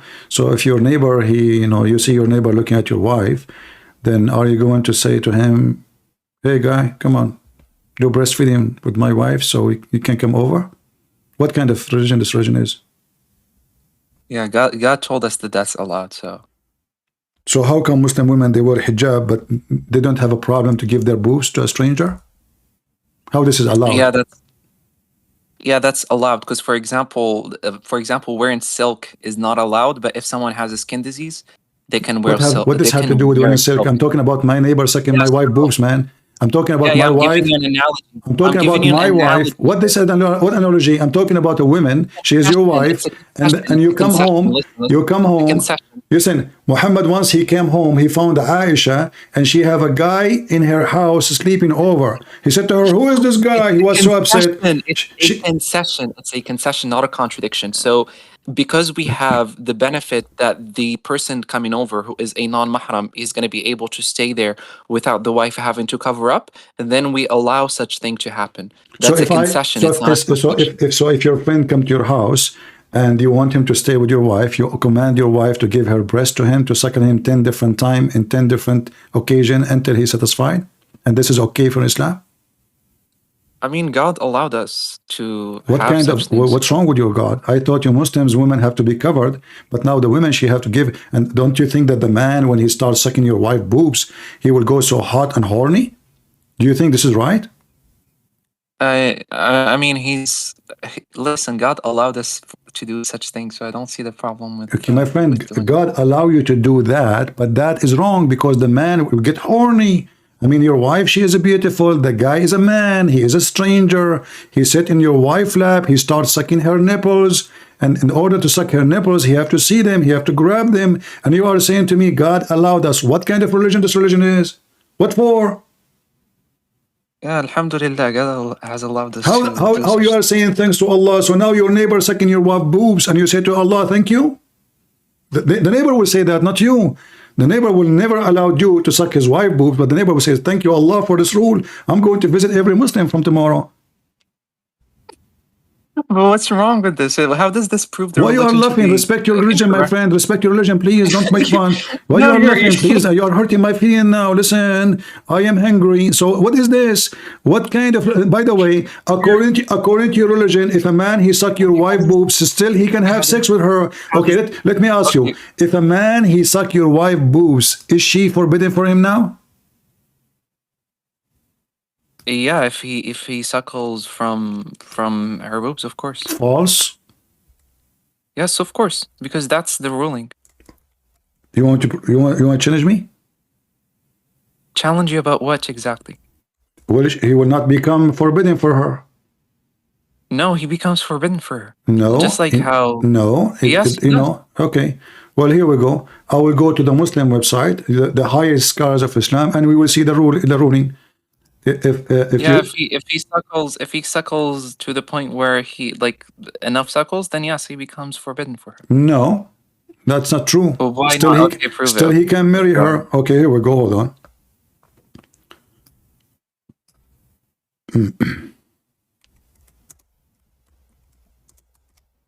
Then you speak Arabic, so you have no excuse. Okay, go ahead. All right.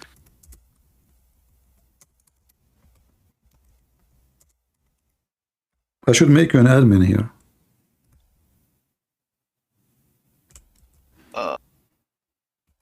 I would like to apply for that. All right.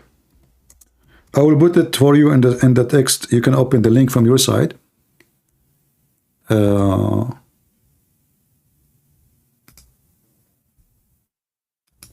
This is the fatwa. I will put it in the chat. I will show it in Ramble at the same time. And I will use Google Translation. But for you, you do not need Google Translation. You speak Arabic. Question. Yeah, I don't need the translation. Okay. Question. Do breastfeeding for adult forbid? The answer, no. I'm sorry. So you're saying that the breastfeeding for adults, right? Yeah, it makes one a mahram. No, So if does you not. breastfeed It from does a woman, not. It's in front of you. Breast. Look at the title. This is the title. I don't Breastfeeding see anything. adult. Huh? Do you guys see anything? I No, don't see I anything. just posted the link for you in the chat. I posted the link. Okay, hold on. Give me 1 second. Yeah, and I use Google Translation for those who do not know Arabic. You can open it in Google browser, and you can translate in your Google. The title of the fatwa. This is an Islamic fatwa, and this is the fatwa number in front of you. Breastfeeding an adult will not forbid, which will not make you mahram. So you are fooling yourself again. But there's no point of this. So now your wife, she gave her boobs to the neighbor. Still, he can sleep with her. He can marry her. So what you did actually, you invited the bear to your house. Yeah, okay, let's say that it doesn't actually So make what the someone point? a So what the mahram. point? You said to me, Allah allowed it. What Yeah, the it point? allows him to enter the house without her having to cover up. But she is okay, but he is allowed to have sex with her now, so she is not covered up. Yeah, but he's allowed to enter her house without her having to cover up. Exactly. But now that will make it more horrible because now she is not covered and he is allowed to enter the house anytime, even if the husband is not there. And now you are thinking that this is okay. No problem, no problem. How does this disprove my religion? Well, this will prove that this. I don't want to be rude to you, but this is a pervert action because who is the man who accepts his wife to give her? Who is the man? Who is the my friend? Who is the man? I'm not going to tell you what I will do if I see my man having her boobs in somebody else's mouth. But what kind of a man? He encouraged his wife. If you go inside the house, he found his wife hugging somebody in her lap. He is sitting there. What he is doing in your lap? Oh, honey, I'm doing breastfeeding for adult. And you are saying to me, what's wrong with that? If there's no benefit, I just showed you that this will not forbid the man from having sex with your wife. So what was the point? Yeah, how does this disprove Islam, to be honest? I just because Islam is teaching fornication. Because this is a form of fornication. You are doing How some. is it a form of fornication? It is because when the man, okay, you see, you Muslim, you're a prophet. He says if the man he commits sin by his eyes, by his tongue, by his mouth, by his hands. Correct? Okay, now his mouth is in her nipples. His head is in her chest.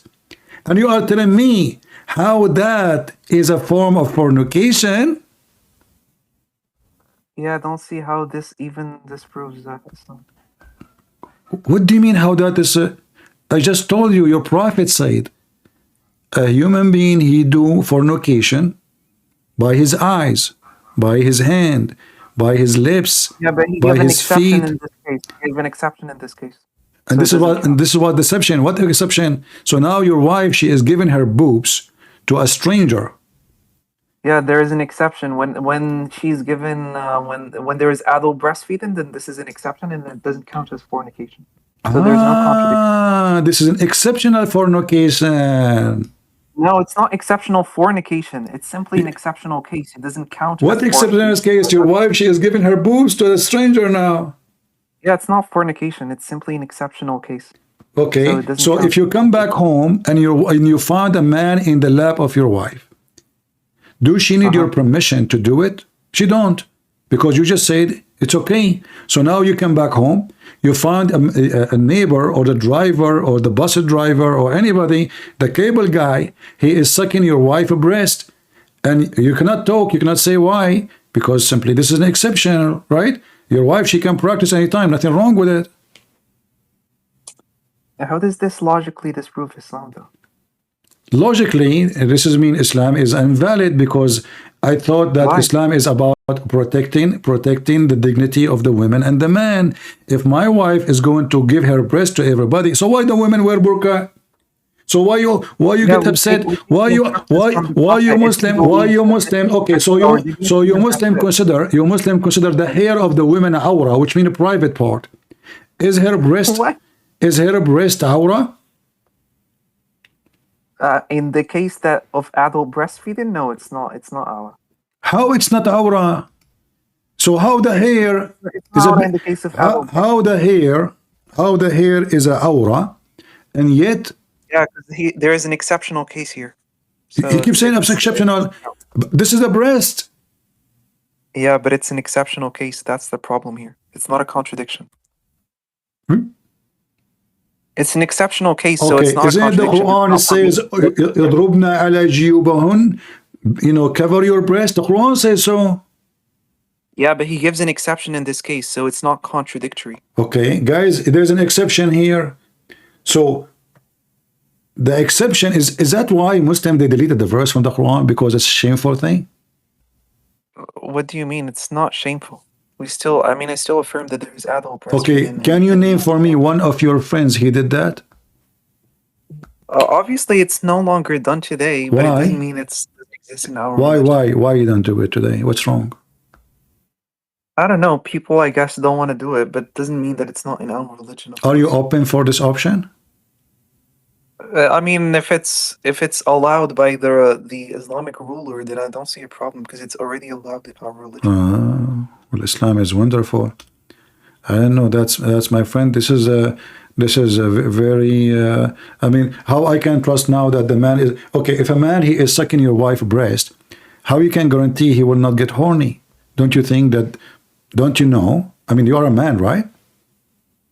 Yeah, but the problem here is the Prophet has instructed us to do such things or allowed us to do such things. So if it's okay, it's okay if the man is sucking your wife and his private parts start being boing, The Prophet allowed such things, so I don't see the issue here. So the Prophet allowed your neighbor to suck your wife's boobs and his private part like boing, being boing, like all over the place, and he might even have orgasm. A logical argument against Islam. You're just giving me an emotional because he have an orgasm now. He will have orgasm. The guy is sucking your wife. He's holding her breast, sucking it, and he will have an orgasm if he did not do it for real. How he will stop even there? He have her naked now. Her breast is exposed, and now his mouth in her over nipples. His hand is touching them. And you are saying to me, the Prophet, he allowed us with the problem. He will get so horny. He will sleep with her. She will get horny too.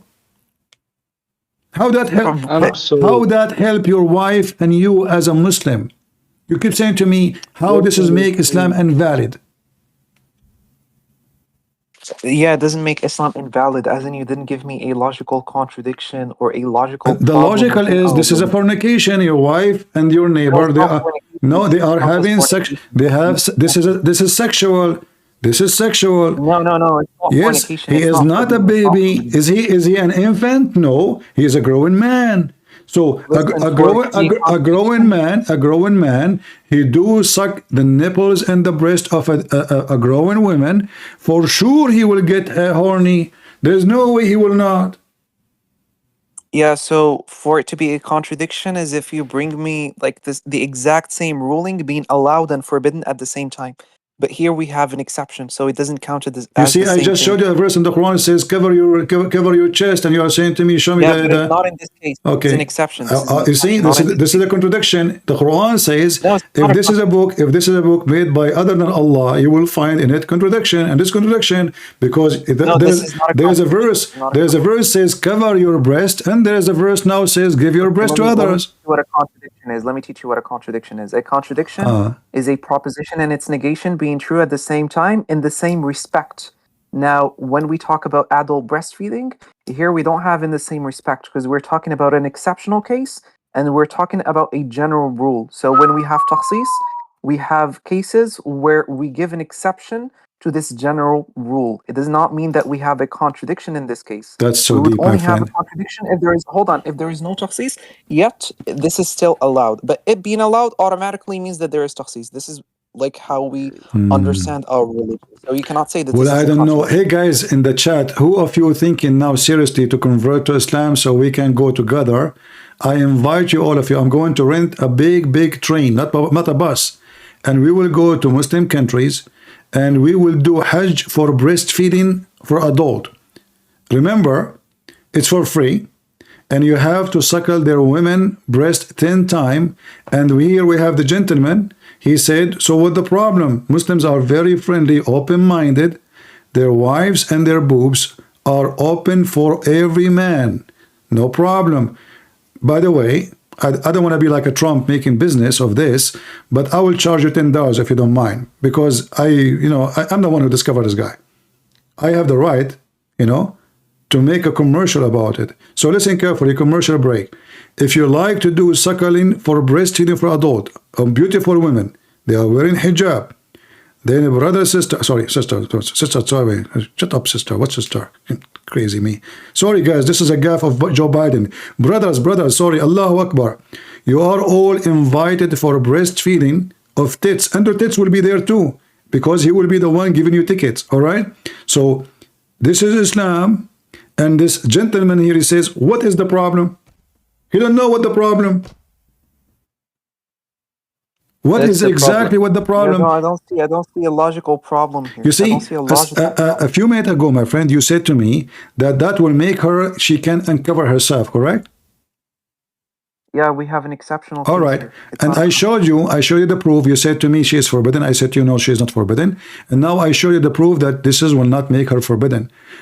Will not make her forbidden. Exceptional case. It's not a contradiction. It's But hold on, will not make her forbidden from having sex with her. So what the point? What the point of this exception? No, it does not. No. Here's the false equivalence that you're making here. You're saying that just because there is a risk of them having sex together, this means that it is now allowed for them to have sex together. This is no. I'm not saying that. I did not say that. I'm not saying it's allowed. I did not say that. Don't. No, that's literally what you said. You said it's not forbidden. I said to you, I showed you a proof. I showed you proof. In the beginning, you disagree. You said it's not true. She is now forbidden for him, so he can enter, and she is not covering herself. So now look what happened. Before he do breastfeeding, the woman was covering herself. Before he do breastfeeding, the man is out of the house. After breastfeeding, now he touch and he play with his boob, and he have to do it in 10 different days, in 10 different time, until he's satisfied. And now he can enter the house anytime. And now she is not uncovered, which means she sit with him as if she's sitting with her husband. She's wearing shorter clothes, exposing her breast. Already he play with her breast. How that will not invite him for sex? Yeah, but it doesn't mean that now the sex is now allowed. That's not what it means. It doesn't. You are creating an environment for sex. You just brought the cable guy. He entered your house. She gave him her breast, and now anytime you enter the house, you find your wife. There's a guy in her lap sucking her breast. You cannot even question what she is doing because she's allowed.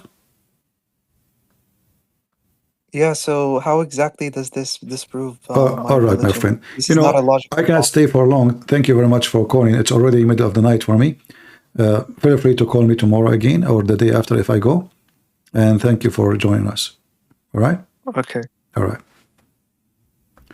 We have many people are waiting, there's one Muslim. I will take him, please, if you don't mind, please. There's a guy, his name Dawah Solution. So I will take him first, even though he is not really the first one. We have a Starlight, actually. The one who left Islam is here. All right, Star. Hi. Hi. What do you think about what this guy he was saying?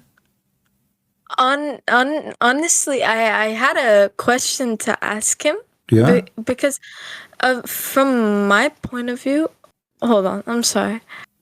Okay, from my point of view, I feel like adultery means like when you have sexual relations with someone of another gender, right? Mm-hmm. So that entire time I was thinking, like, wouldn't that be considered adultery? Because technically speaking, you are having sexual relationships with another gender, and it's with the inappropriate body part. Exactly. So crazy. This is, you see, this is the religion you just left today. You left this garbage today. You see how lucky you are? Imagine if you play this audio of this guy to your mom, you can find it in Rumble, by the way, the video. Imagine you play for her that this guy, he was explaining to the Christian guy how it's okay and it's an exception, and a Muslim woman, she can give her breast and he have no problem with it. Imagine your husband, imagine you stay as a Muslim, and then your husband, he says, hey, listen, My neighbor is going to come to visit you. Now you have to give me your breast. Just imagine. Lucky you are out of Islam, my sister. All right. I will take another caller. He's a Muslim. His name is Dawa. Go ahead, Dawa.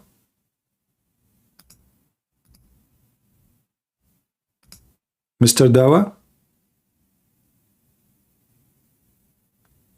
Dawa solution.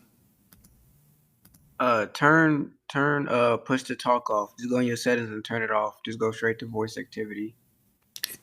Should I send the screenshot of how to do that again? You know, if you want, you can go to Rumble and you can later download the video or share it with your friends. It's going to be at the end of this video because soon I'm leaving.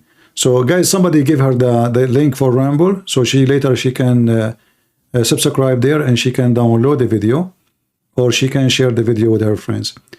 You will find it at the end, the last, go to the last hour of the video or the last 40 minutes. Dawa Solution, are you there? He's a potato. He said he'll come tomorrow. He's okay. scared All out right. of his mind. All right. Yeah. We have signed. Okay. Let us mute him. All right. You are not muted, my friend. Send, go ahead. I'm Christian, man. I'm just. Oh, okay. So you are you are joining? You want to sign for breastfeeding too? Okay. So. No, of course not. Why not? We want to make money, man. What are you talking about? We just $10, $10 only. The guy, he just, he said it's okay. No. All right. It's just for Muslims, man. All right. All right, guys. It's getting so late for me, and I see my voice is getting tired. I really apologize. Otherwise, I would love to stay with you more. Don't forget to subscribe and join our Discord or Rumble. And let me post the link for Rumble for everybody. Actually, the admin, they are posting it. And talking about breastfeeding, to be honest with you, make me so angry. I'm single. I mean, that's really man. If I came tomorrow and I say to you, Shahada, don't be upset, okay? Because simply I'm all over the place. Oh boy, Imagine the Messiah. He come to us today. And we say to him, Lord, there's people who they claim that you are a Muslim. And those people, they believe that their wives, they can give their breast to a stranger, but they are very conservative. They wear hijab. Imagine what the Messiah will say to them. What a pervert cult. What a pervert cult. I cannot describe it with more than this. This is a religion of pervert, made by a pervert. And the one who accepts to do such a thing, he must be a pervert. And there's no a man, he have dignity. He will accept such a thing to happen to him or to his house. This is not a behavior of someone, he have dignity. This is a behavior of somebody, he's a pimp. I mean, even pimp, they will not accept somebody coming to their women. You have to pay. So, if this is not enough for you to prove that Islam is satanic, demonic cult, what is going to prove it to you? I want to say thank you, Lord, for having the good time with those wonderful people. I want to say thank you, Lord, for having our sister here, Star. She called us today and she decided to leave Islam. I'm so happy to hear from her that she decided to follow you, to believe in you, to choose you as a savior. And I am happy, Lord, to say that I am proud only to be following you. I have nothing about myself to be proud about. I am not the one to be proud about myself, for I have nothing, absolutely nothing to be proud about, except that I call myself a Christian prince, for I am prince because of you. Because every one of those Christians is a child of God, the King of Kings. All of them, they are prince of princes. All of them, they are the children of God. And we will never follow a pervert who tried to fool us using your name. He tried to fool us by using the word from the Bible. He tried to fool us by using the word Moses and Maryam. We are smarter than that. Lord, we pray that more Muslims like Star, our sister today, they will leave this cult and they will see how filthy it is. For you we pray, and in you we believe, and our trust is in our Lord, not in the devil. Those who believe in the devil, they will end with him. And there's no question that Muhammad is dead, and even the Muslim believe so. And there's no question that the Messiah is alive, and the Muslim believe so. So who is the fool who will follow the dead man Muhammad, and he will not follow the living Messiah? The living Messiah is our Lord. How in the world you choose to follow someone else? You must be a fool. And if a fool like Muhammad can fool you, how foolish are you? Thank you. God bless you. And I hope to see you soon again. God is good. So is Jesus. Amen.